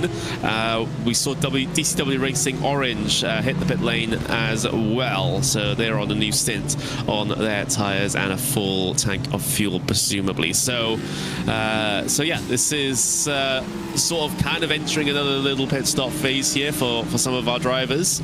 And, well, there's not many more of those to go before the end of the race. Yeah, I think in terms of potentials driver swaps, I would say there's one more driver swap between drivers, or two more driver swaps for all teams, considering the fact they're probably going to be in the pit lane once or twice. We also got to ask the question of how much this wet period has sort of disrupted the plan strategy for the teams. Of course, because under normal conditions, you can come up with a decent plan all the way to the end of the race, pitting on the air every hour, or having some other plan if you aren't able to do that. But now with that rain, obviously everyone's going to be a bit off cycle compared to each other. At least much more than they would naturally be at this stage in the race, and it sort of potentially has made the end of this race potentially a little bit more complicated, because one, again, pretty much everyone is off cycle, and it begs the question, if everyone's off cycle, what is a cycle? But the other thing is when this rain stops and that rain gets into that track gets into the transition period between wet and dry running, when exactly, which lap do you come in to try and maximize the benefit? Yeah, absolutely, and I think for me this is something that is quite interesting for the race, because I think at this point you want someone that is, I'm not gonna say cold, right? You want someone that is basically used to with the weather, is already warmed up, is able to take laps and be consistent in it. Because I mentioned this, I think, when me and Brad were talking about rain, right? It's hard for you to be consistent, and it's very easy for you to make mistakes. We saw that time and time again commentating endurance events here at eSport, and I mentioned Spot 24 being the awakening call for everybody. I think that was the first event, or the first special event, that had the Tempest weather actually as in full effect. We saw rain, we saw a little bit of fogginess, we saw a little bit of wet track conditions on dry weather. So they had a little bit of everything, and kind of humbled the drivers, humbled these 9K, 10K rated drivers. So there's no amount of preparation, though, you would say that. Sorry, Lorenzo. I almost just saw someone get very, very close out there on circuit. Or at least on my timing screen, where it was the 32 and the 14, the Alpha eSports and Team Loose Spurwing cars. They've both stopped within the last 10 laps, shall we say. So a little bit off cycle compared to each other, but I think potentially the 14 had drawn themselves alongside briefly of the number 6. That timing did drop below a tenth of a second when I glanced at it. So, but they weren't able to make the pass. Did Team Loose, so they had to drop back, and they sort of have to try to recover and get back into a position to try and make a pass now. Which is easier said than done, especially in these conditions. You go offline here. There we go. Oh well, for Edward Hope it doesn't seem to matter anymore with the next pass coming up, because he's had a bit of his own self-spin coming through there, and ends up not dropping any positions out there on circuit, but about 7 seconds worth of lost time. At least you keep it on the track and you don't get crashed. From what it looks like, the car back completely was caught off guard during the transition from the entry to the exit of Brooklyn. Might have caught a puddle or something like that, and when it came on the throttle, not even the electronics are going to be able to save you right there. And I got corrected, there was rain on the 12 hours of Sebring. The Tempest, I think that was the first event with Tempest, but if I remember correctly, there were some dry sessions for 12 hours then. That's why I say the more rude awakening being the Spot 24, where I think I've seen all sessions with rain. Yeah, and well, we've at least it is 24-hour sort of special. Well, it isn't a special. It is a special event in the sense, but it's not the iRacing special event. So, but you know, at least with my experience, I mean, we had the rain absolutely poor at Spa 24, which is what we've been mentioning. But at least in the private leagues, we've got. We have had some rain-affected races, that's for certain. But to have it happen in the 24 is always an interesting predicament. And thankfully, at least at this race, the track is only, according to iRacing, is only moderately wet. So it's not as bad as it could be out there. Let's just say that it's the rain hasn't been particularly heavy. And in fact, on the weather radar, it's been mostly green and blue sort of sectors of the weather sort of covering us at the moment. So we had a couple of yellows earlier when the rain came down a bit harder, but it's been sort of light to moderate rain throughout the last 2 hours. So it hasn't been tipping it down, and we haven't got a lot of standing water out there on circuit at the moment. So it's just, like I said, moderately wet. We've got no, or rather very few actual puddles out there.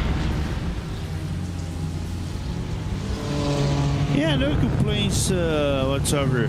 At least the general awareness to drive around this track was brought up. Everybody's just keeping it clean. Ooh.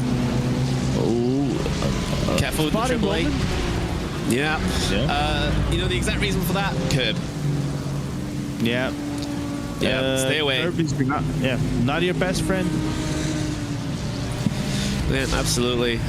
You just keep it on the grey stuff. Don't keep it on the curbs. That's the main advice with these sorts of conditions. And maybe a little bit later on, as things dry up, you can start using the curbs a little bit more. But those are the portions of the circuit that tend to stay wetter for longer, depending on the drainage of the circuit. So even if it does start to be, having a dry line out there, you still kind of got to avoid the curbs, because they're still going to be damp, they're still going to be slick. So that's what surprises a lot of drivers. They think, oh, I'm on slick tires now, I'm on a dry line, I can start using the curbs a lot more. But sometimes you have to wait a little bit longer. Yeah, and it's kind of, and you were talking about maybe curves and some other parts of the track being taking a little bit longer for it to cool down or dry down. It's interesting to talk about like Silverstone. Silverstone has good drainage, so as far as I'm concerned, right, being a grade A circuit and all, so.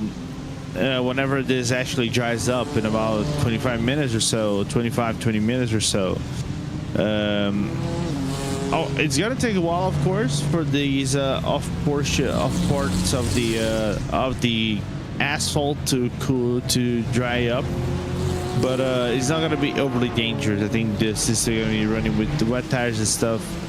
Is gonna be manageable for some of these drivers. What surprises me is I'm still very surprised with the fact that the amount of puddles that we're seeing on Apexes, it's very little.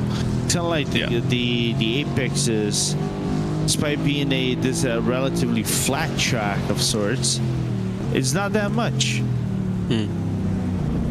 We're riding on board with CSRC eSports. Is still involved in this battle with ST Racing eSports this time. So the number 3, and actually the car directly ahead of them, is going to be their next closest competitors. Not CSRC eSports. Sorry, I'm getting that completely wrong. It is the Cube Controls Reparto Corsa, the Triple 8. That's only 0.7 of a second down the road there. So this one still continuing to draw itself in. It seems like Cube Control's a little bit better through this first sector, actually gaining a couple of tenths of a second, but we'll see if that's a consistent thing over the course of the lap here.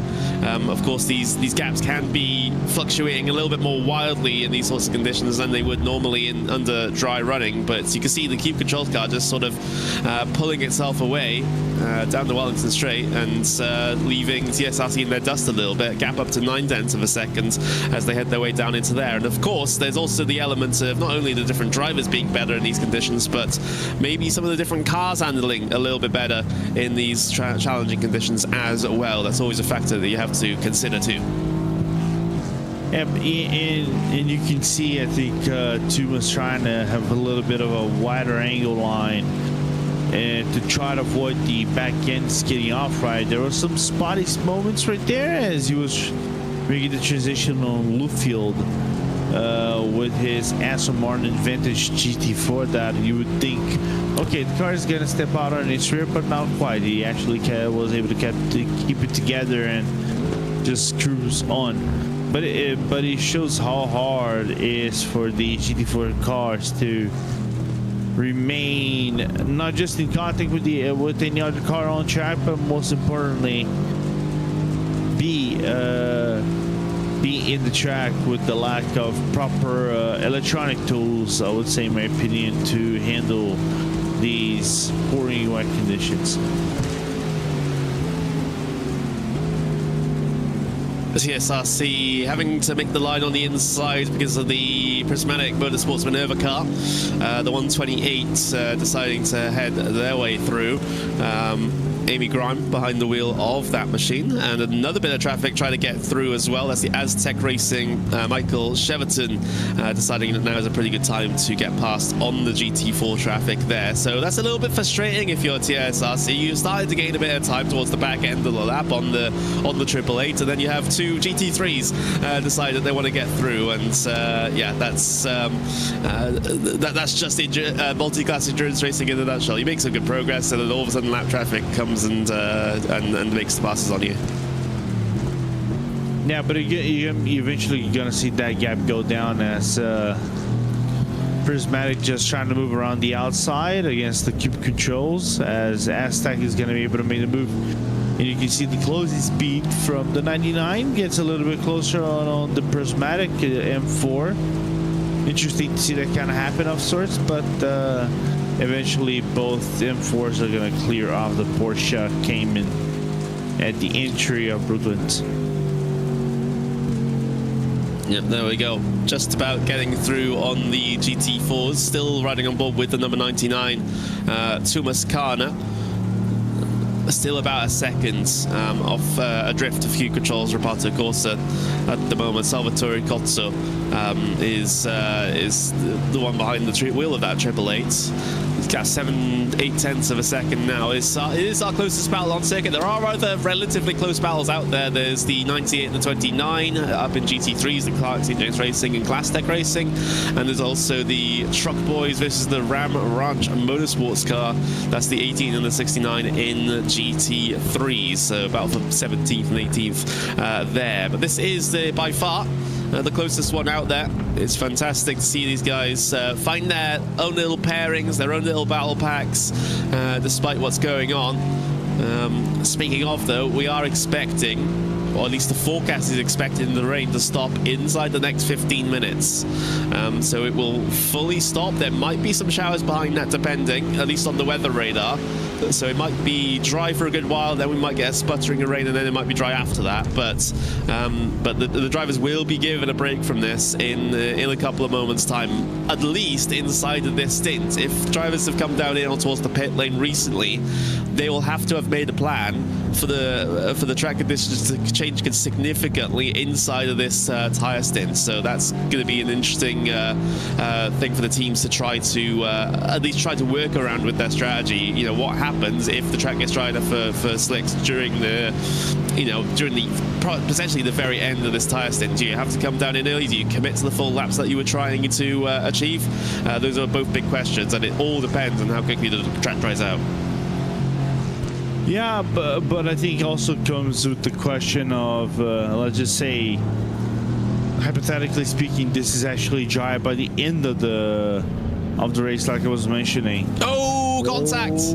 Contact, Cube Controls into the side of the RAF eMotorsports 19 car. I'm not exactly sure whether or not that was really necessary. I'm being completely honest with that little bit of contact. Well, it's a free position for Tumas Kana in the 99, that's for certain, but that was certainly an interesting incident. Yeah, looking for to see that on the replay. He tries to do the up and under in the... I'm going to let the stewards deal with that one, but it definitely sounded like that Cotto was still in the throttle, even though contact was pretty much inevitable. Yeah, I think he thought, actually, that Aston Martin was going to give a little bit away, lift off the exit at the corner. Therefore, he would have more liberty to go on the throttle and get away with things. But that wasn't the case. He eventually lost now the position to TSRC and created a 7.5 second gap to that car. Yeah, absolutely. That's certainly an interesting one. Of course, the stewards will be looking at any incident that gets forwarded to them over the course of this race, and that's probably going to end up being one of them. So we'll wait and see any result of that, if any, in this one. But having a look at this sort of gaggle of cars here, it's always amazing to see when we get these battle packs developed sort of a little bit at random over the course of these very long races. That's the eSports. So I'm just trying to get that's the eSport GVR car, number 23 involved in that one. They're sort of in the middle of the sandwich. They have the DCW orange car ahead, which is a battle for position for them. The GT3 trying to squeeze down the right-hand side in towards Copse Corner. Both GT4s having to take the big wide arc through.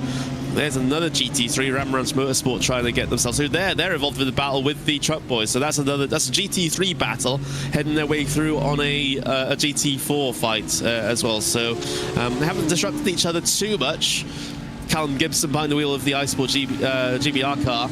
Number 23 trying to find some alternate lines coming through Maggots and Beckett to try and gain the upper hand over Josh Boots, who's in the DCW orange car. Here comes Phoenix Sim Racing, one of the GT3s. They got to be careful not to get squeezed too much out onto the grass, but they do find a lane on driver's left-hand side, down in towards Stowe Corner. Josh Boots still trying to defend this position. Callum Gibson committing to the outside, but overcooks it a little bit out on towards the runoff. Rejoins the circuit, but yeah, that was a bit of an attempt, a bit of a late-breaking move for Gibson, but the car not wanting to comply. Yeah, I want to say maybe he got a little bit of puddle just coming in too slow right there and completely offset the car. Luckily for him, he didn't go for a half spin or something of the nature. Just kept that car on track, and that's the most important thing. There's that element of the painted line there as well. I think he just about got two tires onto the paint there, which is very treacherous, when the conditions are like this. So stay away from curbs, stay away from painted lines. That's generally the advice. But it has broken up this battle somewhat. Still 1 second between DCW Racing Orange and eSport GBR. So they haven't spread each other out. Well, they haven't spread out too much as a result of that incident. So I think Callum Gibson might get himself another opportunity here shortly to be able to try and make this pass work. Yeah, and you can see he's closing the gap a little bit. Therefore, there will be a chance for a battle again eventually. Don't know if it's going to be in this lap, but it's happening. No, absolutely. In towards Luffield now. The Quad Dash Racing has the GT3 that's in the middle between the two of them at the moment. They'll be able to make their way by, coming on towards the Hamilton straight now. But yeah, it's very, very tricky to try and pick your opportunity to try and make a pass when things are like this, because there's wild differences across the width of the circuit. The GT3 spinning round, that's Quad Dash Racing, the car that had just got through on those GT4s, had a little bit of a spin coming out of Copse Corner, which is probably the scariest point on this track to have a spin. It was, at least looks like it was getting up onto the curb that caused that spin on the exit there. Yeah, probably gonna see better on the replay if it is the inside curb or the outside curb that threw the car sideways outside the cops, as we have a Mercedes on the hanger straight that was merging back on track. Something might have happened. Yeah, so it's still tricky to keep it on circuit. But drivers have had about 2 hours worth of practice in these conditions here at the moment, so getting more and more comfortable with it. But they will be changing shortly. We have a little bit of rain over the circuit now, but after that, there seems to be a little bit of a dry sector of the weather radar. So we might get a period here, just a second, of us having a little bit of a break from the rain. So that will give the track a chance to dry up just a little bit. Whether or not it'll be dry enough for slicks anytime soon still remains to be seen. I mean, Lorenzo, you bring up the point that this is an FIA Grade 1 circuit and the drainage is usually pretty good, but the thing is we have this cloud cover and we have this fog, which will mean the sun can't sort of evaporate the water by beating down on it. Meanwhile, Battle of GT3, 17th and 18th place, Ram Ranch Racing and Track Boys, they just had a little bit of a swap around. It seems like Ram Ranch Motorsport ahead of Truck Boys now. There they are, out on screen. But the pass was made between Ricky Renner and Jake Hatton. That's a heck of a name, Ricky Renner, isn't it? It's two names that go really well together. No, it is. It's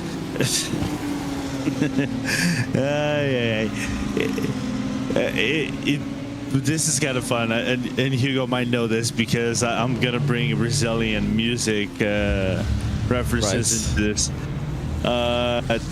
Ricky Renner is actually a name for a duo country pop band or duo that had back in Brazil. One guy named Rick, the other guy named Renner. Not even lying. Wait, is this hang on, let me check the... Okay, so Ricky Renner from Florida, it looks like on the team there, shares the same name as a musical group from Brazil. Yeah, pretty much. Is that correct? That is totally... I'm wondering if he knows this. Like, almost likely not. That's a weird one. That's a weird one for sure. Maybe, I don't know, maybe if we'll get a representative of that team in the booth, maybe Ricky himself, you could drop the absolute bombshell on him. The bombshell. That would be interesting.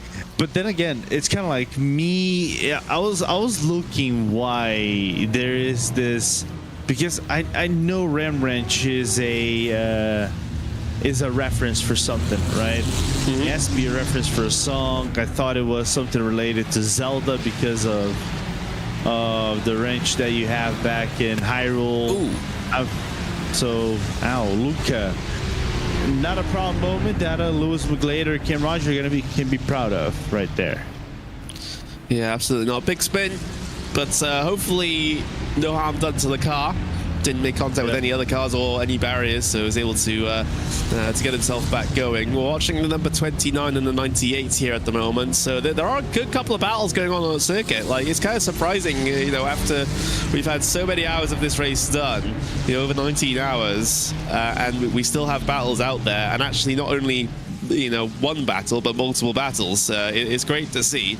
This is the Clark St. James Racing versus Glasstec Racing little pairing for 13th in class in GT3, and then you also still have the iSport GmbH and the DCW Racing cars close in for 9th place in GT4 as well. So it's great that we get these little fights. It gives us something to talk about, gives us some little bit of entertainment at this stage in the race as they both negotiate their way through on a GT4. That's the DCW blue car, as they now chase down towards Cops Corner and maybe find themselves stuck behind a bit of traffic here. It's very tricky to try and get yourself through on a GT4 down at this section, but they find it just the right time, coming on the exit there in towards Maggots and Beckett's, which is a similarly tricky complex as Glasstec wrap themselves around the nose of the DCW Racing orange car.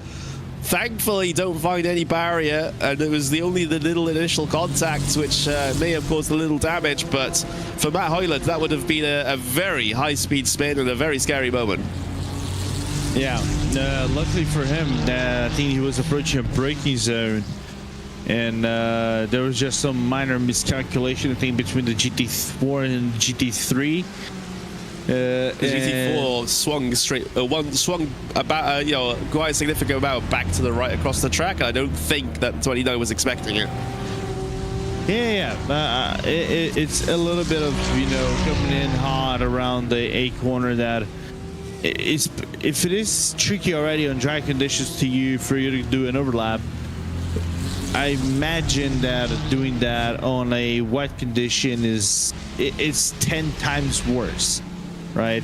And luckily for everybody, there was no other people involved in this or people losing more time because of this, so they can carry on with the race. Just to wrap up real quick, Connery, I thought Ram Wrench and Truck Boys was the most British country battle that we had on track. There we go. Up on the replay, yeah, it's the GT4 that's swinging back across the circuit to open up the corner, and they just sort of misjudged it and overshot it a little bit, and they went straight into the rear left of Glasstec Racing. So it's an unfortunate one, that's for sure. Glasstec Racing, there's nothing they could have really done about that as they dive down the inside here and get themselves a bit of a slide on the DCW Racing orange car. So so aggressive down the inside there, just making their feelings known about the situation that has just happened. But off they ride into the sunset. But yeah, like I was saying, Lorenzo, those two team names seem much more like American sort of team names. We don't really have ranches here in the UK. We don't really have trucks, at least in the pickup sense. I know that's why it was weird for me to see Ram Wrench and Truck Boys. Well, there is trucks in the UK. Don't get me wrong. I've seen a few trucks back in London, so that is a thing. Yeah, they're very impractical, like pickup trucks, practical. Right? Yeah. So it's there's one near me that's a Ford Ranger, and if there's any Americans out there, they'll probably realize, wait, that's like quite a small truck, the Ford Ranger. It looks massive compared to everything else here in the UK. It's crazy, and I doubt you'd be able to get it down some of the streets that with cars parked on both sides here. It's just humongous. I don't know how. It's just completely impractical for the UK. You won't be able to get it down some streets. It's Sean McCardle, big spin contact for the number 21 car. That's Project Not Last, and well, that project is still going well as far as they're concerned, but incidents like this won't be a help into achieving that goal. You didn't make contact with that Mercedes GT4. Yep, they did.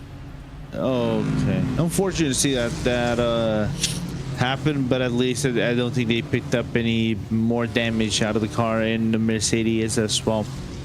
But what I also thought about is like trucks around London. It's nearly impossible for you to drive around because of the green zone. The green zone tax, right? That you have around London. So. You basically would be driving just for the swag of I have a big truck, but wrench, that's definitely there's not any wrench at all as far as I know in the UK. There are farms, but not wrenches per se. They're not called ranches, but yeah, it's. We don't have the infrastructure to be able to handle everyone having a massive pickup truck or a big SUV, even though they do exist, of course, but not onto the scale that the Americans have with their size of cars, that's for sure. No. But go on. Plus, imagine trying to have a Lincoln Navigator back in the middle of the UK with the 34-inch rims and spinners. Yeah, it's not worth thinking about as far as I'm concerned. But back out there on circuits, of course, things still developing. Closest battle is DCW Racing Orange and eSport GBR. Those are the two cars that are closest at the moment. We do have to start talking about the next stops potentially, because yes, a lot of these drivers are on, they just started their stints effectively, 2 laps on the stint, 4 laps, 5 laps on the stint, so they're not thinking about pitting for a while. But what they do have to think about now is, since this rain has now officially stopped, I'm not seeing any raindrops out there whatsoever. you know, the racetrack is sort of on a clock right now. Is like, when is it going to be dry enough for those slick tires? That's the next very big question that the drivers and teams will have to be thinking about now. Is it this next stop that they'll take dry tires? You know, is it going to be dry enough sort of midway through this stage so that they can come down in? Still very big unknowns at this stage. So definitely watch this space. Yeah, absolutely. But you can even see some spots around the track, as I think that's one of the prismatic cars that went around one of the Porsches right there. That could have been a little bit spotty.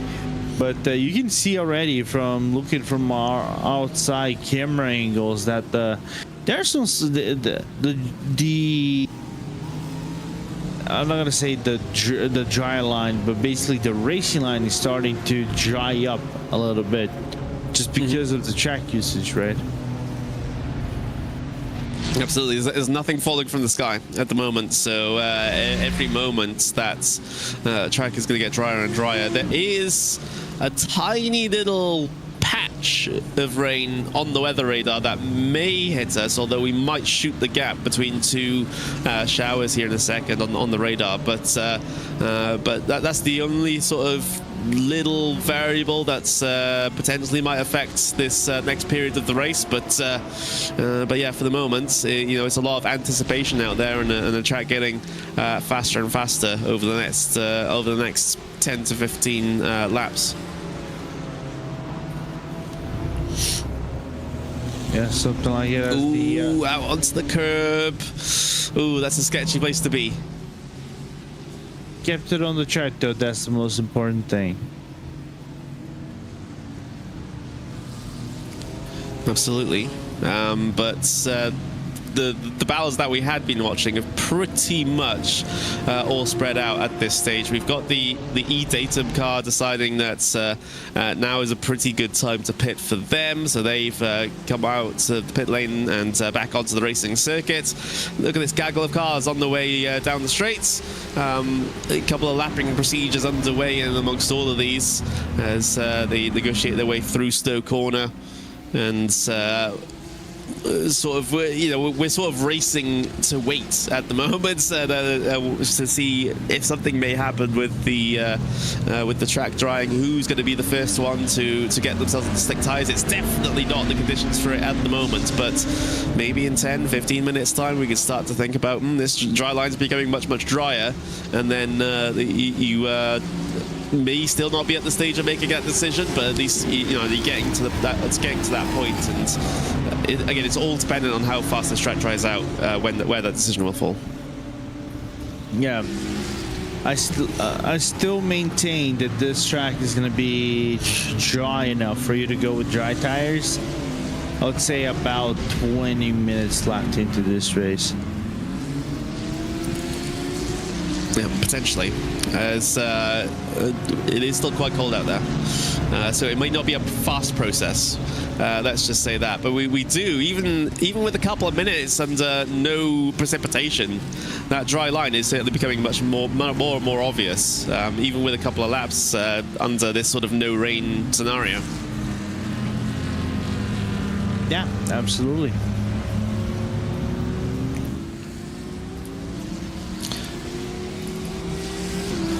Couple of GTs having themselves a little bit of a disagreement there. The number 20 car deciding to head their way through on the bit of lap traffic, not the number 20, excuse me, but a little bit of traffic negotiations going on, shall we say, amongst a couple of these cars, and it's certainly a very tricky situation. There's eSport GBR getting themselves sort of side by side with some of these GT3s coming up towards Baggins and Beckett's, which is never a nice predicament to be in, that's for certain. But yeah, it's you know, again, a very attritional race at this stage. Just to sort of recover the sort of weather system. Of course, it's been the big topic of discussion for the last couple of hours, that's for sure. But the thing is, the only complaint, Lorenzo, that I have is that it's 19 degrees in the air at Silverstone at almost 10 a.m. in the morning at the end of September, it looks like it's in. So I don't think that is an accurate reflection of the weather in late September in the UK. The atmosphere is, that's for sure. The wet and the fog, that's pretty accurate. But 19 degrees in the air, probably not. Yeah, you'd argue it's gonna be way colder. Not way colder, but at least like not close to 20s. Oh no! I know it's not gonna be closer to 20s. I think. Well, this is so I think it is a detriment still to iRacing weather as a whole, right? I think it's hard set to the minimal being around 17 degrees, right? Yeah. You cannot go a little lower than this, but I think eventually this is going to change. I think as now the Tempest has come along and you're finally getting some breakthroughs in the simulation things. Eventually, this disparity of like 0 to 70 degrees that you get in Brazil in track temperature sometimes in the middle of the summer is gonna finally show up, right? We're probably gonna start dreaming about seeing track conditions being like at 8 degrees ambient, and it's gonna be just as cold on track as well. And it's going to prove a massive challenge for drivers to properly pick up the heat in the tires.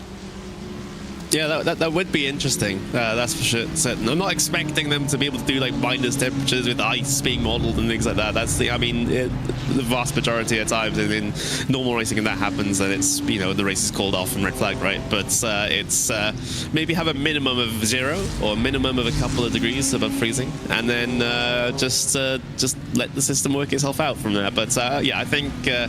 Maybe they haven't done that because there may have been a couple of issues with it getting that cold with the car performance and the tire behavior, that they thought, actually, we'll just keep the minimum at like 15, 16 degrees and then everything is fine from there. But it does mean that we get slightly inaccurate temperatures for the time of year at some circuits during, again, some dates. Yeah.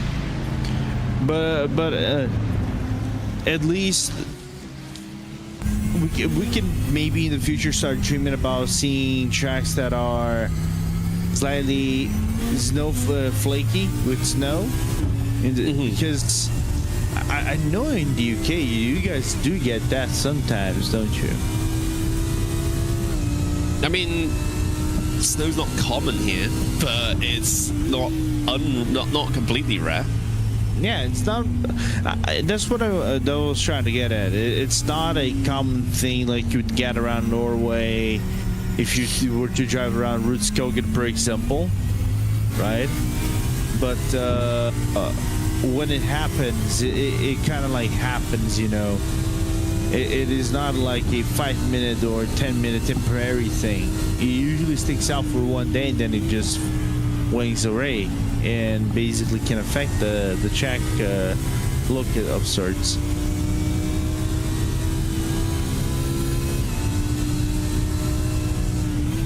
Maybe we do have, of course, with the rallycross situation, potentially we could. I mean, they do race in the snow and the ice in rallycross, don't they? So they do for like Swedish tracks. Yeah. So I mean, there's your reason to introduce it to iRacing if you really needed the reason. Yeah. See, Greg West pay us. We're giving good ideas. Not all of our ideas are fantastic, but at least they're ideas, right? Yeah. You throw them for free. You just charge the royalties later. I'm glad that's your plan, as with the racing that we have going on at the moment. A couple of pit stops happening. We've got Wild Things Racing deciding that now is a good time to pit in the number 79. We have a close little situation going on out there on circuit as well. This is with the Prismatic Motorsports Athena car and the Glasstec Racing, number 29 and the 48. That's exactly what we're watching on the screen right now. We're on board with the Prismatic Motorsports car. You can see the different lines being taken. Glasstec Racing getting the back end out as they head their way out on towards the Wellington Straight now. Joe Mugford able to get their way through on driver's left-hand side, open it up, coming down the straight here and letting that Audi rip and go in towards the braking zone and get that pass done. So Prismatic Birds was ahead of Glass Tech Racing in that last couple of moments. Yeah, good hold from Glass Tech's Ferrari to avoid a spin around at the exit of the loop going to A3. But I think more importantly, I saw something. I don't know if you noticed, Connery, and now you're noticing again. Some of the drivers are already looking for those wet portions of the track to keep the tire temperature still mildly cool, because you can start to see a very noticeable line of dry line going around the racetrack for these cars. More and more noticeable by the moment.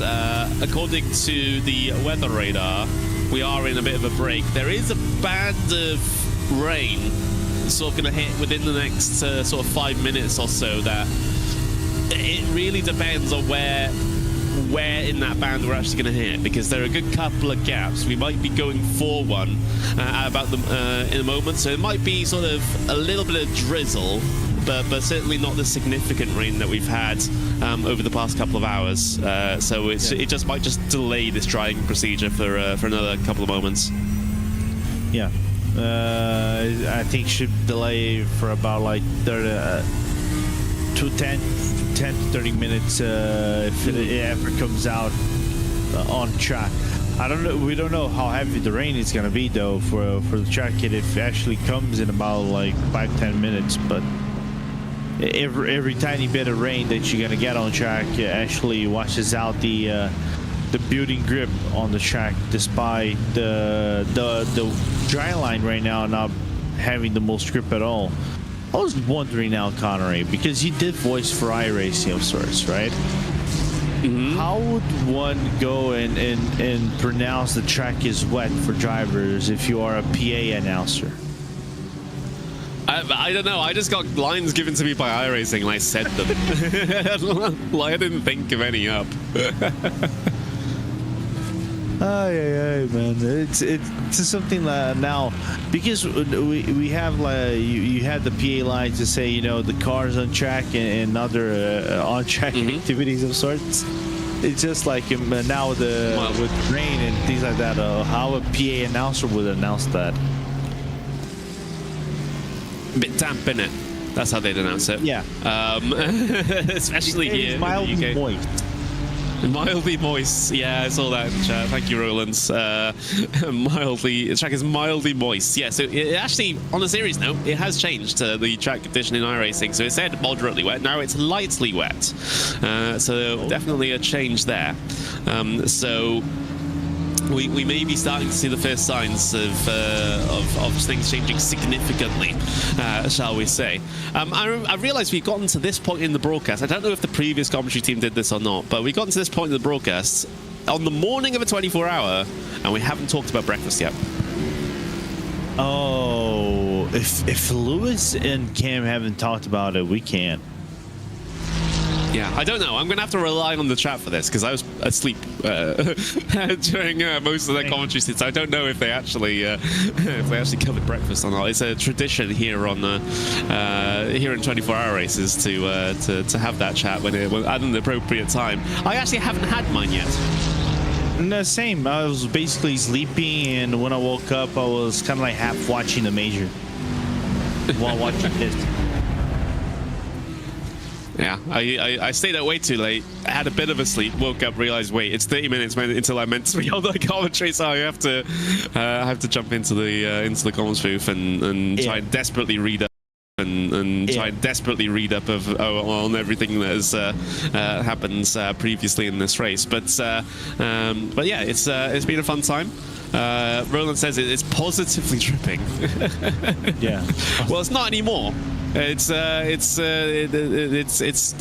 nothing is escaping the sky at the moment here in this race. So it's stopped being positively dripping, and things are drying out. But we will see if this next band of very, very light rain affects that. Yeah, fair. The question is, we're going to be here for 3 hours, though. Does it consider like a would it be considered that us having a breakfast post broadcast? Because it is going to be yeah, by the time we're finished, it's going to be a lunch. Let's just say that. But yeah, it's I don't know what people would normally have for breakfast. I guess put it in the chat. What do you have for breakfast this morning? It's it's always an intriguing part of these broadcasts. So what would you have had, Lorenzo?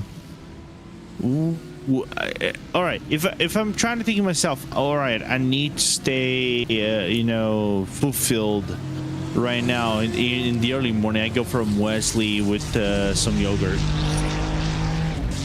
Oh, interesting. I'm just a fan of some toast, to be honest. Just some toast with some jam or usually it's obviously buttered, and then you might put some Nutella on it. I've had Nutella recently. Marmite, I actually like Marmite. A lot of people don't like Marmite, but I like Marmite. For that's a very UK reference, and actually, obviously, some international folks might recognize it as well because it's so known for being. I know. I mean, their whole branding was you either love it or you hate it. So it's the whole thing. It's the same thing they call for Vegemite in Australia, basically. Yeah, it's a similar thing. It's not exactly the same, but it's a similar thing. But yeah, I think I've only had Marmite. I think once in my life. Was once enough? Yeah. Because the taste is very distinctive. It's not something that you expect to eat on a breakfast. But then again, we often talk about it's like I feel for you, Brit. Sometimes you guys get picked on your breakfast for your English breakfast. I like it, but the only problem I have with the English breakfast is the beans. Well, there we go. Roland says, not had it yet, but we'll cook a full Scottish. So sausages, bacon, egg, mushrooms, a black pudding. Lovely. It's making me hungry now. Yeah, I'm thinking about grabbing the M&Ms that is actually on my fridge. Thing is, like, I haven't been grocery shopping in a bit, so we're running low on pretty much everything, and there's like no snacks around, so I can't even go down. And I was like, I've been meaning to go out, just been putting it off through laziness, to be honest. But we have a lack of snacks in the house at the moment, which needs to be resolved. Yeah, for me, it's a little bit more complicated because I'm due to move out of this place that I am right now in like 9 days. Well, if it was yesterday, I was going to say 10 days. If you had asked me when we were doing Ivra, I would say 10 days for sure. But now it is 1st of December. It's going to be 9 days eventually. So I don't know if I should waste my, my card that I have for food and stuff that my company gives it to me on snacks and things like that right now, or I just hold what I have right now on my pantry and eat what I have there, which is kind of like some tuna, some popcorn. There's still popcorn, but it's not the best popcorn, but it's doable. Or if I should go for the full Wesley and strawberry yogurt treatment, it's chocolate Wesley, so it's really good. If I eat that, I don't have to eat lunch. That's the good stuff. That's a good thing. Sorry, I was just looking at when my local supermarket closes, because it's a Sunday and you can never guarantee that things are open at certain times. But no, we're absolutely fine. It closes way after the broadcast finishes, so I can actually get some stuff. So there we go. Roland says, by the way, Marmite and cheese on toast is god tier, or a fried egg sandwich with Marmite. I actually haven't tried either of those two things. Thank you for giving me ideas, Roland. So I might try both of those at some point, and I'll get back to you on the results. I might actually do some eggs after this is all said and done. I haven't had eggs in a whole while. I don't think an omelet. Oh, an omelet. Oh, lovely. Let's catch up with the comments. Meathead says, I love Buttkicker Britcar. Well, they are they're great. I have no further input on this. They are great. They are great indeed. But there are other cars and other teams in this event. That's all I'm saying. Yeah. This broadcast has delved into the awkward period, I suppose, with 2 hours left to go. You might have noticed that, at least for a couple of moments there, we had a couple of spits of rain, but on the whole, the track's still drying out. Track's still very lightly wet. The track's getting faster. I'm just having a look and see what the lap times have been recently, especially for the race leader. So that is the WSR eSports Buttkicker car. Let's see what the recent lap times were. So they were in the actual proper wet. Lap times actually haven't changed too much, actually. Surprisingly so. There's sort of between the 217s, 216s, and it's sort of still 217s here at the moment. So the pace actually hasn't really picked up. I'll try and get another car because it's good to have a sample size of more than one. And it seems to be the pattern across the board. A couple of drivers have come down into the pits over the last couple of moments, which may be affecting things as well. But the track actually hasn't got that much faster in the last 10 or 15 minutes or so. No, I think because maybe the rain drip, I think, brought the grip level down on the track, and therefore the times would eventually, get just as slow as you can see P2. I think that was the Cube Control cars or close to it that they actually did the overlap while being chased by altitude, but I think that's a short-lived battle from what it looks like. I think either car has to go into the pit lane really shortly. Yeah, absolutely. Actually, not quite. Go on. 8-lap delta between each car, so this is actually a proper on-track battle. Okay, I'll take that. Yeah, absolutely. So all of a sudden, they are off cycle by about 8 laps compared to each other at this stage. That's for certain. But yes, this is a battle out on circuit for actual track position. So Attitude eSports, Jack Jeffries behind the wheel of the 111. The Porsche 718 came down towards the inside through turn number 1, late on the brakes into there. They rub paint coming through the apex. ST Racing eSports trying to defend on the outside line. It will still be the outside for the next corner, so they have to be very, very careful here. They go for the pinch. There's a bit of contact between the two as Peter Brett gets spat out towards the runoff and loses a whole bunch of time as a result. That was a pretty aggressive battle for 2 hours to go. Yeah, but I think Peter was actually having some struggles with the tires in the car, so that's why Jack was able to get closer and go for the battle. But I swore on little baby Jesus' name that they would actually make contact and explode themselves into the wall. The way they went into turn number 1 and 2 down at Abbey and then going to campus and farm curve. There's a very big pinch to the inside there. I'm not sure if... that was a very, very heavy defensive move, that's for certain, and especially on a portion of the racetrack that hasn't been raced on in a while. So there's still a significant amount of water there. So it's... it was certainly an interesting decision. Of course, contact was made, and stewards, of course, will be looking at instance throughout this race. But yeah, it's a little injection of action over the last couple of moments, I suppose. Yeah, a little bit of dose of adrenaline for those who are a little bit drowsy with the rain and everything. Yeah, absolutely. We always keep an eye on the protest results channel, as that's been where the staff have been posting the stewards' decisions. So we'll see how that one turns out. But having a look at the comments, I've Closet Sim Racer says, love this event. Been to the OG twice, once as a journalist and once as a fan. Shame not to be racing this year, but go DCW racing.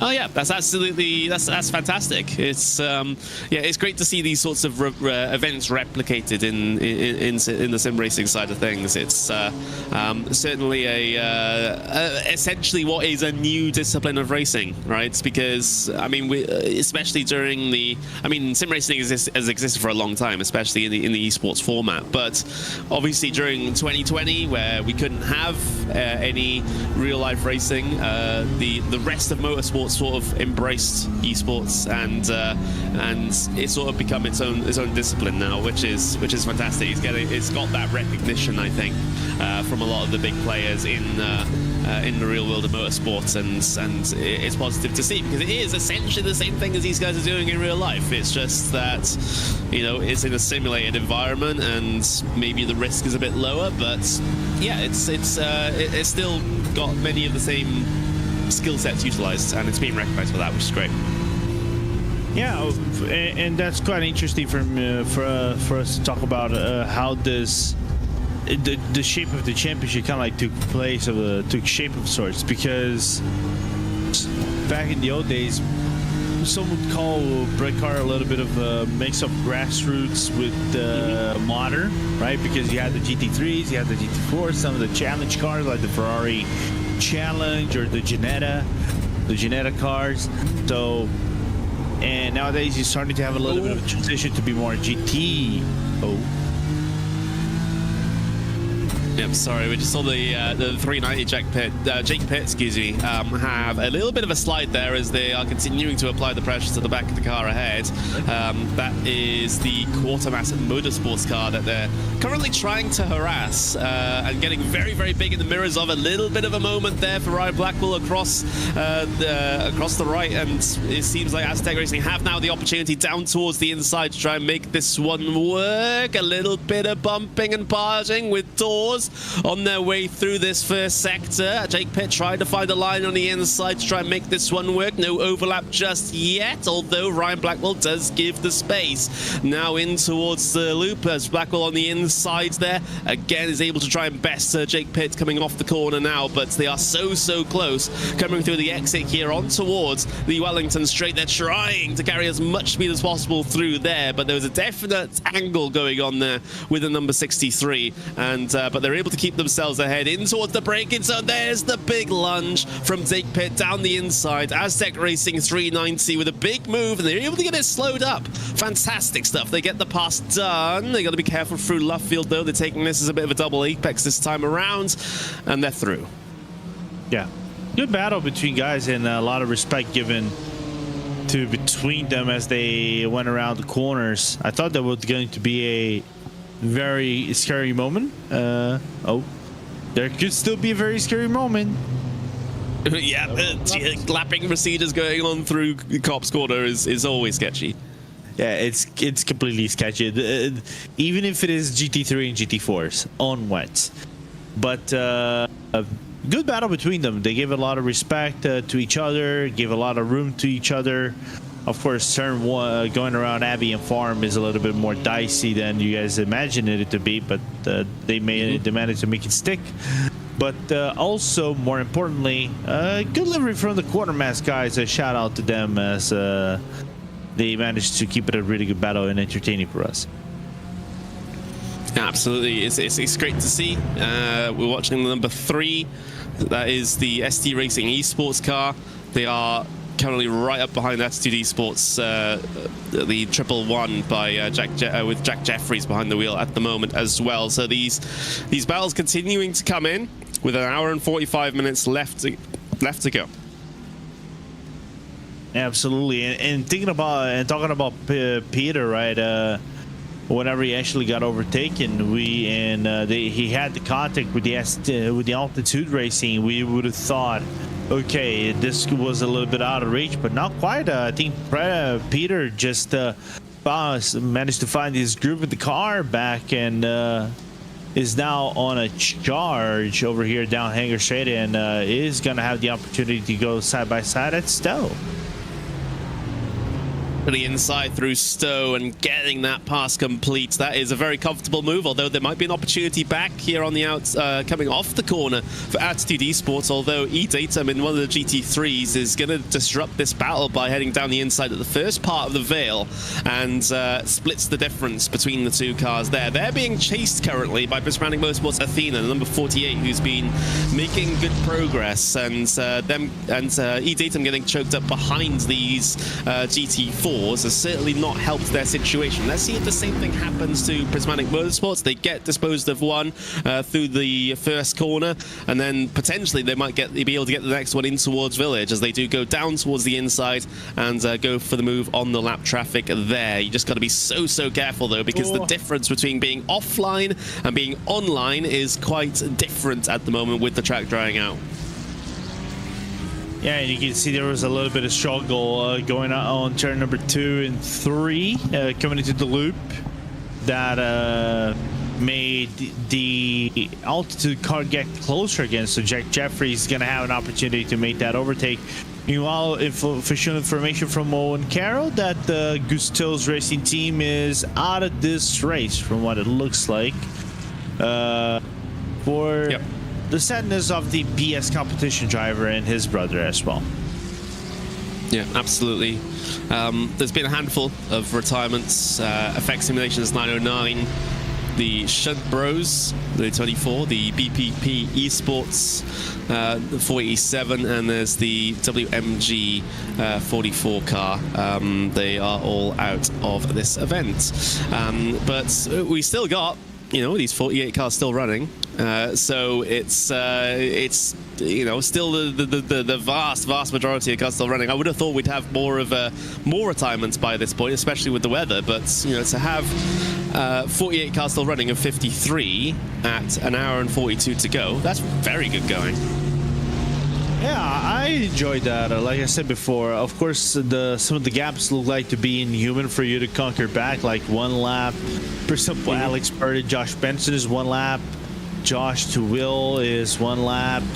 So Chad to Paris Bakuvalas is 1 lap. So even though it looks like to be inhuman to catch basically a lap back on track, it's something like you're going for fun. I mentioned this before. This is of course, a competitive yet fun and respectful environment event. So you have to drive with fun first and competition eventually down in as your second or third priority in this race. So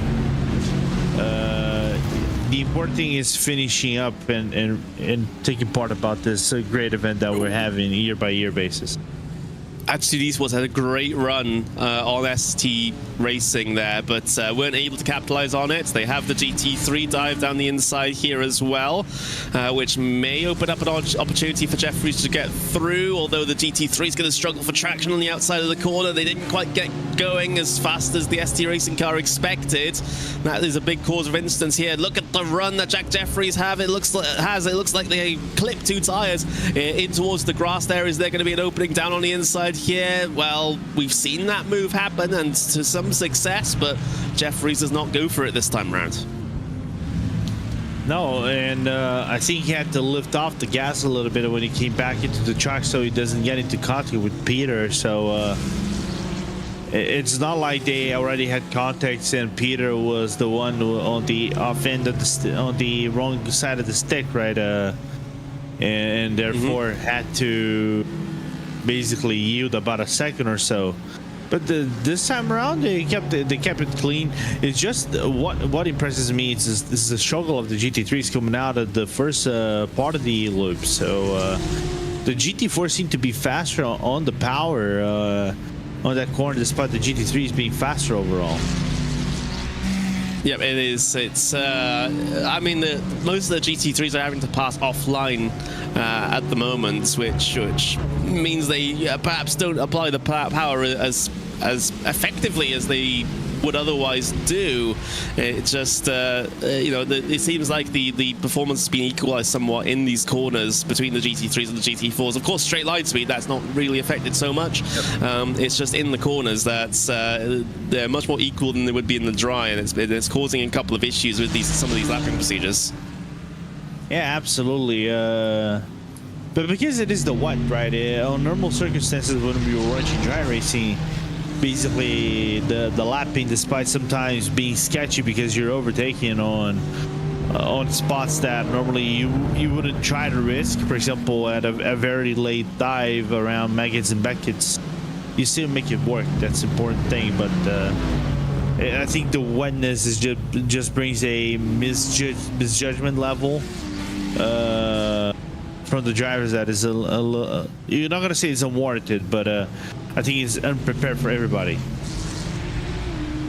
Yeah, it's difficult as that's the eSports. They go for the move once again, in through the loop, trying the up and under, trying to cut back and get speed off the corner, but not going to be successful this time around as they head their way onto the Wellington Straight now. As we see SD Racing is still struggling for a grip through there, still getting the back end out somewhat, and now it's given the opportunity for Attitude eSports to try and make this move around the outside in towards the braking zone here. Not quite deep enough there, although they still draw themselves alongside here. Can they get to the inside for Luffield? That's the big question. Door open, door now shut in that battle, and they have to wait for another opportunity to Attitude eSports. They seem like the faster car in these current conditions, but they're really struggling to try and find a way through on the ST car.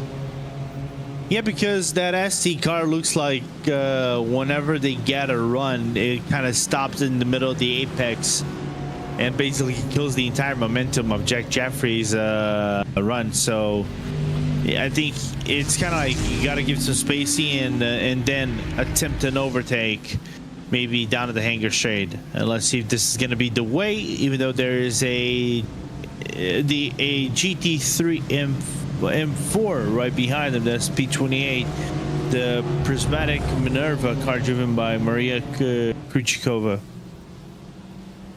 Yeah, so Maria pulls to the driver's left-hand side. We'll be able to get both of these GT4s on the way down in towards Stoke Corner and continue on the chase of the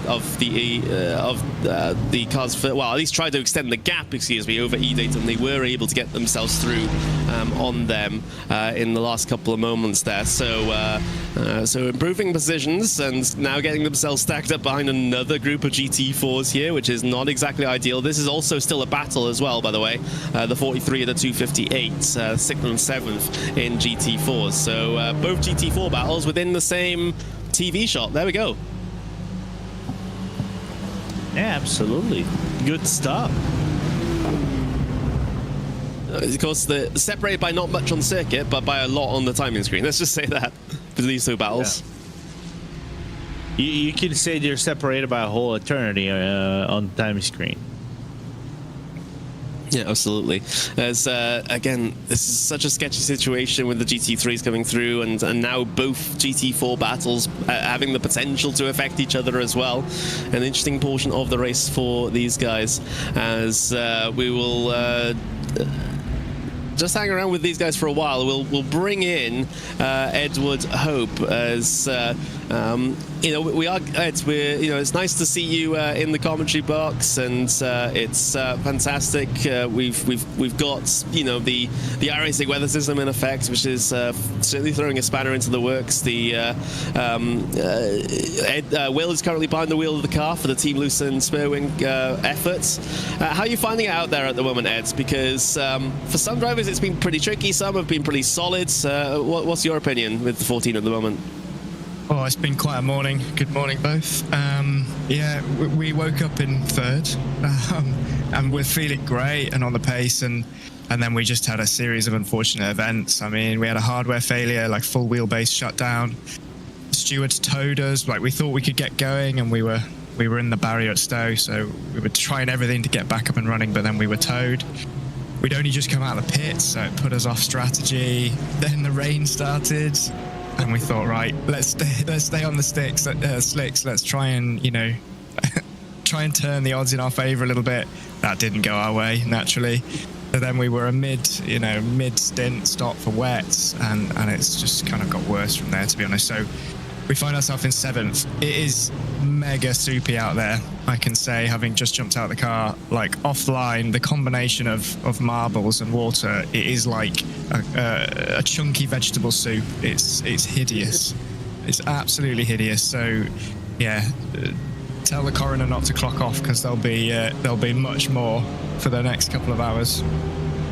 Yeah, exactly. That was going to be my next question, actually, because we see a distinct lack of traditional wet lines being run, and I imagine that's the reason, because the combination of the water and the marbles is causing a bit of an ice rink offline. Yeah, 100%. I mean, at the moment, this is probably the most challenging it's been the entire race. The line that you can see forming is definitely the quickest way around, but your tyres just get burnt really, really quickly. I mean, you're up in the 90s, and then you've got to go offline to cool them, and you've got to go offline to overtake GT4s. So yeah, it's just the worst of every world. As you see, we're just in a massive moment, but yeah, it's we're finding it pretty tricky. The mid-engine cars seem to be favouring it a little bit better than us, but yeah, we're doing our best. Absolutely, and of course, it looks like on the forecast that it'll be pretty dry from this point forwards. There's some slight sort of single-digit percentage chance of rain in the latter portions of this race, but not something that I would have thought would be at a big effect. So, without telling the rest of the race what your plan is, kind of what is your plan? At least what are your hopes for the next about an hour? Because obviously this track is getting drier and drier. The conditions are getting potentially more interesting, as you said, with you also in a catch-22. You if you stay on the line, you're getting your tires burnt up. If you go offline, you're in the marbles and the wet combo. So what would be the main sort of point where you start thinking, actually, it's safe to come in potentially for some slicks at this point, because yes, we're just burning up our tires too much on the dry line, and we're going to take that risk going on the slicks. So when does that decision start to get into your heads without being exact? Yeah, I think it crossed our mind at the last stop, but only for a brief second. I mean, it is drying. The humidity is still mega high, and without direct sunlight, there's quite a lot of fog hanging around. The wind is pretty stiff, but it's not. The whole track isn't going to dry effectively, is what I'm saying. So you're absolutely right. The selection of slicks, the timing of that is going to be crucial. I mean, I would say even for the leaders, you've got a lap in it. I mean, It's only a lap. You get that wrong and that's gone, and others are ahead of you. The other thing you've got to factor in, I'm sure you've mentioned this already, but the traffic is not going anywhere. And if you're on a slick, it could be really, really hot and really sticky online. But the moment you have to overtake traffic, you're in the barrier, or they'll just be going quicker than you. So there was a period where at the beginning of the race, GT4 were quicker than GT3 in a couple of places. It seems to have swung back our way. I think at the crossover to slick, the GT4s are going to be, challenging to get around. So safety risk for sure. Yeah, we saw that a couple of times where, especially coming through the loop through Sector 1, it seemed like the GT4s... We actually had a couple of instances where a GT4 ran into the side or ran into the back of a GT3 that was trying to get past them. Is that a pattern that you've been seeing at some parts of this racetrack? It's a very weird situation to be in, but it's the facts of this race so far is that sort of thing has happened. Yeah, 100%. I mean, we've had a couple of friendly nudges out of Turn 4, which has helped us, actually. It's got us going. But, they're pretty electric through there and through 7, through Luffield. They just seem to be able to hang on to the white line on the inside in the dry, just the pull out of there is fantastic. So you have to time the sort of pulling out from behind their wake just right, and even more so in the wet, because we, especially in the loop, we're finding we just get buried in TC, and they're right on us, could almost overtake us, I think, in a couple of occasions. So yeah, just keep definitely a thing. Yeah, just keep everyone up to date. The battle that we're seeing on screen with the GT4s at the moment is a little crazy. So the ST Racing Esports car and the Attitude Esports car continuing to swap positions here. I think Attitude almost got it pretty much done coming out of Cops, but they got up all over the curb, which is definitely not the place to be in these sorts of conditions. We've seen most drivers, able to effectively avoid those situations where they get 2 or 4 tires up onto the curb or onto the painted line, but it's never always been successful. And I have the feeling, Ed, that even after this track dries up significantly, that those curbs are still going to be very treacherous. 100%, and it's really evolved as we've had these scattered clouds, which you may have been able to see on the stream. The track state has been evolving, and in the full wet, the curbs are usable. You can get onto them as long as you're keeping the momentum of the car pointing in the right direction and not doing anything silly. But in these mixed, slightly dry, slightly wet conditions, whether it's driver perception of the dry line's really sticky and then you hit a little bit of curb or white line and it starts to move, whether it's that or fundamentally the grip state has changed on the circuit, I'm not sure, but they are lethal right now. They are pretty lethal for all involved. If it were to rain again, Will's just telling me there's some sprinkles there through Luffield and on through Cops, but if it were to rain again, they would get grippier, which is kind of counterintuitive, but at the moment they are deadly.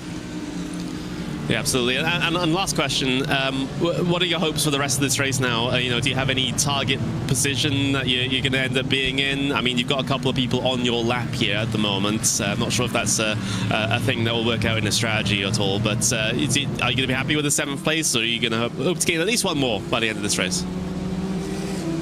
I think we'll be really happy to finish, Connery. Happy with 7th? No, I couldn't honestly say that, having woken up in 3rd. We'd love to get Nomad. We'd love to move forward, but we understood through the past couple of hours that our pace was definitely in the dry, and we optimized for that. The forecast didn't predict this much rain, so we've just got to deal with the hand we've been dealt. And 7 is a great finish, given there were there's 60 cars in this, 35 in the GT3 field. 7th is a pretty decent finish if we can make it without falling off. We'd have loved more, and we'll keep fighting for more, but I think we'll have to take that.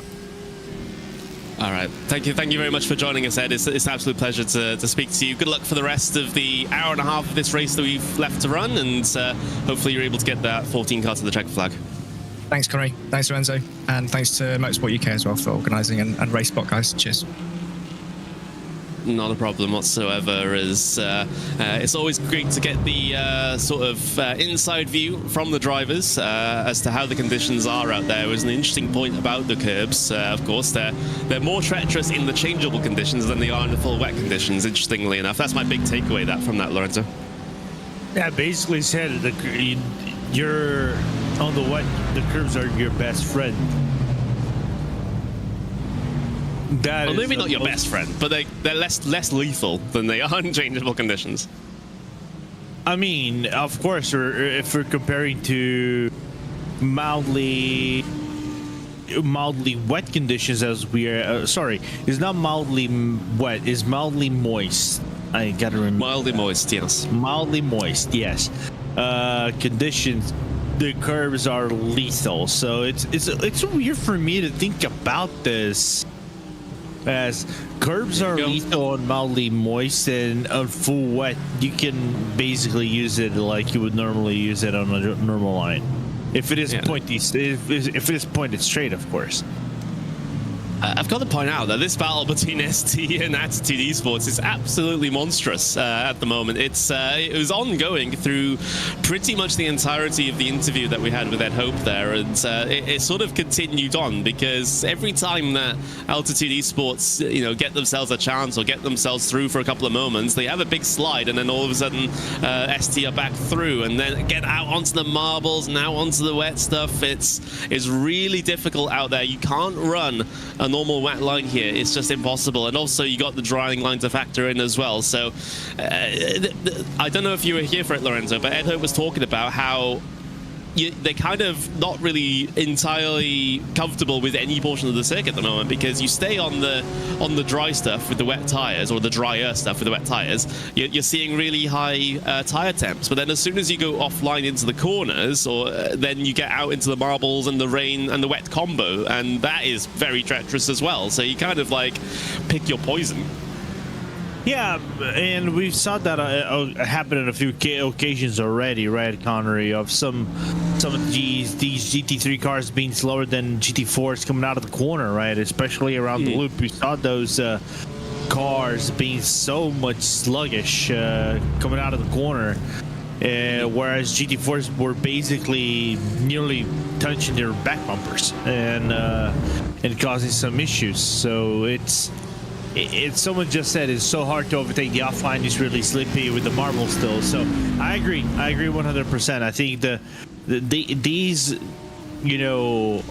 dry line with the wet line conditions wet lines that they kind of have to search on in this race. I think this makes it difficult for everyone to go around on a lap by lap basis, and the consistency over here is much more difficult for you to search on.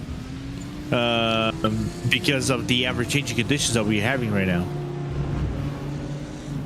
Yeah, it's and like Ed Hope said, they think that this is actually the most tricky portion of the race, because the full wet was fine, but it was consistent. You could sort of deal with it. But now with these sorts of conditions, with the drying line, but the still marble and wet combo offline, and the curves being more awkward, yeah, it's a very, very difficult portion of the circuit of this race. And obviously we have to start thinking about, when is this track going to be dry enough to put the slick tires on? That's the thing. And when that does happen, that still doesn't end it. Oh no, as Altitude eSports get into the back of ST Racing eSports and send them into the pit wall there. That is definitely not intentional, just a bit of an error, but my word, that was a big moment, big impact for ST Racing eSports. They are still able to get themselves back going, although they're going to be potentially just limping it back to the pits now. Yeah, unfortunate to see that happen. I really want to look on the replay. There was a minor push from Jack Jeffries right there. That was kind of like, that minor push that eventually becomes lethal. I think that just happened to be, and I think in maybe some modern misjudgment, because you're just going to the wet line, and because you're waving your car to the wet line, there's a moment maybe where during the transition your car got a little bit slower, and the Porsche came and just wasn't ready enough to give, I'm not gonna say give room, but prepare for this whenever they went to try to find the wet line to cool down the tires. Yeah, absolutely. It's an unfortunate one, and it was a pattern that I saw with Altitude Esports giving ST Racing Esports quote-unquote a bump draft, especially coming out off of Luffield and across the old start-finish straight. It's not something that I've ever really been comfortable with in these GT cars, because it's not like a stock car where they have flat, or rather flat, front and rear bumpers, right, where you can make that contact and generally be okay. These GT cars, they're not like that. There's all sorts of curves, lines, all that. So if you get caught in the wrong place at the wrong time with a bump, you're going to spin that car ahead, and there's no ifs or buts about it. So they were really playing a game of chicken by doing that whole bump drafting move coming down the straight there. And well, now it's sort of bit them in the backside somewhat, and they'll get themselves a penalty. And ST Racing Esports, well, they're going to be the most hard done by from this, because they had pretty much nothing to do with it. Yeah, it's unfortunate to see that happen. But you know what the crazy thing will be of sorts? I know most likely Altitude is going to get a penalty, right? And there's if it is reported by other teams on ST Racing, they could get a penalty for not holding brakes, even though you're in the wet.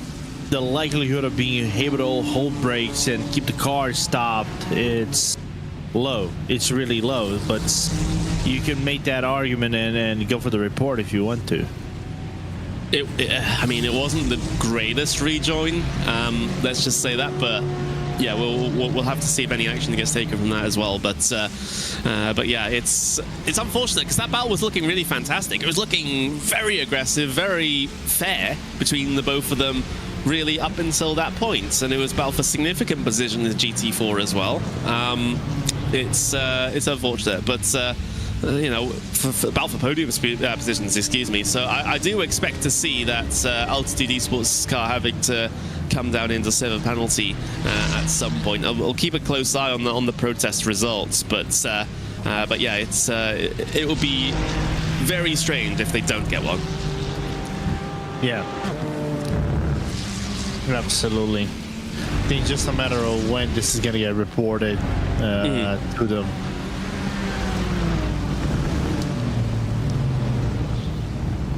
Sorry, hold up. Is it just me, or I'm seeing glimpses of sun in the middle of the clouds? I don't know. I mean, we've still got in session. It still says, let me just see. So the track is very slightly wet, and current weather is still light fog. 97% humidity, so we actually were sticking around at 100% for a very good while there, but yeah, that's dropped a couple of percent. So I imagine maybe the fog's starting to break up a little bit here. That's very interesting. The forecast says it'll go to partly cloudy in just a couple of moments' time, which would be a massive change. Okay, fair. So that'll make the track drive faster. No complaints. No complaints about it. By the way, I was looking into in the protest results. There is actually a protest coming in. Penalty for the 49 again. It's like in the last 20 minutes of sorts. The Phoenix Racing Sim Racing have got themselves back-to-back penalties for causing collisions. Yeah, that's an unfortunate one. They're in the steward's room more and more often, unfortunately. But we'll have to, the stop and go penalties are all the order of the day for Phoenix there.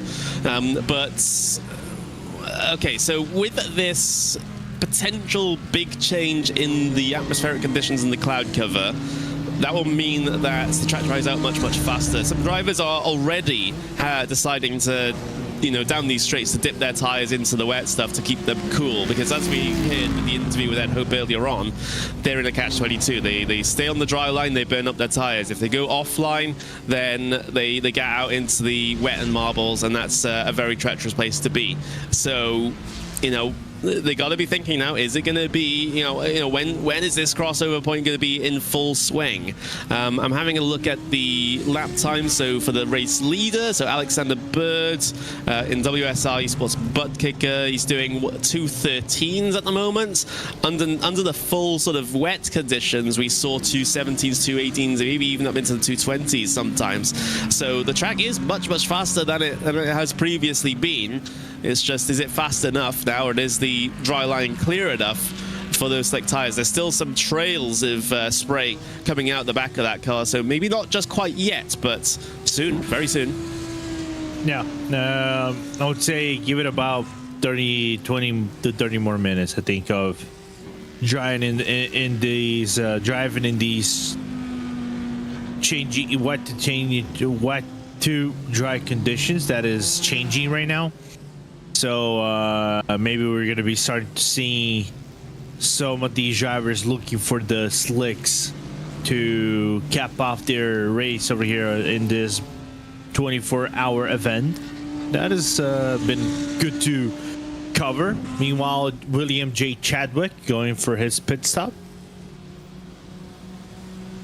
Yeah, absolutely. This will be interesting to see, is there a tire choice going on here? Probably not. I don't think the track's dry enough to be able to consider the slick tires. And you got to think, when the lap traffic happens as well, like the drivers have been saying, if you're a GT3 or even a GT4, both cars can go offline in a lapping procedure. And if you're on the slicks, that is instantly cold, wet, damp water sort of and track hitting your tires and cooling them off, and on slicks, that is very dangerous. Yeah, absolutely. I agree. Playing so with I'm going to have to rely on someone else to tell me the tires of each competitor, because my system is struggling to tell me exactly what tires people are on at the moment. So I haven't really got very good information on that, as Will Chadwick rejoins the circuit after his pit stop. But yeah, you know, this is the point where the decision has to be made at some point. you know. Sorry, Paul. Look, I'm not a morning person, okay? So I've had some very choice quotes over the course of this portion of the broadcast. So yes, wet stamp. You got to put that in the commentary quotes channel on the Racesport Discord now, don't you? That's just the rule. Yeah, that's the rule. Yeah. Wet damp water. Wet damp water. To be honest with you, I didn't even realize you said that. Are you a morning person as well, Lorenzo? I don't think so. Hell no. I'm a night person. Yes, we're just about getting through this. That's for sure. But yeah. So it's you know, we're getting up towards the hour to go mark. Now we're about 14, 15 minutes away.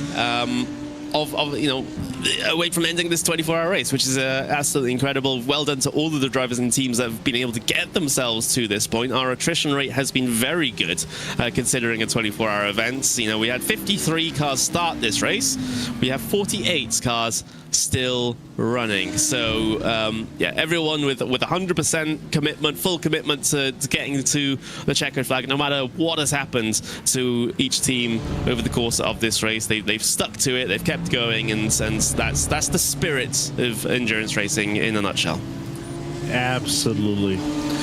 Yeah, like I said, first in these kind of events, you gotta have fun, you gotta enjoy your moments on track, and have the competitiveness mindset in like second or third place in terms of your priorities. So well done to everybody who remained on track. Those who left apparently for some reason couldn't get it back on track in time or had massive issues, and I have no qualms with them you know, DNFing this race. But then again, as long as they had fun, that's what matters the most. Yeah, that's the only thing that matters, having fun. Although you say that to a couple of race drivers, they said, no, it's actually just winning. That's what you think of. No fun. There's no fun at all. No fun allowed. Yeah, no. What is fun? I only care about winning. If he dies, he dies. If you haven't won the race, you've lost it. You know, that's the attitude some people take. But like my race master Ricky Bobby would say, if you ain't first, you're last. Therefore, it's a mindset that I know a lot of people take it as a life mantra. But yeah, I mean, that's not the prevailing attitude, it feels like, over the course, over the selection of the teams that we have out there here today. They've kept with it. They haven't decided to call it quits if they've had an incident or if they had multiple penalties in a row, as we've seen happen to some teams. It's they've kept to it, because it's a big commitment to do one of these races. It's you know, you have to take a lot of time out of your weekends. You have to do the late night on a Saturday night or on Sunday morning to be able to, you know, do the stints for your team, and then that sort of affects the rest of the weekend as well, because you'd be too tired to do anything else. And there's also a lot of planning even before this weekend with the practice and the preparation. So it's a big commitment for every single team out there. Okay, no matter if they're P1 or in last place at the moment, they've all put in effort to be here, and it's fantastic to see. Imagine those who have a wife or kids or even something of nature that have to, you know, give up and do this kind of events. Of course, they would understand. But my question is, now that I'm soon to get married, what do you give? Like, what is the trade-off? Okay, this is the question. Any driver who's currently not in the car who is married, answer that question for Lorenzo in the chat. Yeah, I need to know the trade-off. I need to know the balance, man. What do you give to your significant other to go get permission to do a 24-hour race? Oh, imagine Hugo, who's been here the entire time. He hasn't even taken a single break of sorts. I feel it's not like his wife already knows that. She's been, you know, she knows Hugo does that from time to time. He usually pulls the 24 hours from time to time, but still, we need to find that perfect balance. Yeah, Hugo, what have you said to your wife to be able to do this? How are you going to make it up? Hugo will have to answer in the chat. He doesn't usually speak on broadcast. Yeah. I've tried for years to get Hugo to speak on broadcast, but it never works out. But we managed to make that work on the 24-hour Daytona 24-hour event. Remember? Oh, which year was this? Oh, 2021, I think. Oh. Okay, fair enough. But not being on one of my broadcasts. Let's just say that. Yeah, true. No, you gotta keep the hopes alive, though, Connery. Never, yeah, you do. Never let the hope die. By the way, the protest came in for that incident between the altitude and ST Racing. Penalty for altitude for causing a collision. There we go. That one was expected. Running into the back of the ST eSports car, and they caught the penalty for that. That's going to be a slam dunk pretty much 100% of the time. Just having a little bit of a check on the chat. Anthony saying, I had to do a double take. Looked real at first glance. Yeah, iRacing tends to do that. And I'll be completely honest. You know, the way the graphics are is more on the realistic side of things. You know, there's some games where it's maybe ultra realistic that it starts looking a little bit gamey again. But iRacing generally do a good job with their graphics engine, especially with the weather as well. It does look fantastic. But having a look, Paul says, don't need to ask permission if you don't have a partner. Smart. There we go. I was like that until 1.5 years ago. Yeah, I've forgotten what it's like. I'll be completely honest. It's been 4.5 years with my partner. So yeah, it's excuse me. I've been dealing with a little bit of a cold over the past 2 weeks, so that's why I feel a little like I sometimes can't get my words out, and sometimes my throat closes up a little bit because it gets too dry. So if I have to stop commentating during the middle of a battle, Lorenzo, please take over rather quickly because I'm probably dying from coughing. No, it's all right. It's not that I'm dealing with people. My fiance has a little bit of a cough, so it's all right. If I have to take over, I'll take over. I got myself some tea. I'm ready. There we go.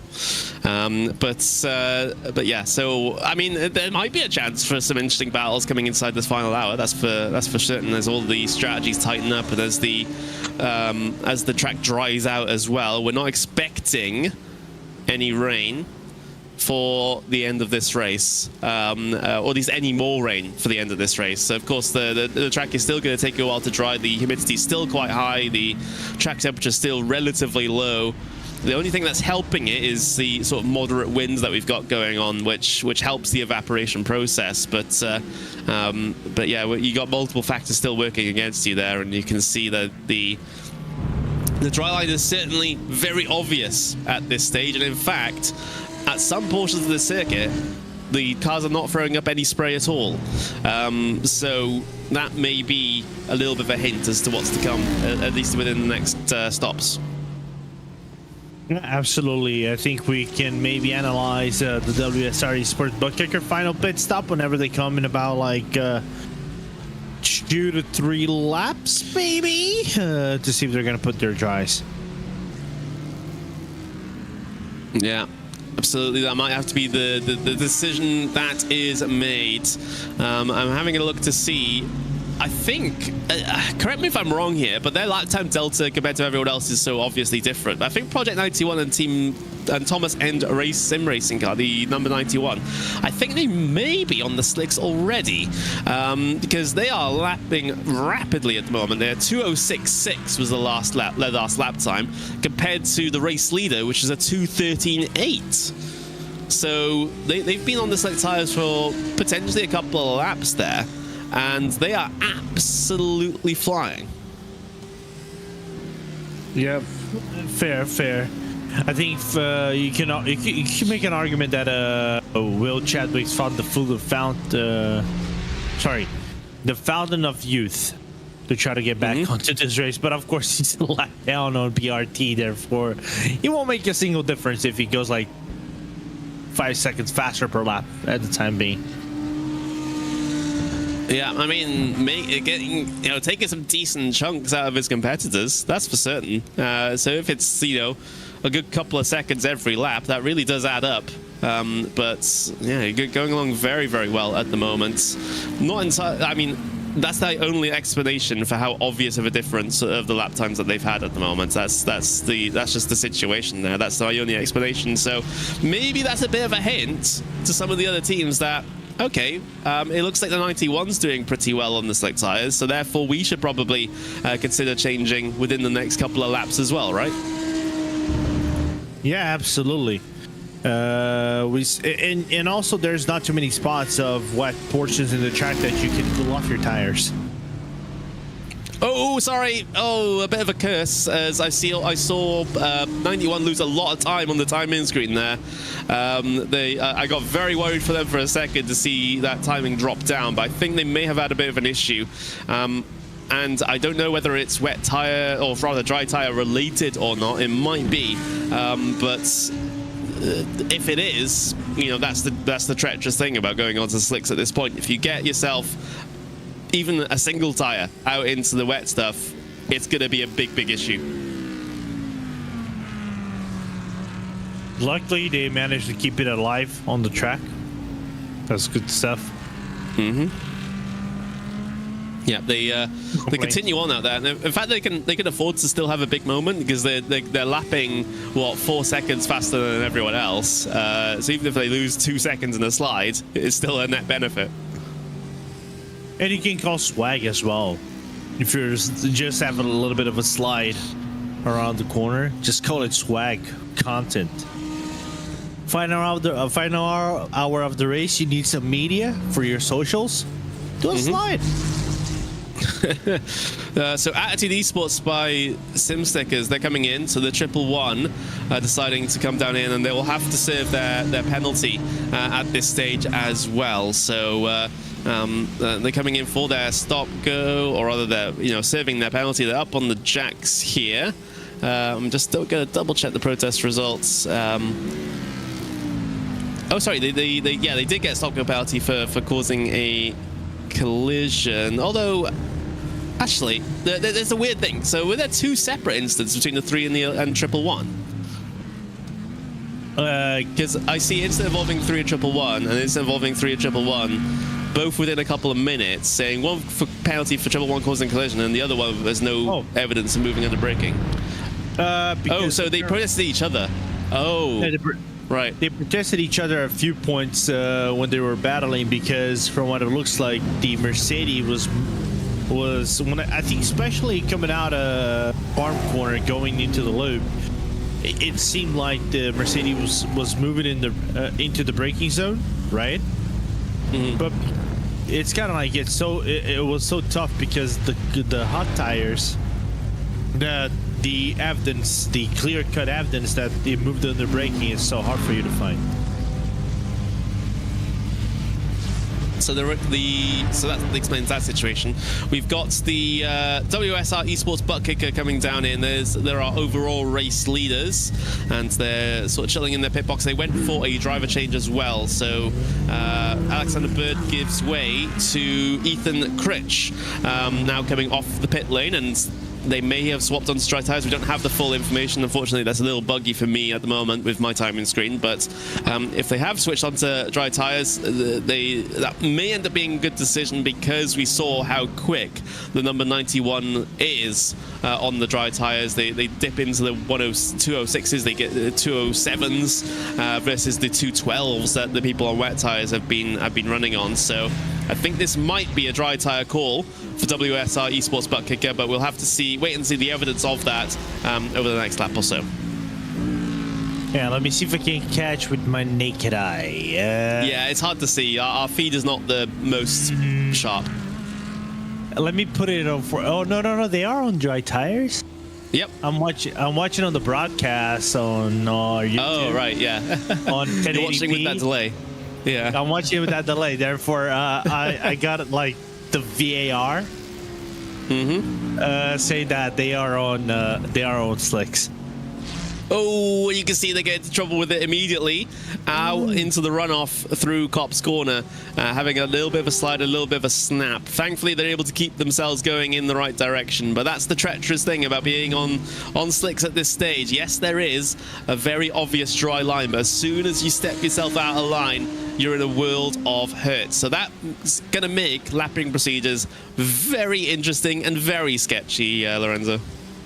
Yeah, absolutely. But you know what's also interesting, as you saw Ethan Critch coming out of Chapel, the way the Audi was kind of like going, it's kind of like it's picking up speed, but it's picking up speed with the traction control kicking in. So it's kind of like you're riding on a horse, and it's kind of like straddling of sorts. And the car was bouncing off because the traction control is kind of like working a little bit to try to keep the car steady on the ground. Yeah, absolutely. So we'll keep it here with the WSR eSports Buttkicker car.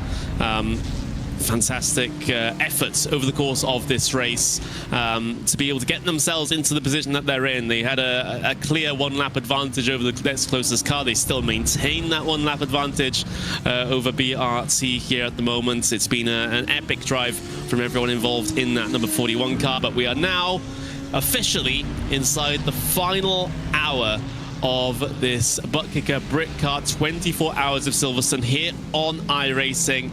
Drying track all the way to the end at this point. Still some battles yet to be resolved, but it's been a fun one up until this point, and let's have a fun last couple of hours. There's actually, I'm seeing a lot of lost time for the overall race leader. That is WSR eSports Buttkicker. Looks like they may have had a bit of a spin, but the nature of their situation means that it's not a massive issue because they avoid the barrier, they avoid other cars, and they have a one-lap buffer. Okay. I'll take that. By the way, ST Racing is now in second place after the swap they did with the 111, the 111 of altitude. Yep, so Altitude having to serve that penalty, and that penalty quite rightfully drops them behind ST Racing eSports. Here's what happened to your overall race leader. On the slick tyres now, dips some into the wet, and oof, just the tiniest little tap with the Armco barrier on the outside there. If it was a bit more significant, then we might see maybe race-changing damage for Ethan Critch, the under 41, but thankfully it was just the light tap, nothing more, and they're able to get back going and maintain this huge advantage they have over second place. But yeah, and actually on the live pictures, you can see right there, Ethan Critch, the WSR eSports Buttkicker, they're coming down in. So a couple of laps, or rather barely a lap on the dry tires. They don't have a beat wall flag, but they're coming down in. Did they get a drive-through for track limit incident? Potentially. Number 41. No. Oh, it's a pit stop. It's an actual stop. Okay. Am I going to see this go up on the jacks? I haven't seen it go up on the jacks yet, so I don't know if they're Oh, it's some form of. Did they forget fuel or something, or forget an amount of fuel? I'm not sure what's going on here with Ethan Critchley. I think they got the fuel bug. They potentially they could have got the fuel bug. That happens sometimes whenever you do a full service. So that could be a thing. Okay, so for those that aren't aware, Lorenzo, explain the quote-unquote fuel bug. So for those who are not aware, sometimes let's just say you either fill a certain amount of liters when you come to the pit stop and you do the full change, right? Because now tires and fuel go at the same time. Sometimes you just say you're gonna fuel X amount of the liters, but the game can underfuel that and it makes it feel like that you actually fueled everything. And when you come back out on track, eventually Caps or whatever app that you're gonna have one is gonna say, oh, you have underfueled. right? And you have to go back on again to properly fuel the car one more time. A little bit awkward, but that's all it was, just a bit awkward for WSR eSports Buttkicker, because they have a significant lead at the moment, and if that lead was any tighter, it would be a massive issue. But now they've sort of been put back onto the same lap as Josh Benson and the BRT car. So at least that's made somewhat of a change, but you can see they're still almost 2 minutes ahead of their next closest competitor. So they can afford to have something like that happen. But obviously, if it was a much closer battle, then that would have been a very unfortunate situation. Absolutely. And Uh-oh. Out into the gravel. That's number 34? Yep. Nope. 94. As that's the Quad Dash racing car, currently piloted by Mike Fowler, having a big off-track excursion, shall we say, down across the Vale chicane. Yeah. You could argue that he's actually making the debut of the rally cross line at Silverstone. Yeah, potentially. But yeah, it did seem like it was offline for a little bit there, at least on the entry to the corner, and then had to completely abort the chicane and go straight across the gravel, across the grass. So an awkward one for sure for the number 94. At least they didn't collect anyone in it as they went careening across the chicane. Yeah, just to merge into the track, because the car is still gonna pick up a little bit of speed that looked like sluggish. Sketchy, but then again, it's because of the car physics coming out of wet grass, then going back into a more dry track. So it makes the car a little bit sluggish. It's not sketchy because the car rejoined wrongly, Quad Dash now, they ended up losing the position to the RAFE Motorsports car. That's currently up in 8th place now, the 18. So they're going to have to try and put in some good effort to try and catch that gap back in. But they have the awkward situation of having same class lap traffic currently splitting them, which is always a difficult situation to be in, because you don't have that natural lap time delta that you do with the GT4. So we'll see how this one works out and see if Mike can get through here and then give chase to the RAF car down the road. But there we go, drawing alongside in towards the Vale. This is where that incident happened just a lap ago with the 94 going across the chicane, but this time they get it done perfectly. Yeah, even though the gap, I think, widened to about nearly 2 seconds between them.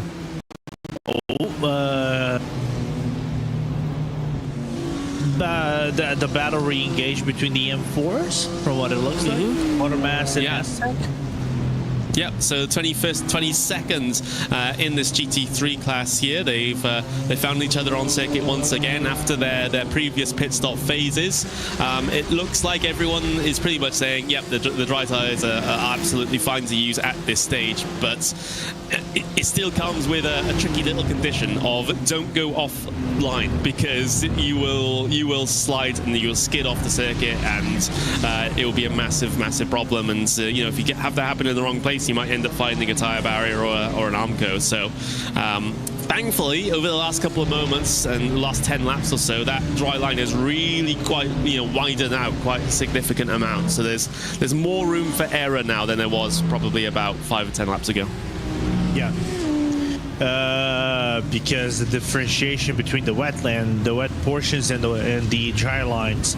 But it's picking up. I just saw Will Chadwick's second to last lap, not the one they just completed, the previous one. They're already doing 2:03, so they're starting to rubber up a little bit. Yeah, I think so. So it's so yeah, that's the it's obvious that the dry tires are the best option at the moment. There's a couple that haven't come down in quite just yet for their dries. I think Aztec Racing might be one of them. They did 2:11 that last time by. BRT, I don't think has quite come in just yet from second place. They might still be on the wet tyres as well. So I think for some of these teams, they're just sort of waiting until their sort of natural pit stop point. And actually, just, you know, speaking of the devil, BRT are going to bring it down towards the pit lane and probably going to stick some dries on. Yeah, potentially do a driver swap. I think they're going to give this car back to Basic Ollie. Sketchy entry, but I managed to make it work. That's the thing. This is a very wet pit lane. No cars run down here normally unless they're making pit stops. So the water still sort of collects down here, which makes pit exit tricky as well. Actually, BRT had to back up into their pit stall. They missed their pit stall by a slither, and they had to back up. But as they go into the dries here, they got to be careful on pit exit because they're on cold, dry tires on a wet surface. Is going to be very tricky to get yourself out there on circuit. So it's once you do, it's generally fine. But yeah, it's a tricky moment coming off of pit lane. And you can see Alex Gal. Whoa! Big one. Oh, bang! Right into the wall. The number 64 Satellite Racing car. They had to take the tow. Back to pit lane, it looks like as well. Big moment for Alex Gal there. And big impact as well. 2 tires onto the curb, I think, was the reason there, and just was a passenger after that point. I'm trying to hold it in, Connery. I'm trying to hold it in. Yeah, so that's significant. You know, we've got our big, you know, our GT4 race leader. They're having to take the tow. They're having to. There's another little spin for the 17, so that's team heaped together, and then the 904 having a problem as well. So again, over the curb, and a big puddle on the inside there next to the curb. That's the exact place you do not want to be as he spins towards the inside there. So big changes in GT4. GT4 leader towed. They trying to get themselves repairs, and now ST Racing Esports may just come around the final couple of corners to inherit the GT4 lead. That is a big change. I'll blame Alex Gal's mistake on Ryan Walker. Why on Ryan Walker? Because he's part of the team.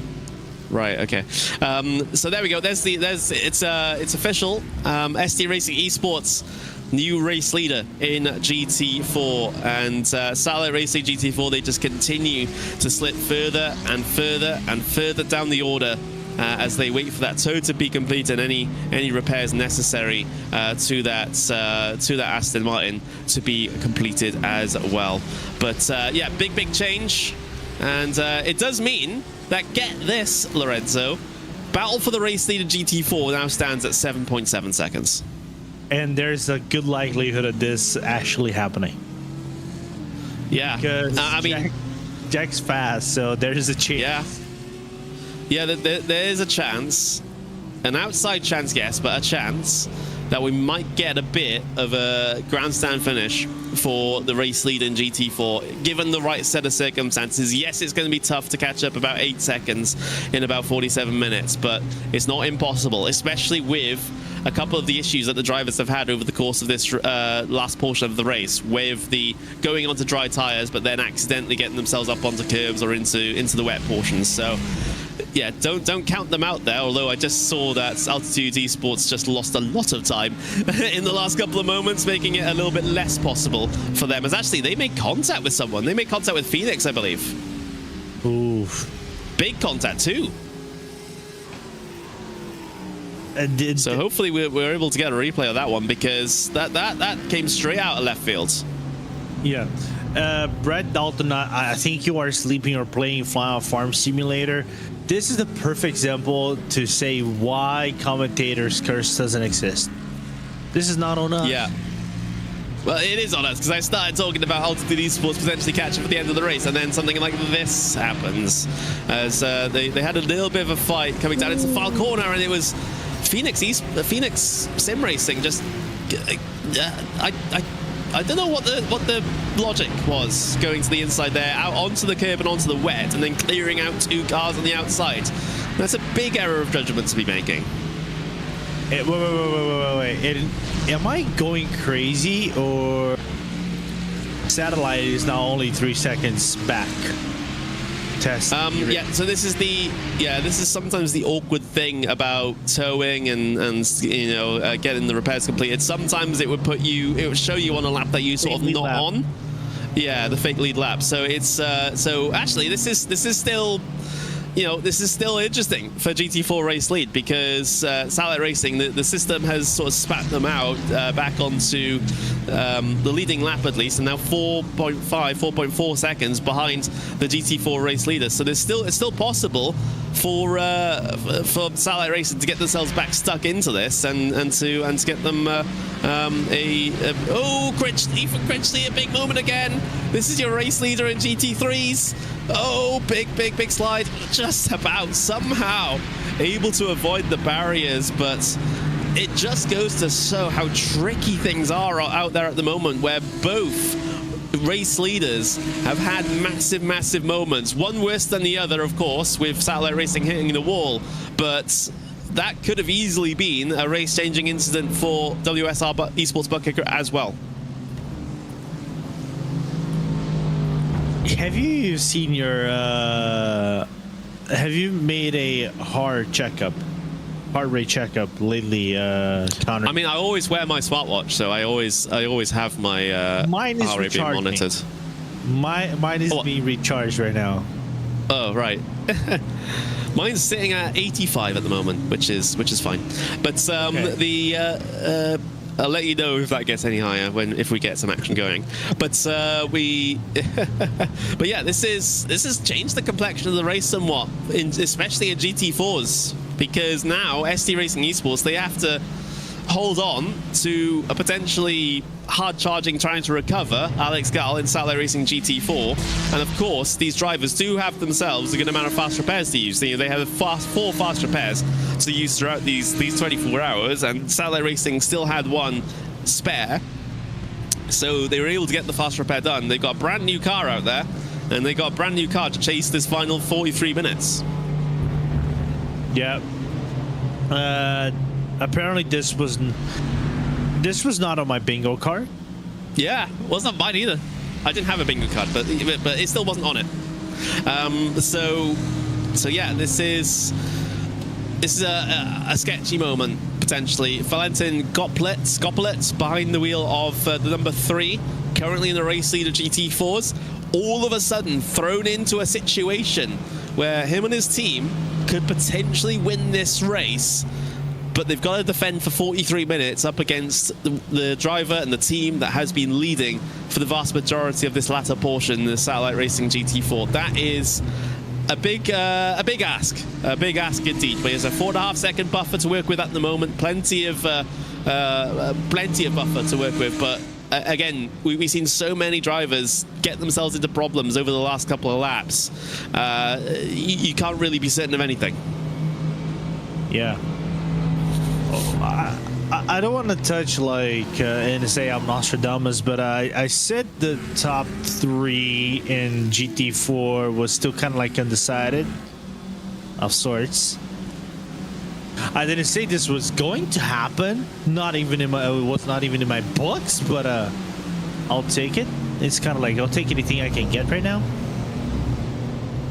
Yeah, there's still some discussion about the awkwardness of Satellite Racing. Oh, sorry, my fire alarm's going off. Yay, so I'll be back in a moment.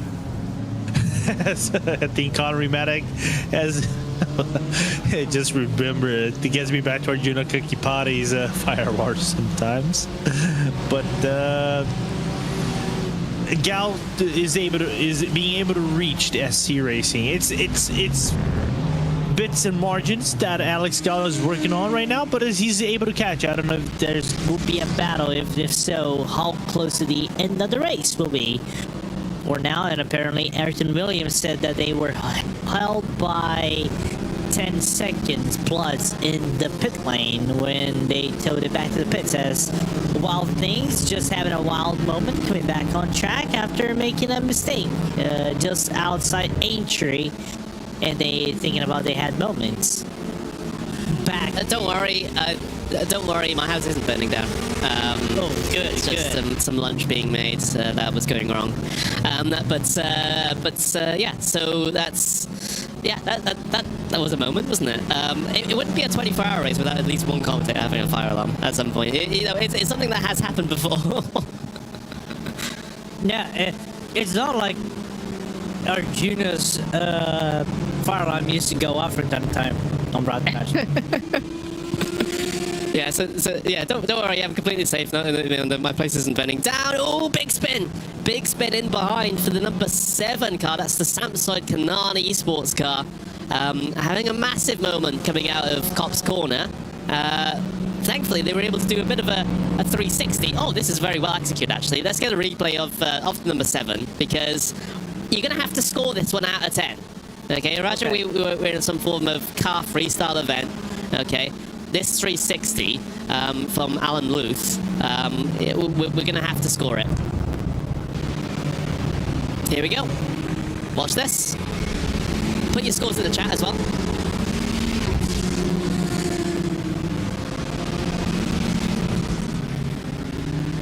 I think it's a solid 8. Solid. I don't know about you, Lorenzo. 7.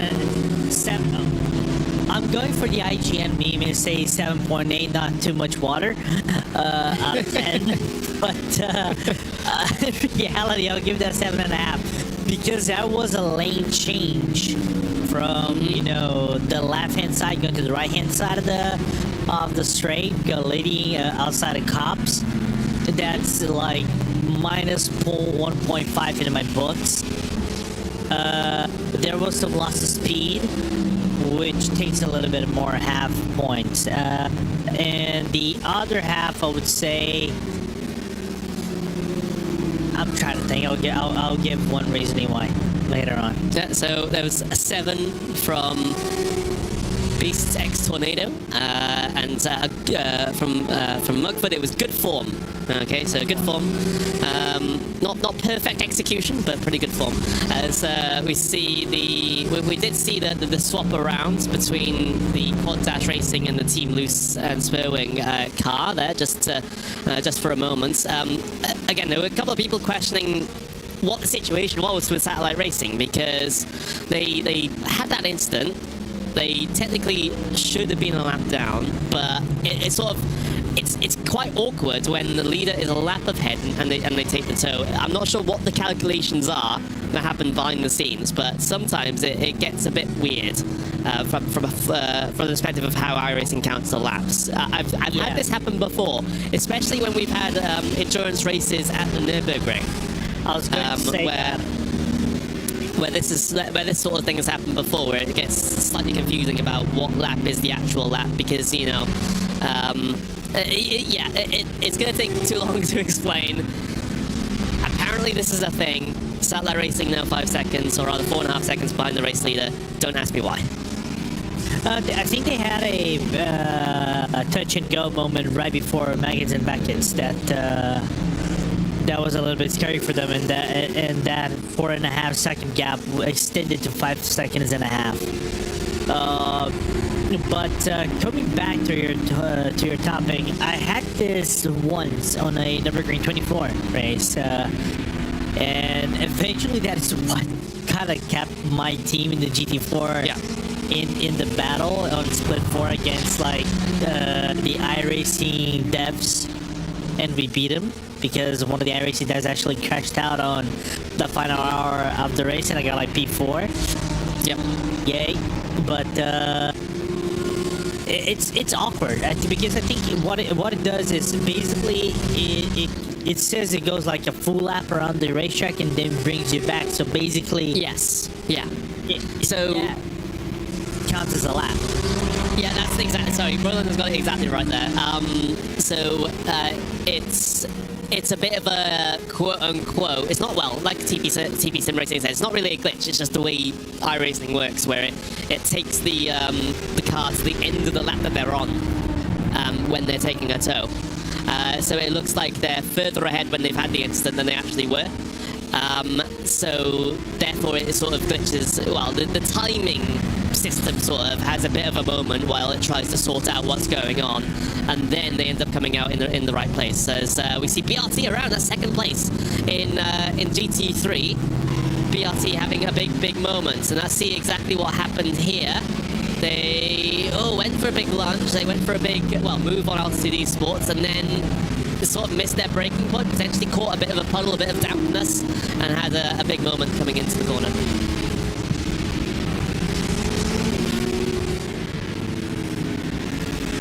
Fine now, RV in the nail biter for everyone.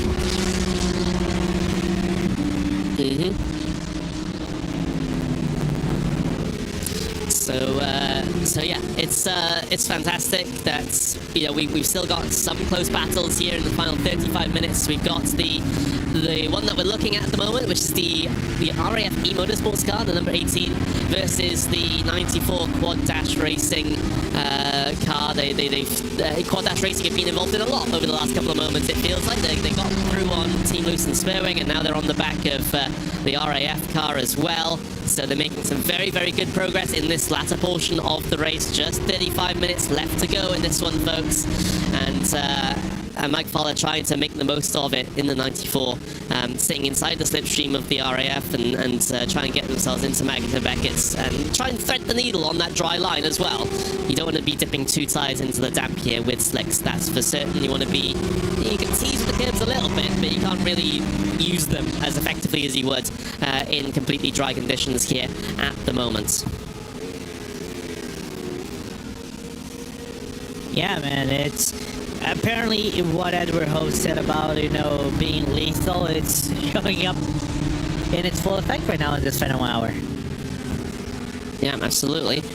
And we'll see if so there's the number 47 having an issue. E-Data. Ooh, yeah, that's definitely curved and or grass. Try to brake on that is a bad idea, but able to avoid the barrier. Yeah, luckily for him, it's like it was already braking, so just held the brakes, and the car just eventually stopped. That's a good thing. And there's a lot of runoff area at the entry of Brooklands right there. Yeah, so E-Data back in the race, although they're just about ahead of Aztec Racing. They lost enough time that the 290 has now become a threat and is sitting right on their rear bumper, and actually a good run coming out of the corner there for Aztec Racing. They'll draw themselves to driver's left-hand side. They haven't quite got the overlap though. They'll have to dip back in line and try to fight another day. They'll take the big wide arc this time, but there's the RAF car that's we're watching as well as they're applying a lot of pressure, or rather they're getting pressured on by Quad Dash Racing in the number 94 as 94 makes a little bit of a mistake coming out of left field there, just out a little bit too wide into the damp onto the curb, and they end up losing a couple of tenths of a second.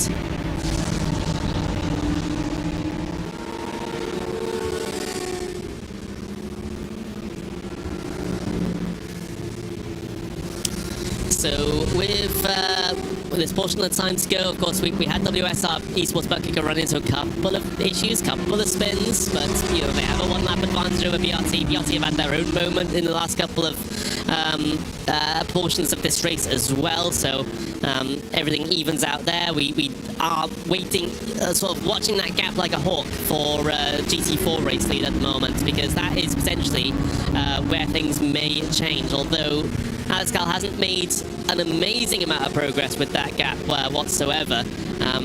Obviously, things can still change inside the final half an hour, but not really gaining any significant margins, and in fact, slightly losing in some cases against ST Racing Esports. So we'll keep an eye on it for sure, but to have a gap less than 5 seconds after 23 and a half hours is certainly nothing to sniff at.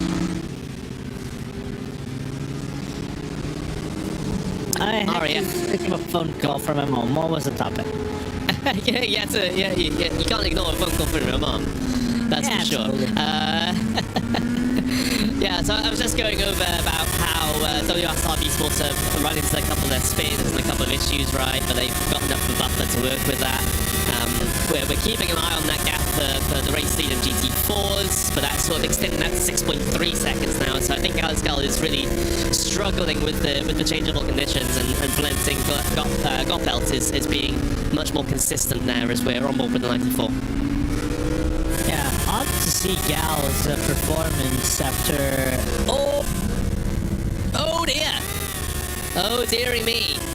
Alpha eSports having a big moment, big slide coming out of out of left fields, tipping 2 times into the gravel and the grass and spinning right across the front of those two Variac Motorsports and Quad Dash Racing. They both took to the grass to avoid that. Thankfully, they were able to keep it together, because going onto damp grass here is very tricky, and you can have an instant all by yourself by doing that. But here's what happened to Ronnie Smith. There we go, too far offline, gets into the grass and gravel, and very well avoided by those 2 cars on the inside. Absolutely.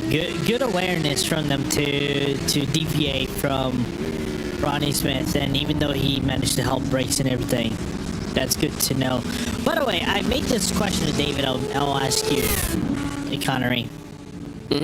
If you had a 24-hour event at Cadwell or Quad Dasher in. Oh, Will Hope, big moment. Oh, the 14. Oh, that's a big one. That's a big impact. Just coming onto the hangar straight there. Oh, that's one that's gonna really hurt. Just about limping it back to the pit lane. But that's going to be another fast repair used by Team Loose and Spurring if they have any left. Yeah, unfortunate to see that happen. But let me see. I was trying to remember. Quad Dash Racing had a drive-through, an instant penalty, I think. Unless, maybe track incidents. Yeah, so over too many off tracks. So they have a limit of 120 for the entire race to get their first drive-through penalty, and then every 25 instants after that they get another. Yeah. Unfortunate to see that happen, but they aren't the first team, nor they will be the last. They could be the last, probably. but the likelihood of them being the last is unlikely. Yeah, absolutely, especially given this point in the race where some teams might be relatively close in terms of the instant point limits, and they're just trying to conserve them at this stage and try to avoid having to do a drive-through penalty at the very end of this event. But for the moment, it does mean that due to that little issue and due to that drive-through penalty, our closest battle has been dismantled somewhat here. The closest one now that I can see up and down the field, let's see, there's 2.2 between two different classes of cars there.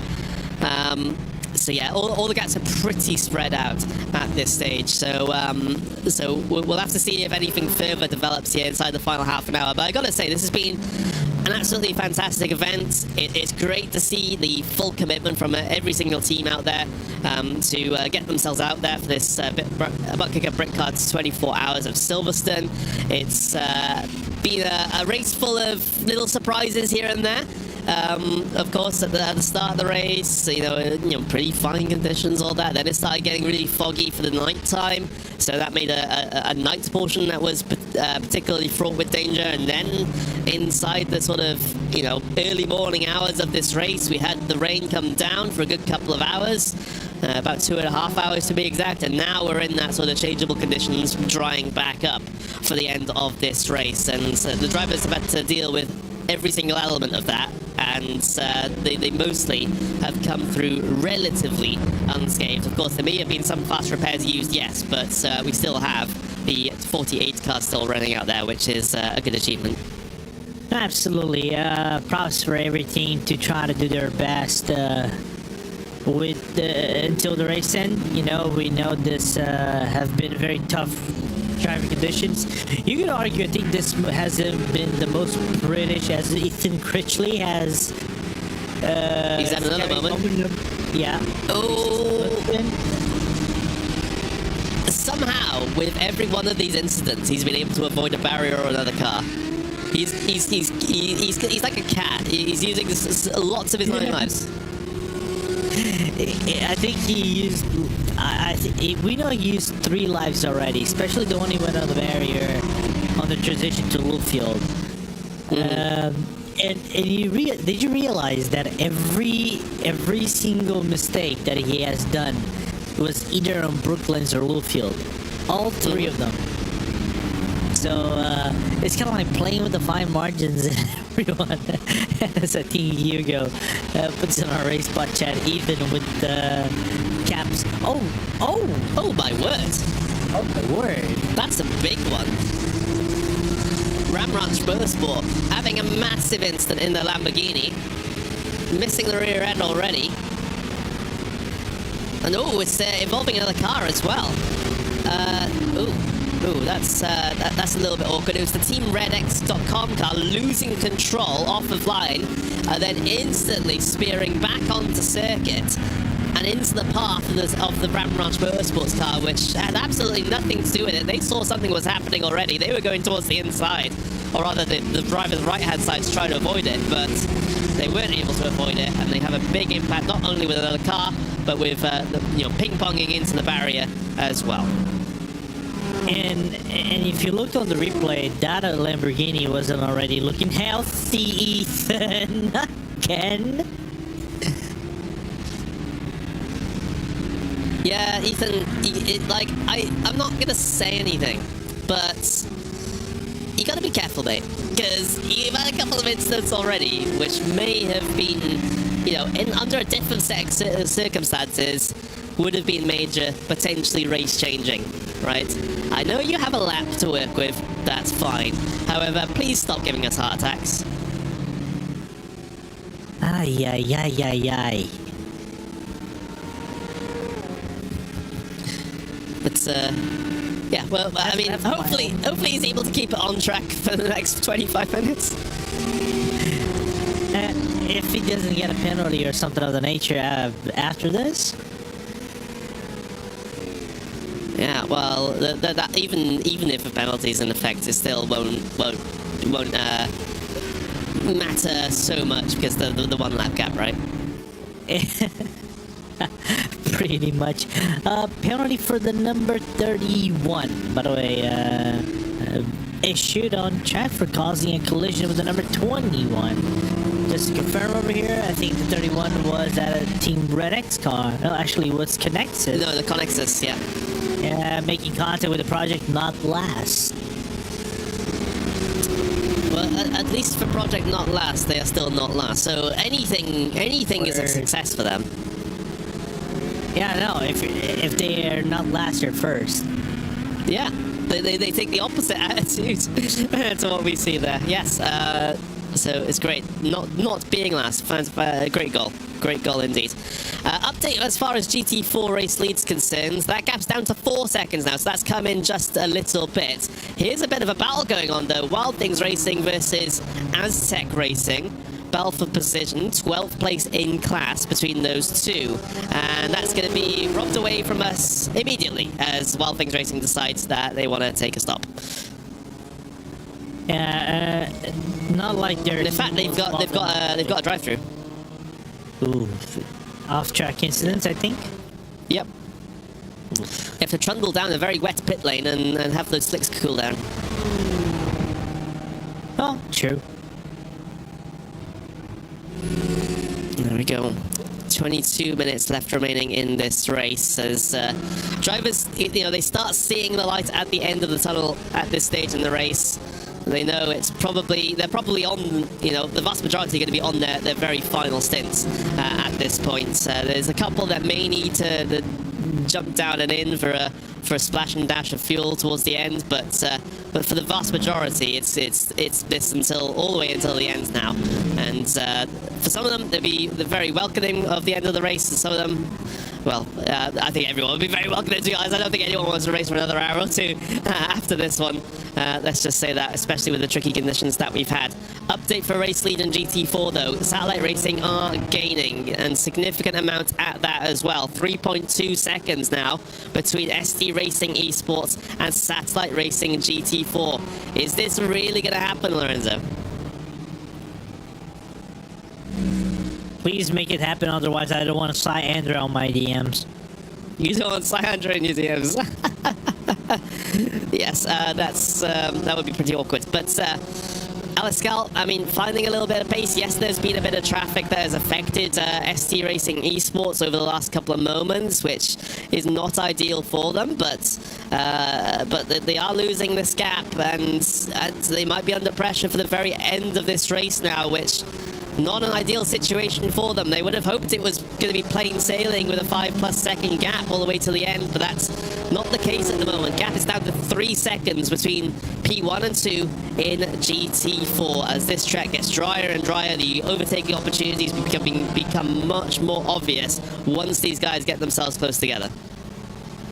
Yeah, I think another thing that is working in the way of Alex Scals is the 5-lap cushion. I think he's finally starting to take the toll of the Mercedes AMG GT4, you know, and Alex, I think on a lap-by-lap basis, is able to catch bit by bit Valentin Gopel for the end of the race, for this P1 battle at the end of the race, which is always going to be good in my books. I joke with Syandra, which is one of satellite managers in my DMs. I joke with that, of course, is because we often joke around whenever something happens to them. Mm-hmm. But it's been a good race so far for them, despite everything that transcurred. Yeah, we are showing the GT4 battle for the lead very, very briefly, but they're still, you know, about 3-4 seconds away from each other. So it is not the massive pressing issue at the moment, but what it might be is the traffic that Valentin Gopel has to deal with at the moment in the ST Racing eSports number 3, because it's getting a bit awkward for them at the moment with some of these same class GT4 traffic, which is tricky, and some of the GT3s trying to come through simultaneously. A little bit of car communication going on between the CRS and the Team Heat Together car at the moment, because the GT3 gave a bit of a wiggle down the straights there, sort of telling off the GT4, and the GT4 gave a flash of the lights in response there, so no love lost between those two.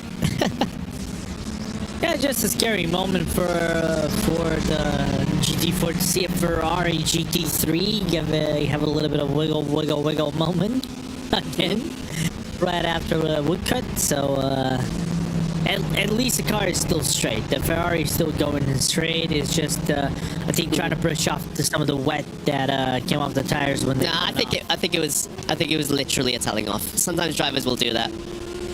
Really? Yeah. Okay. Yeah. It's. I mean, it could be what you're saying, but it could also be the sort of body language of the car, because you can't really flash the lights at someone behind you.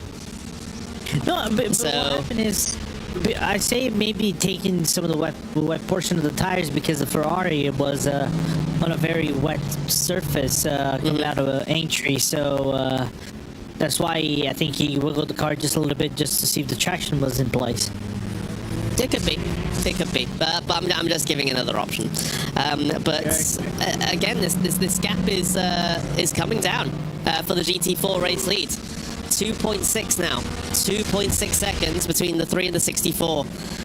This was looking at one point to sort of be stable at around about 4.5 to 5 seconds between the two of them after the satellite had after the satellite racing car had that moment, had that big incident, and then fallen down the order due to their tow and their fast repair. But they're back in it now. They took a while to get their heads back in the game, and now they're trying to gain that time.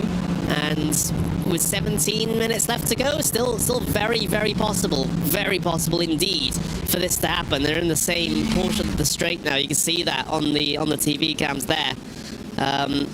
This is going to be quite a very sketchy last couple of laps potentially, because if Alex Gal is able to get himself into a position to be able to challenge, he's going to 100% absolutely send it at portions of this racetrack, because it's the end of a 24-hour race. It's the final laps of a 24-hour race. You're obviously going to go for the moves. So Valentin Gopel just has to be aware of that, and he's going to have to, if it does end up getting very close for the end here, he's going to have to make that a very wide Mercedes indeed. Yeah, he's gonna turn that Mercedes into the Mercedes big boy that never existed of sorts. Yeah, potentially, and getting caught with traffic, Satellite Racing inside of Maggots and Beckett, and they take a bit of a slide on my screen. Oh, actually, they're losing a lot of time. Alex Gall in the wall again. It's not gonna happen. It's not gonna happen at all. Alex Gall having to recover. Get it back on circuit. Engine is popped as well. There's the end of the incident. Out into the gravel, out into the wall, and that is it for the Satellite Racing Cars Challenge for the race lead. They had to deal with some GT3s trying to pass them in Maggots and Beckett's. They get caught offline out onto the curb and grass, and there's only one place they're going from this point. Yeah, tire barrier, broken engine. Race is done. Yeah. Well, heartbreaking, man. Heartbreaking. Yeah, absolutely. Yeah, that's unfortunate. We were hyping up that battle for the end there, but Alex Gall, due to having to deal with some GT3 traffic trying to pass them in Maggots and Beckett's, they depart the circuit out into the grass and the curb, and yeah, big damage, engine popped, done, pretty much. Wow. Just saw a chat, or the driver's chat on our Britcar channel. Race control sweating bullets right now. Yeah. I really don't want to be race control at this point of the race right now. Yeah, yeah, I wouldn't want to be, but the fact is that I don't know, Satellite Racing, they couldn't really do much from their situation. They tried to make the space on the inside for the GT3, but they just drifted out just that little bit too far.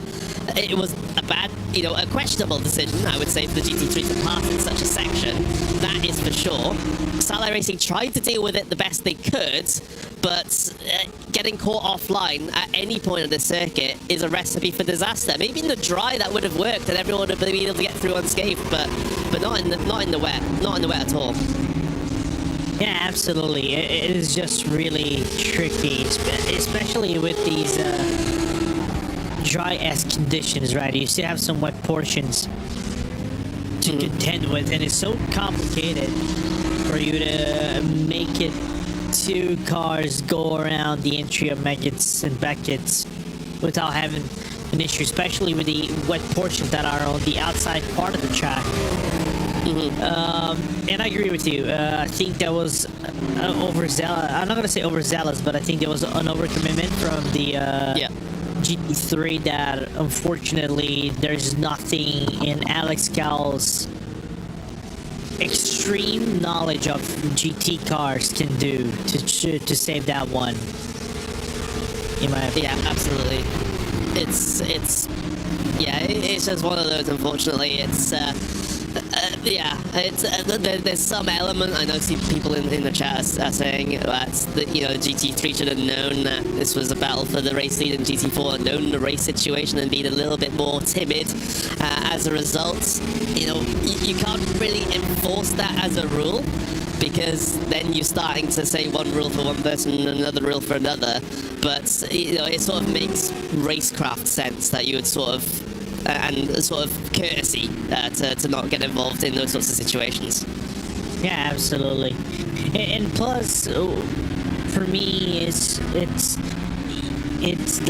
I know it's a 24-hour race, so you have a lot of drivers and things like that. You might have a lot of drivers in the team. Sometimes, also, you gotta make the read of the room, right? I don't know if the GT3 knew about the situation that probably the GT4s had on their hands. The chase for the lead, as Alex Gall is already back into the pit, back in track, 57 seconds behind Jack Jeffrey, so therefore they're going to get a top 3 regardless of what happens. They still had a fast repair. That's good to know. That's good to know. The damage is done but somewhat minimized in the whole scope of things. But yeah, you gotta make sometimes the read of the room, understand the situation. So P2 and P1 and P2 and the GT4s are close to each other. I don't think I'm gonna expose myself in a situation that I can compromise them. Of course, I'm doing my race, but I cannot compromise other races sometimes. I know traffic gives and traffic takes, but I think in a point where there's not too much time left in this race, if you're not battling against anything the other guys are, I think you have some leeway to, you know, maybe lift off and overtake where it would be safer on track, right? Yeah. Although we still have battles out there, don't worry. That wasn't the only battle that we were looking at for the end of this race. We've still got this fantastic one between RAF Motorsports and Quad Dash Racing for 7th in GT3. We've got one for 13th in GT3 as well, between the Sim Dynamics car and the E-Datum car. And then we've got one down in GT4 as well for 12th place between Onid and Team Red X down there with the 904. So there's still a couple of things to talk about in the final 10 minutes of this race. Big one being this battle inside of the top 10 between Quad Dash and RAF Motorsports. They've been close together on circuit for what feels like a very long while at the moment, but Quad Dash have been yet to find themselves an opportunity to get themselves through, although they do get themselves a good run off of Luffield there. Maybe we'll open up the opportunity later on, but yeah, this has been a great display from the two of them so far. Yeah, really good display. Also, some good, I'm not gonna say showsmanship, but you know, sportsmanship, trying to give room, not overtake when he's in a bad spot, trying to find the right place at the right portion of the track, and make proper usage of the tires, and give us a really good moment right here on the racetrack as we see something happening to Maria Kuchikova once again. And I think we saw that back in the frame when she had a moment for that prismatic car and came back on track a little bit sluggish. Yeah, keeping on it though, and keeping going. That's you know, avoiding the barriers, great to see. But yeah, it's you know, you're getting towards that. You know, we're inside that final 10 minutes now, so just a couple more laps to go, and then we'll be done with the Buttkicker 24 hours of Buttkicker Britcar 24 hours of Silverstone. It's been an interesting affair out there. Let's just say that. So trying to split down the middle was Quad Dash Racing there, but there was not a car's width of space between those two, between the GT4 and the RAF Motorsports car. That could have ended in a massive amount of tears there if they just got that slightly wronger than they did. Yeah, they managed to make it work somehow. And the Simsoy Canon, I think it's gonna appreciate the fact they didn't try to make it 3 wide down to the Lewis Hamilton straight. Yeah, absolutely. It's a heart and mouth moment there. Always a closing gap there. I could see the logic of it from Quad Dash Racing, but I don't think that was going to be a move that was possible in any universe. But they keep themselves in it. They keep this battle as close and as cozy as it has been. And they're going to sit in the draft now all the way down the Hamilton straight and then in towards Copse Corner. Let's see if they're able to get themselves an opportunity there, because they've been in behind, they've been applying this pressure, but Ben Cullen has been keeping his cool. He hasn't been phased by how big that car is in his rear view mirrors at the moment. He's sort of been running his own lines, running his own race, and it's just sort of taunting Quad Dash Racing as, okay, go on, you guys need to manufacture the move. I'm not going to make a mistake and let you through. Yeah, absolutely. As now the RAF Ferrari is going to have a little bit of tilt from the Audi GT3. A little bit of an opening for Quad Dash to try to make an overtake, but they didn't want to take the dive bomb on Stowe. A little bit of a dogfight, if you want to call it into aerial terms, for these two. Mm-hmm. Which is relevant considering RAF. Yes. By the way, beautiful livery. I think that. Although dive bombing isn't a thing in Modern Warfare, but there we go. But if you had said that about like in World War II, then it is completely. That would have been factual. It would have been, but this is the modern era. But these guys, this is a fantastic little battle to finish the race on, isn't it? It's great to see these guys so close together, be so respectful as well. There were a couple opportunities where Quad Dash could have definitely made a bit of a lunge, but they decided to not do that, especially considering it is still relatively damp off of line at the moment. There's still a couple of puddles here and there, and the curbs are going to be relatively dangerous as well. So it's so they've been very respectful. They know that there's still limited opportunities to try and get your way through at this stage, but they're just waiting for just the right place and the right time to be able to do this. Yeah, absolutely. And there are a few portions in the water you can even see what that shot and put the car to the inside, but I think there's still some wet portions coming into the entry of cops that I think it's too risky for you to make a move. I think what happened last time by, I think Quad Dash wanted to set this move on the hanger straight, but because of the situation, there wasn't any way this was going to happen. But I think now could be the situation, even though there's a satellite GT4 in front. Ooh, Quad Dash. Skipping their way through the puddles. Yeah, skipping their way through the puddles there, and yes, they do have a slowdown penalty, so that will put a damper on their race. Let's have a look at the replay with the 92, actually. This is the Project 91 racing team, but they are the 92, having quite a bit of a spin and a bit of an incident through Stowe Corner. They were battling with, I think it was gravel trap racing, or at least they were side by side with gravel trap racing. They tried to turn in, but unfortunately that space was occupied, and they end up having an unceremonious spin towards the runoff. Yeah.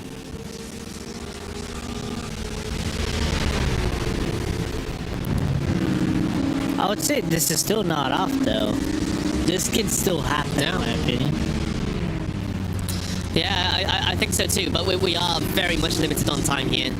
We're just dipping below 5 minutes, and 5 minutes to catch up 2 seconds.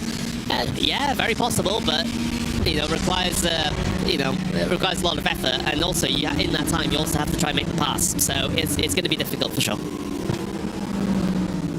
Yeah, absolutely. And considering you have like 3 laps to go, something like that.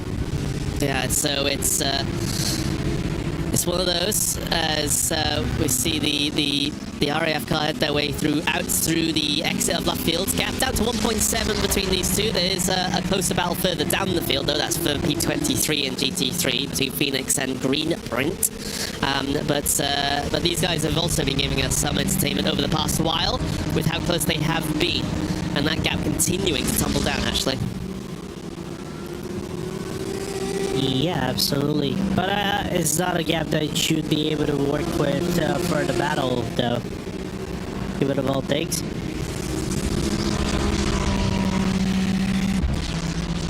1.5 now, so this is a good trend for Quad Dash Racing. Worrying one for the RAF eMotorsports. Yes, they do have a bit of breathing room to work with now, but it's one that's being eaten into corner after corner. So they're going to have to be very, very careful here. Just keep it consistent, keep themselves out of trouble. It's easier said than done, especially with traffic being in the place it is, coming through the Vale chicane.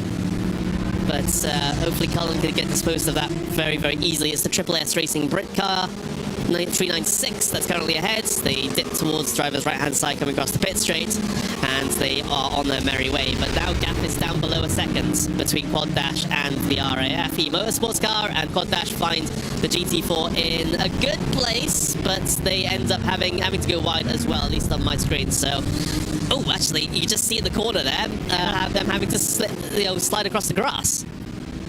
Yeah, because I think they caught basically some wet portions and was relegated to take a little bit of a dip on the grass and AstroTurf at the entry of the loop.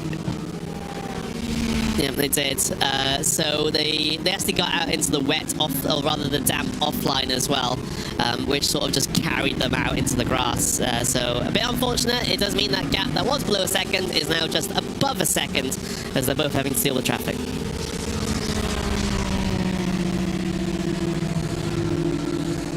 And soon we'll be approaching our final lap of the race. Yeah, soon. We'll just have to see exactly where the WSR eSports Buttkicker car is. They are just currently heading their way through out of Beckett and into Chapel, in fact. So they are coming on towards the Hanger Straight now, and with a 2-minute 2 lap time, the next time they head their way across the line, that will be the start of the final lap of these 24 hours of Silverstone. Brought to you by Buttkicker, Britcar. It's been a fantastic race. It's been one that everyone has, I would say, enjoyed taking part in. You know, we've had some fantastic battles up and down the field. We've had some fantastic stories as well. And we're having a look at number 16 there, just briefly as they head their way down the Hanger Straight. So that's fantastic stuff. That's Team Red X Sim Sport car. Anyway, as we look at the number 41 now, so that is the WSR eSports Buttkicker car. They have come across the line and they have started their final lap. It's been a stint of a couple of spins for Ethan Critchley, but he's had a massive buffer, massive gap to work with back to BRT and the rest of the GT3 fields, thanks to his efforts and of course his teammates as well. Over the course of this 24 hours, the drivers that have been in that car have been Ethan Critchley, who's in it right now, Ross McFarlane, Crofton Woodhatch, Alexander Bird, Eric Rosette, and Tom Calistonis have all taken part in that number 41 effort to try and bring this car home as they head their way out on towards the old pit straight now. Just about half a lap to go before they're able to get themselves the win. Absolutely. This has been such a fun event to take part of. Always a pleasure to be, commentating these events for the Motorsports UK and Britcar itself. So looking forward to see already next year in a Britcar in 2025. But and something I think I might just realize, the winners are going to be back-to-back winners. So ST is going to be 2 years in a row. Oh, Ethan. A little bit of a dodgy moment right there. Yeah, careful. And WSR eSports Buttkicker, back-to-back winners, 2 years in a row. Absolutely. Heading their way through Stowe Corner for the final time. Bit of traffic ahead, but that shouldn't be a worry. Ethan Critchley goes towards the driver's right-hand side on them, in towards the Vale for the final time. And after 24 hours of Silverstone, a changeable 24 hours of Silverstone, it is WSR eSports Buttkicker who head out to the final corner and across the line to take the race win for the Buttkicker Britcar. 24 hours of Silverstone. They win in the GT3 category. Fantastic effort indeed. Fantastic race for them. And they'll take this celebration lap, they'll take the cool down lap, and they'll be very happy bunnies indeed. Then you have a look back to your GT4 category. ST Racing Esports were essentially just thrown into this situation pretty much out of nowhere, as Satellite Racing had big issues in the latter portions of this race. But ST Racing Esports were in the right place at the right time to try and pick this win up. Yes, they were pressured towards the end as Satellite Racing came back out of the pit lane and tried to get within a couple of seconds, but then they had another instance with a GT3 car. That left ST Racing Esports all on their lonesome for the last couple of laps with a 37-second advantage over the closest to the next car, ST Racing Esports. Valentin Gottbelt heads his way across the line to take the race win in the GT4s for the Buttkicker 24 hours of Silverstone. The Mercedes is able to do it.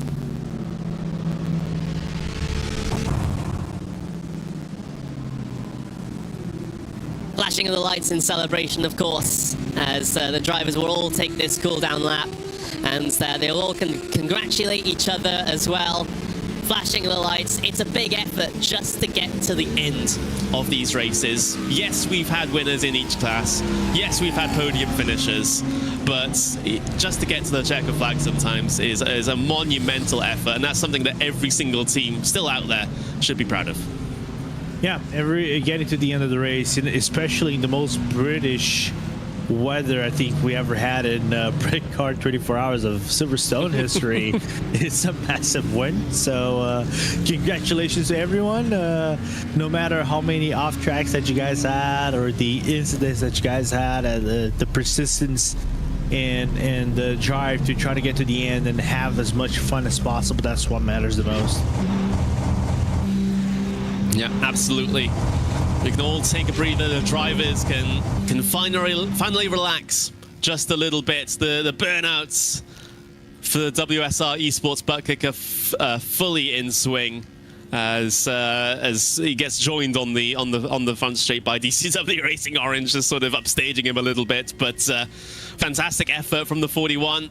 Burning it down, traction control off, fantastic stuff. As we have a look at the race results, it's going to be Ethan Critchley and WSR Esports Buttkicker taking the GT3 race win here today for the Buttkicker Britcar 24 Hours of Silverstone. It's then BRT coming home in second place with a fantastic effort. Then we've got Project 91 and Thomas and Sim Racing ending up in third. We've got 3 different GT3 manufacturers on the podium. That's what you love to see.